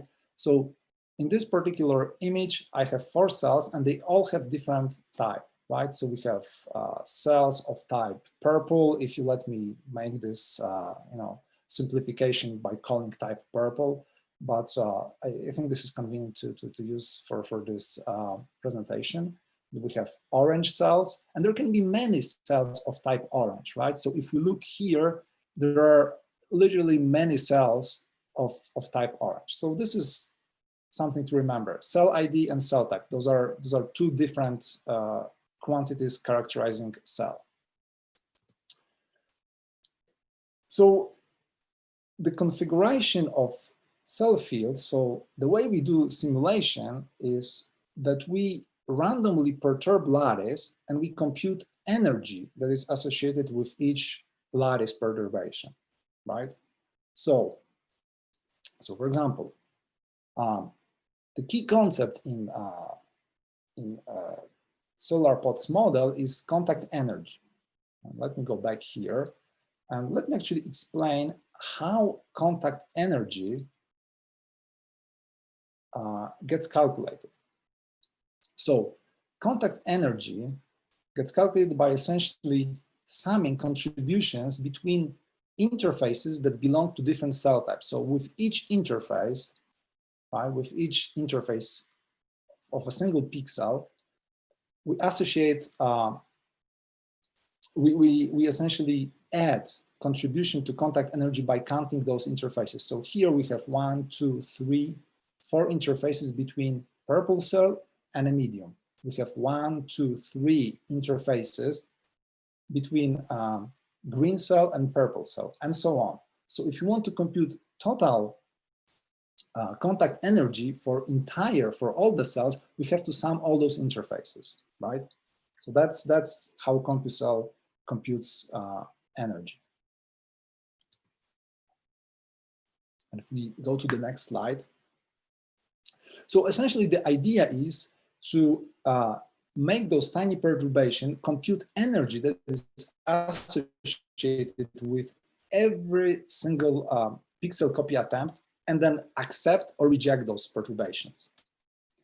So at each step, essentially that's what's happening. And I'm going to walk you through the key concepts. So let's go to a picture that actually visualizes what happens during several pixel copy attempts. So for example, let's assume that this is our lattice configuration.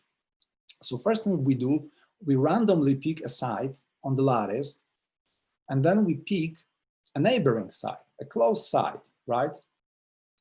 Where we want to copy the pixel from the source pixel into the destination pixel, right? So here, for example, it happens so we picked a pixel that belongs to a blue cell, and we try to copy blue cell onto another pixel that belongs to the same cell. And this pixel copy doesn't make sense because it doesn't change, it doesn't perturb lattice. That's why I call it invalid pixel. So if CompuCell encounters such a situation, it will essentially say, okay, let's skip this, let's don't calculate anything, let's move over to the next pixel copy attempt. Okay, so let's do that. So we pick random site, it belongs to green, to the cell that is green, and we try to extend this cell and copy its pixel into neighboring site, which happens to belong to this orange pixel, orange cell. So what happens here?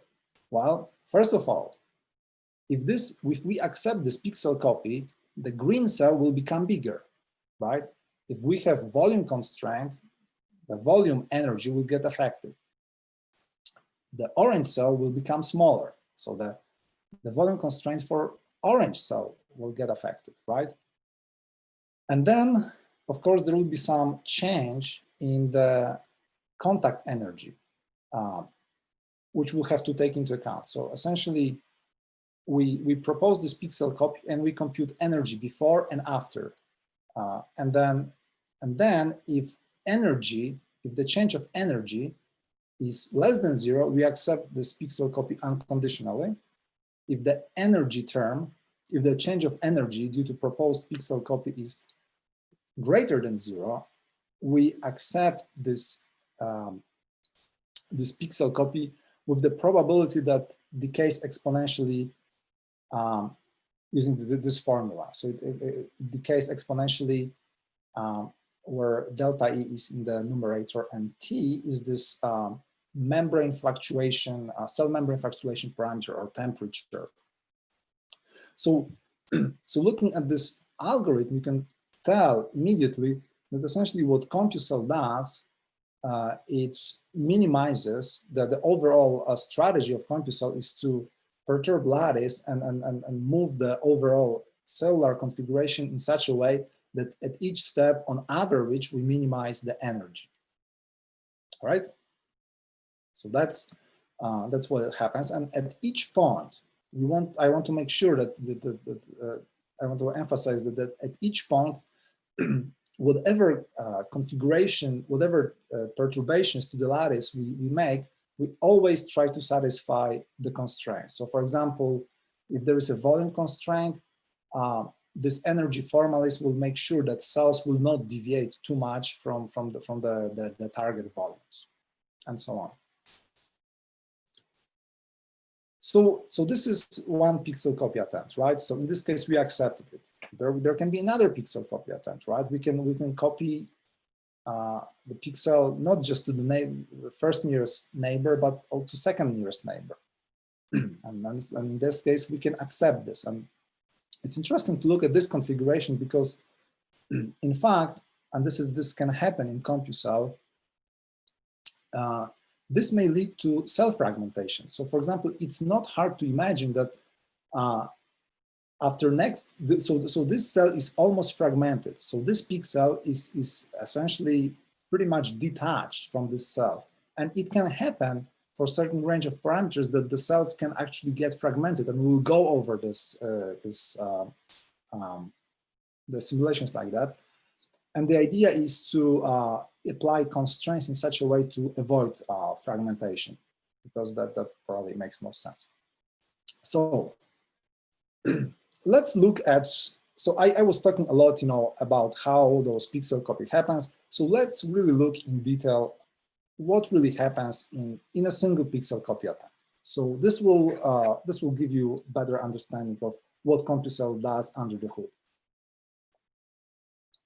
All right, so let's assume that we have simulation. We have simulation where we only have two terms. We have contact energy, and we have volume energy term, right? If you look at this formula, it looks a little bit scary, especially this delta function, But what this delta function does, what this parenthesis does, is it makes sure that you don't count interfaces between pixels that belong to the same cell. That's all there is. So don't get scared by this term.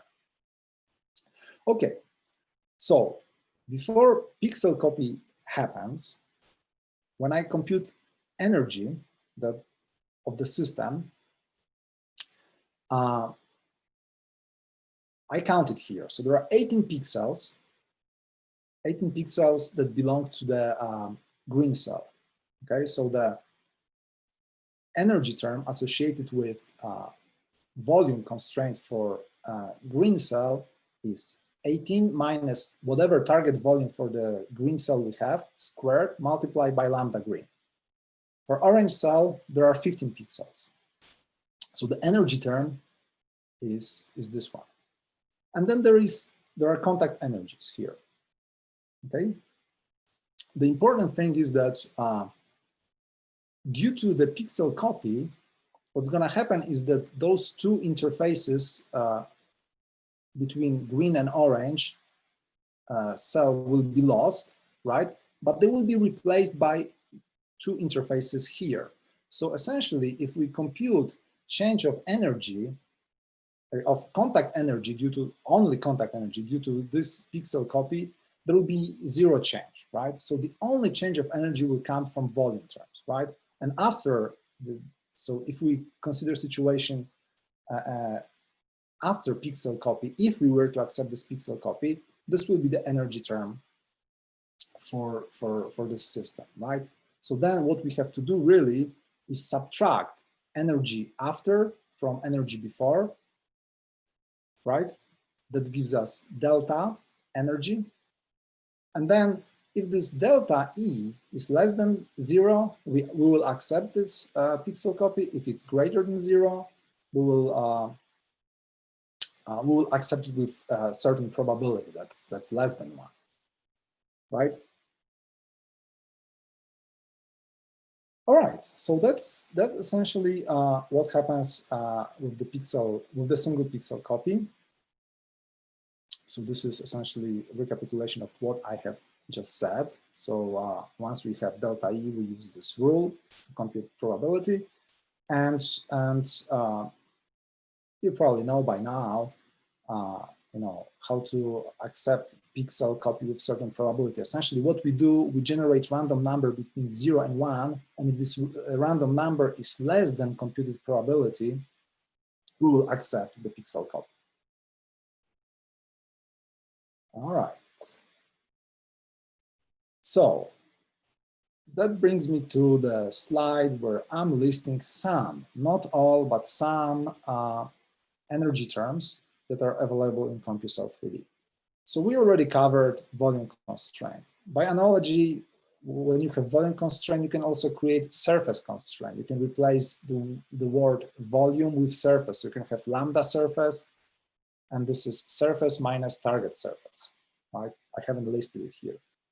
You can have chemotaxis, right? So you can introduce pseudo energy term, which will make cells chemotact up or down the concentration gradient, depending on the value of chemotaxis lambda, if it's positive or negative. You can also implement external potential or force. So essentially, you can apply by adding energy term where you look at the displacement of the source and destination pixel, you can essentially simulate a force. You can put constraint on inertia tensor, and that way you can elongate or shorten the cells. You can have adhesion that we know, and it's worth noting that adhesion does not have to be, the CompuCell gives you opportunity to apply adhesion between not just cell types, or specify adhesion not just between cell types, but specify adhesion between different individual cells. And I think tomorrow, Julio will cover that. And so on. So there are many terms that exist already in CompuCell. You can also write your own energy term. And the nice thing about CompuCell is that if you want to include your energy term, all you have to do is write a plugin. And we have a tutorial that teaches you how to write a plugin. So in that way, when you write a plugin, you don't have to modify too much of the code. You just write a simple module, that's a standalone module that you can then contribute to CompuCell, or just keep it for your private purposes for your research and then use it. So in that sense, CompuCell is quite extensible. So let's go back, let's go over some terminology that probably you have encountered, but let me actually go over it again. So CompuCell has those, CompuCell simulation can be divided in, can be thought as a simulation taking place at two scales. So there's fast scale and slow scale. So at the fast scale, we are talking about pixel copy attempts. So we discussed this essentially. So pixel copy attempt is this micro unit of operation of CompuCell 3D, right? And it happens, and we are doing plenty of those pixel copy attempts. So each Monte Carlo step consists of, typically consists of number of pixel copy attempts that is equal to number of lattice cells, okay? And at this fast scale, we typically use plugins that compute effective energy, okay? So in addition to plugins that compute energy, we have also lattice monitors. So lattice monitors are CompuCell modules that make sure that, for example, center of mass position, that volume, that surface, lattice configuration takes place. So those are the modules that are typically written in C++, both energy terms and lattice monitors. And the slow scale, we're talking about Monte Carlo step. So Monte Carlo step is, as I mentioned already, a unit of time, and typically we call one Monte Carlo step after we try to do number of pixel copy attempts that is equal to number of lattice sites, right? And then in between Monte Carlo steps, we run modules called steppables, right? So at the end of Monte Carlo step, we call a series of modules that are typically written in Python, and they are called steppables, and most of those modules perform some type of customizations, right? So for example, you can adjust cell types in the steppable. You can change target volume, lambda volume. You can have cells. You can, read the chemical field. You can change chemotaxis properties, and so on. So those tasks are typically and most conveniently done in Python. I want to mention one thing, that even though we typically use Python, because Python is super fast to develop, you can also write steppables in C++. In fact, if you're really struggling, if you notice that your simulation is slow because your steppable is written in Python, it takes too long, you can rewrite it in C++. Of course, there are ways you can optimize things in Python, but really, I mean, going to C++ is also an option, and I want you to be aware of that. So this is pictorially what happens, how the simulation looks like. So we do Monte Carlo step. Let's assume that we have 100 by 100 lattice, so 10,000 pixel copy attempts. And after each Monte Carlo step, we run steppables. All right. So I hope this is clear so far. Okay, so this brings us to the question of nearest neighbors in CompuCell 3D or any POTS model, the notion of nearest neighbors. So if I go a few slides back, maybe I don't have to go. I'll just tell you. So you remember that when I was when I was talking about pixel copy, I was showing you that you can copy this center pixel into its nearest neighbor, or you can copy it on the diagonal, or you can even copy it even further. And there is a setting in CompuCell, and typically it's called neighbor order. So if you see neighbor order 2, that means that you allow pixel copy to take place between first and nearest and second nearest neighbors, right? So essentially, the concept of nearest neighbors is quite simple. You pick a pixel, and then you look at, you categorize nearest neighbors, you categorize neighboring pixels based on their Euclidean distance. So for example, this center pixel has 4 nearest neighbors, right? They are here. It has 4 second order nearest neighbors, right? They are those guys on the diagonal. Then it has 4 third order nearest neighbors. Those are those guys with 3, and so on. And those are the distances, okay? In practice, we use, between 1 and 4 nearest neighbors. One thing that you have to be aware of probably is if you want to avoid lattice anisotropy effects, it's a good idea to keep the nearest neighbors to essentially use higher values, 3 or 4. And there are 2 things that I have to emphasize here.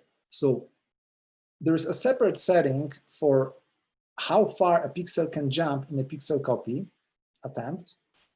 So this nearest neighbor value is specified in the pod section.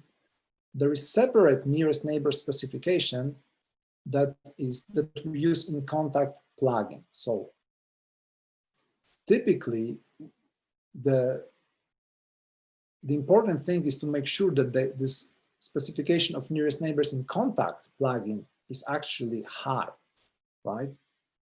And what does it mean? That means that when you compute contact energy between pixels, right? Previously, I told you that, and I consider the simplest case, that we only count interfaces between, cells of different, we count only interfaces between different cells. So I would say that then you would count interface between this blue pixel and this yellow pixel and this pixel and that and yellow, right? But if you increase this neighbor order, you would also include interfaces between other pixels. So you would go to second and third nearest neighbor if you actually change contact energy nearest neighbor setting to be 3. So that means, so what that does in practice, it makes sure that, for example, if you're trying to create rounded cells, that your cells will look more like a circular cell rather than a cell that looks like octagon, and that essentially can happen. So, for example, if you imagine in CompuCell, if you want to create big circular cell, right? And if you use low neighbor order in contact energy, most likely you will end up with octagon. If you want to have truly nicely circular cell, sometimes you might have to go to 20th nearest neighbor. So that's something to be aware of. Of course, that will depend on the size of the cell, but something to be aware of is that whatever neighbor order you choose, CompuCell will actually perform computations for you. If you use really high neighbor order, the computations will obviously take a little bit longer. So another thing to be aware of. In addition to Cartesian lattice that we are mostly familiar with, CompuCell also has option to use hex lattice. The hex lattice is this honeycomb, right?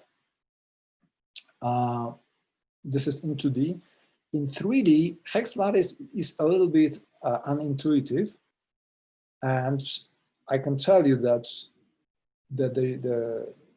it uses rhombic dodecahedron as a unit, and the properties of the 3D lattice are a little bit unintuitive to grasp first.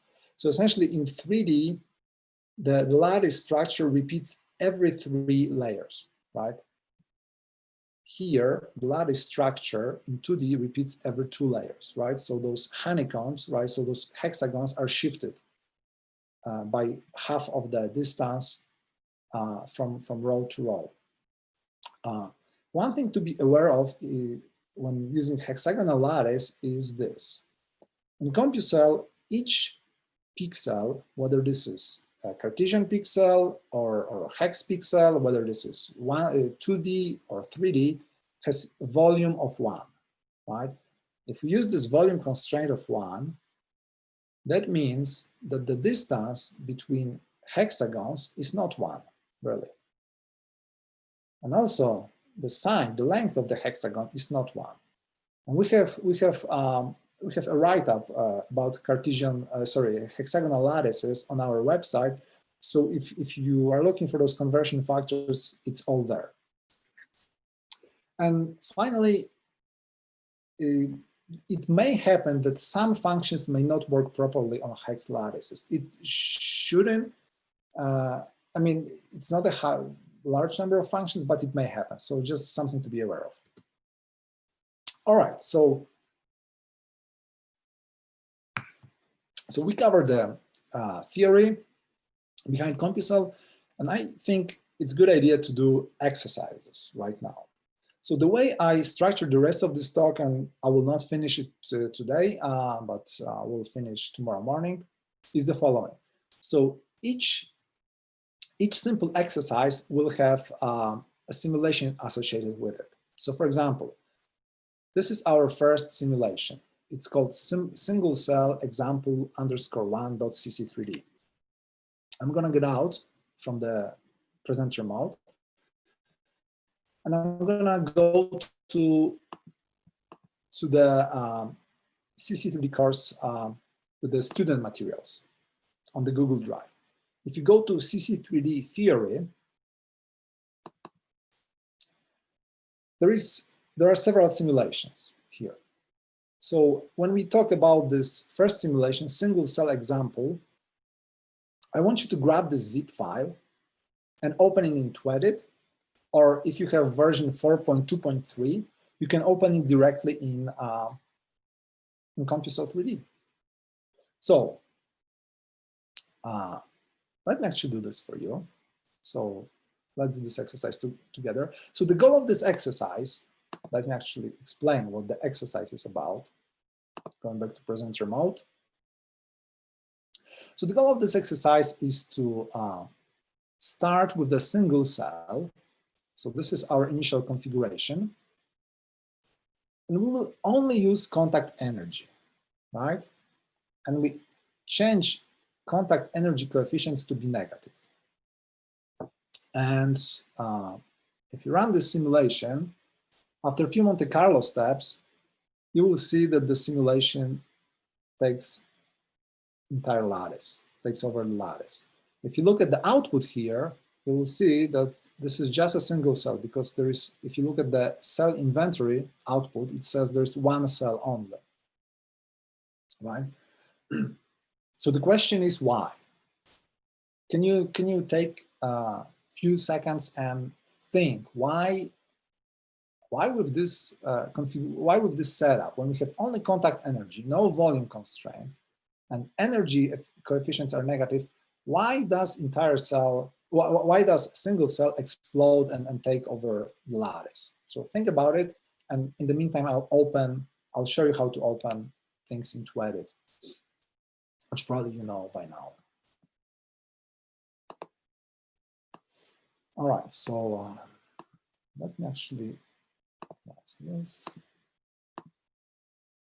So I'm going to go to the Google theory. Sorry, CompuCell CC3D theory folder. Click download, and I'm gonna download this. Yeah, it already is here. I'm gonna save it. And then when you open this simulation,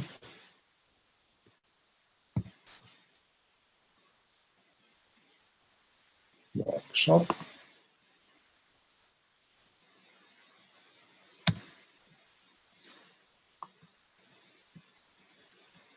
in Tentative, you can select zip folder, and CompuCell and Tentative tells me, displays this message: could not create default unzip folder. Perhaps it already exists. It does exist, because I checked just before this presentation that, that the simulation runs. So I'm going to hit OK, and CompuCell will give me another dialog where I can select, I can specify a new folder, and this new folder I'll call single cell demo. Hopefully for you, since you have not created, you have not used this simulation, you will not have to go through that step. Create, and I have to hit open, and my simulation is open here, right? So if I run it, let's see if it runs. I had CompuCell player open. Okay, so it was too fast, and I zoomed. So the settings were such that you essentially were zooming at the fragment of the simulation here. So I unzoomed. You can hit R. If you type R, I think it should. Sorry, it should reset the view. So let me stop the simulation and let's start over. Let's step. Have we done exercises? No. Maybe I'll just do this. All right, so I'm doing essentially, let me zoom in a little bit. I'm doing a few Monte Carlo steps, and you can see this cell spreads like spaghetti. So why does it happen? Well, let's go back to the presentation. There's an answer there. All right, so let me jump to the presentation. So this is, by the way, this presentation has also code highlights. So I just want to show you that the code is really simple. So this is standard CompuCell simulation where we have just one cell type called condensing, and the contact energy between medium and condensing are set to -10. I don't have any initializers in XML. I'm creating a single cell that is 1 pixel wide in start function of the steppable. And that's the syntax I'm using. So the reason why this cell occupies the entire lattice is that the CompuCell minimizes energy. If each interface between cell and medium contributes -10 units of contact energy, how would you minimize the energy? You would essentially create as many interfaces between medium and cell as possible. And that's why you did this spaghetti or labyrinth pattern, right? Because each single interface that you're looking at contributes -10 units. So if the more -10s you have, the lower your energy. So that's why you observe this pattern. All right, so let's switch gears and let's go to the next exercise. Okay, so let's do the opposite exercise. Okay, let's start with single cell, but this time we are going to use positive energy coefficients, right? And the question is, why does the single cell disappear? And I'm already giving you an answer. So you're free to go ahead and open this simulation. It will be a very quick simulation because the cell will disappear after a single Monte Carlo step. So I'm gonna save ourselves some time and skip this step. But essentially, this is the answer. So before my pixel copy attempt, I had 4 interfaces between cell and medium, and each interface contributed 10 units of energy. So I had my total overall energy, because I have only contact energy, was 40 units, right? Sorry. And if I get rid of the cell, if I override this pixel belonging to a cell with pixel belonging to medium, I will go from 40 units of energy to 0 units of energy. So that's exactly what CompuCell does. And hopefully this gives you an intuitive feel why, what contact energy does really. What type of role does it play?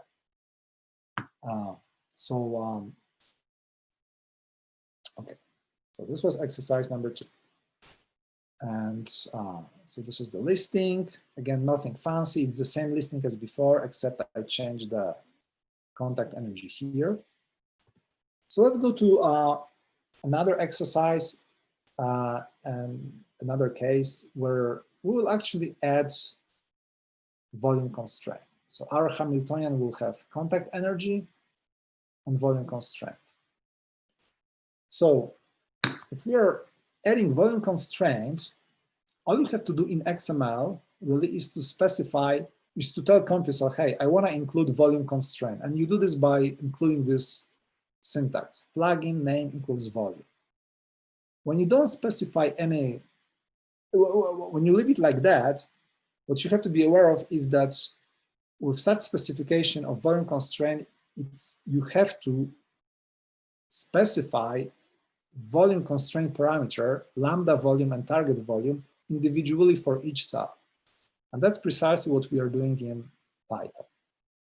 Okay.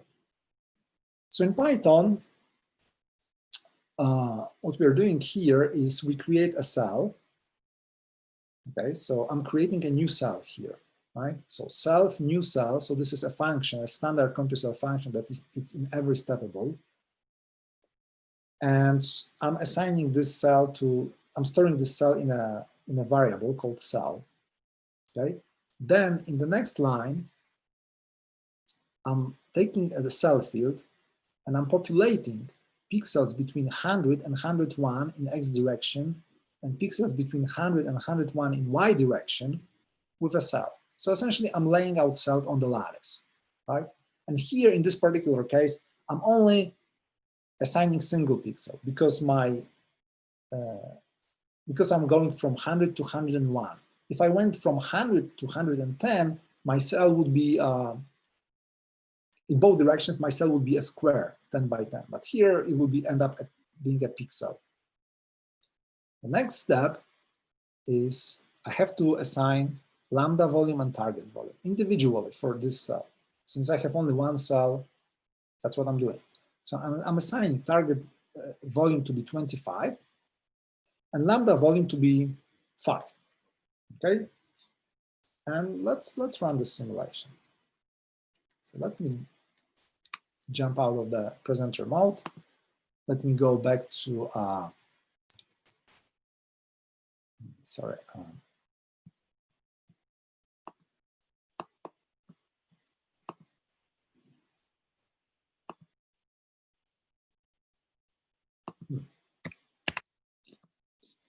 Go back to the screen. I'm gonna download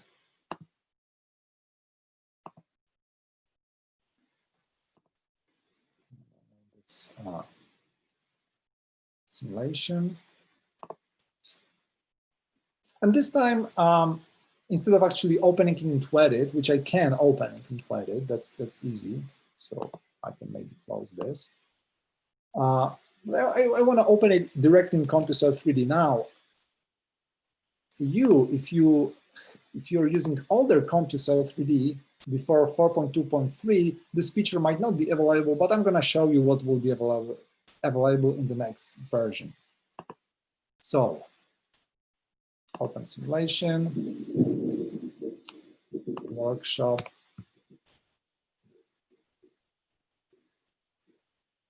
Come on. I wonder if I downloaded it to the right place. Download. As it is.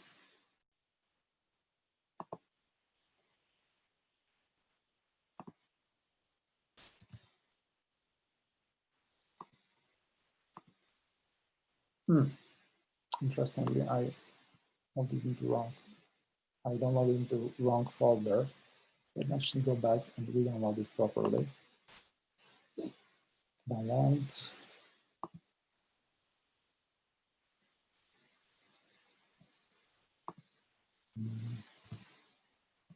Okay.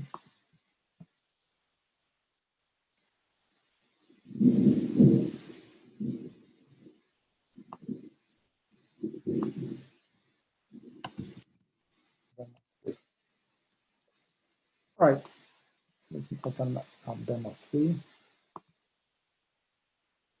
Oh, it takes time.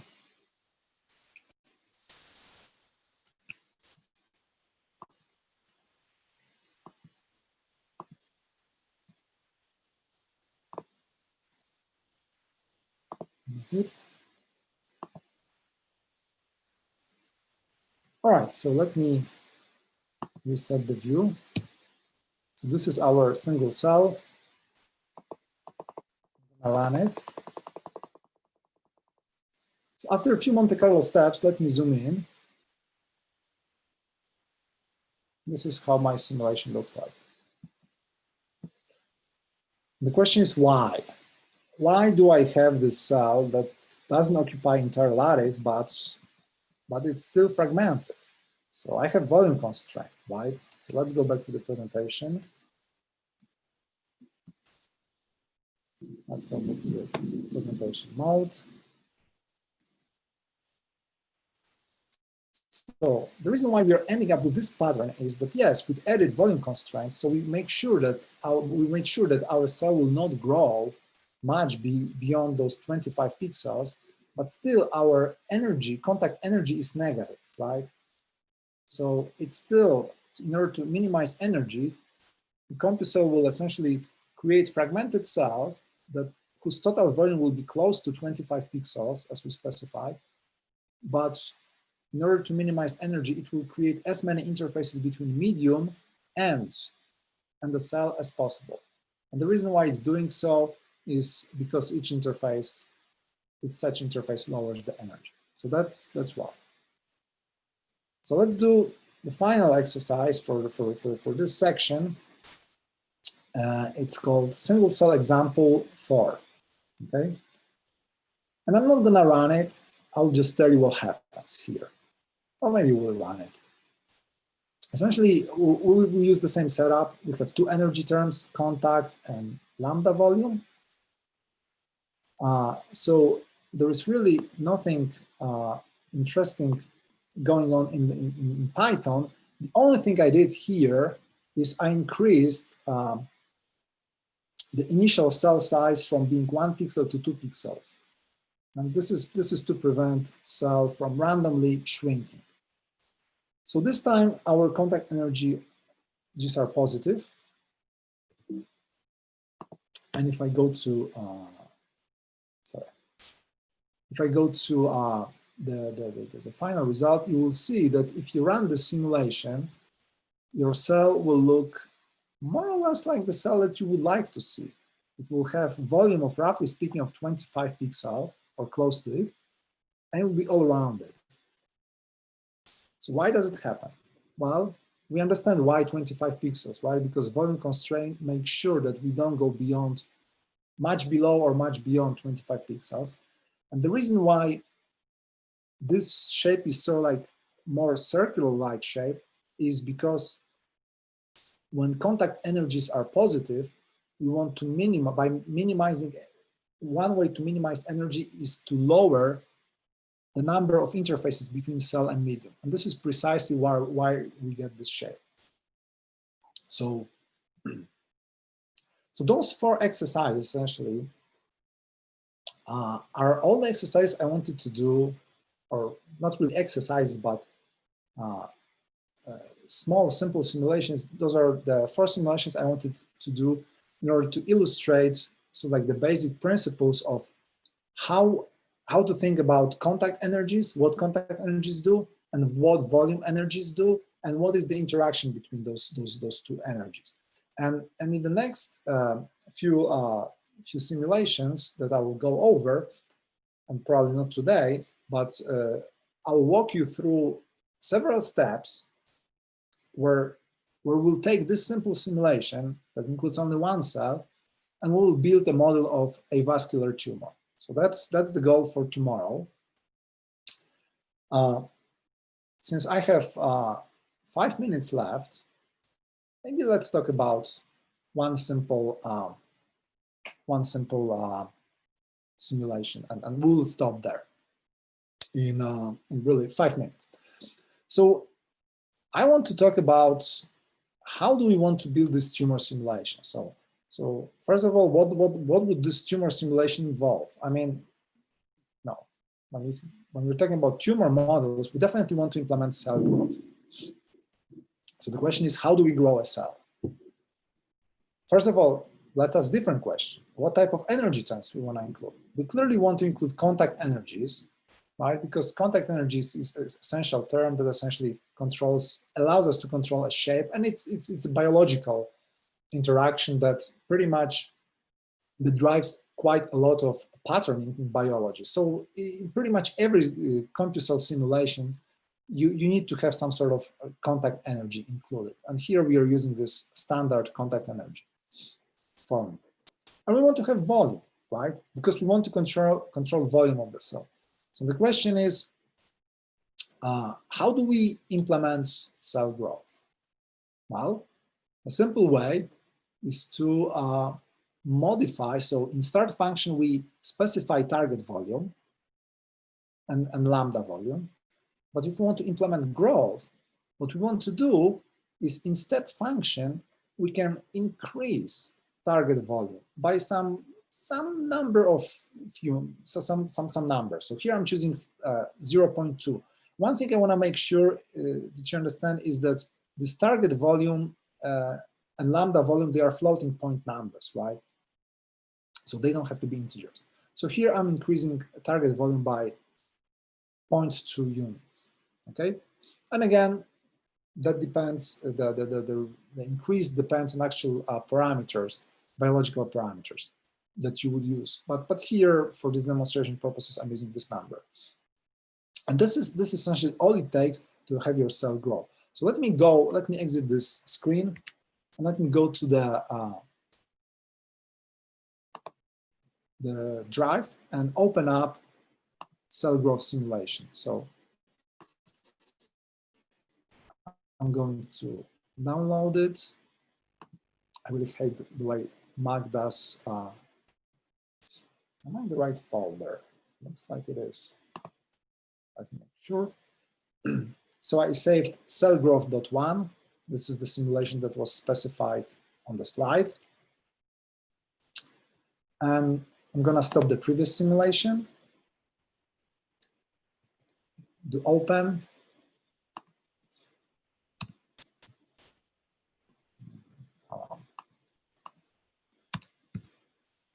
Workshop.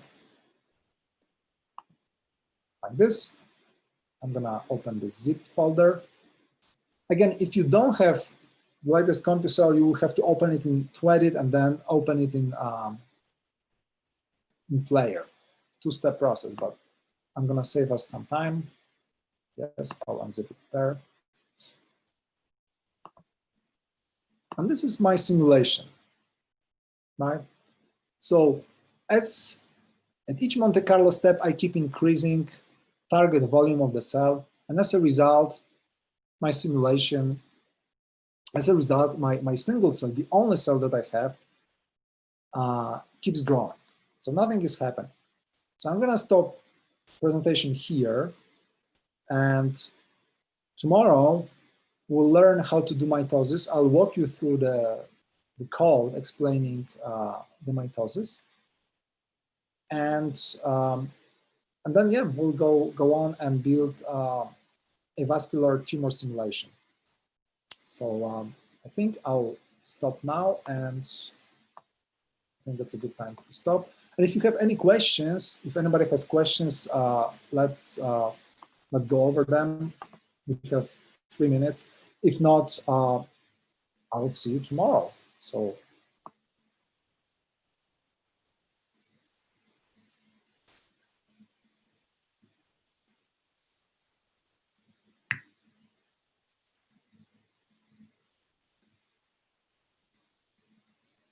Do you have any questions? Not, I will hand it off to James. Sure. Okay, thank you very much, Maciek. Appreciate that. So tomorrow's the last day of our workshop, the day after we start the hackathon. So please do let us know about your hackathon interests and plans so we can help plan that and get that set up to start on Friday morning. Tomorrow we will cover the last bits of the infection and immune response model that TJ and Joshua have been showing you. Maciek will cover the tumor model, and there'll be some demonstrations of some additional components of CompuCell, focusing on compartmental cells and mechanical links to do junctional adhesion, solids, and other features of that kind. We'll also have a demonstration of how to use cell-to-cell contact signaling to do delta notch signaling and have a simplified model of the colonic crypt. So those will all be tomorrow. And we'll also have a little bit on programming practice. Giuliano will show you how to upload CompuCell simulations as NanoHub applications. And Jim Sluka will talk a little bit about best practice. And TJ will also talk a little bit about how to organize CompuCell simulations if you want to distribute them for other people to use. So with that,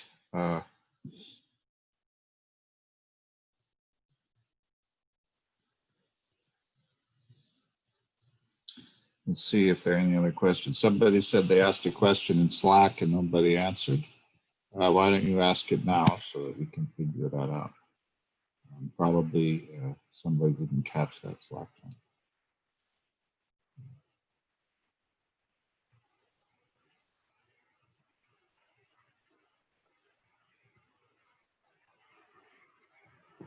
Okay. Well, we'll look forward to seeing you tomorrow morning. Thank you, everybody, for sticking it out. I know 4 consecutive days of 7 hours a day is a long day, especially for different time zones. We will continue to try to put the slide decks, exercises, and videos up as soon as we can. Thank you very much. Look forward to seeing you all tomorrow.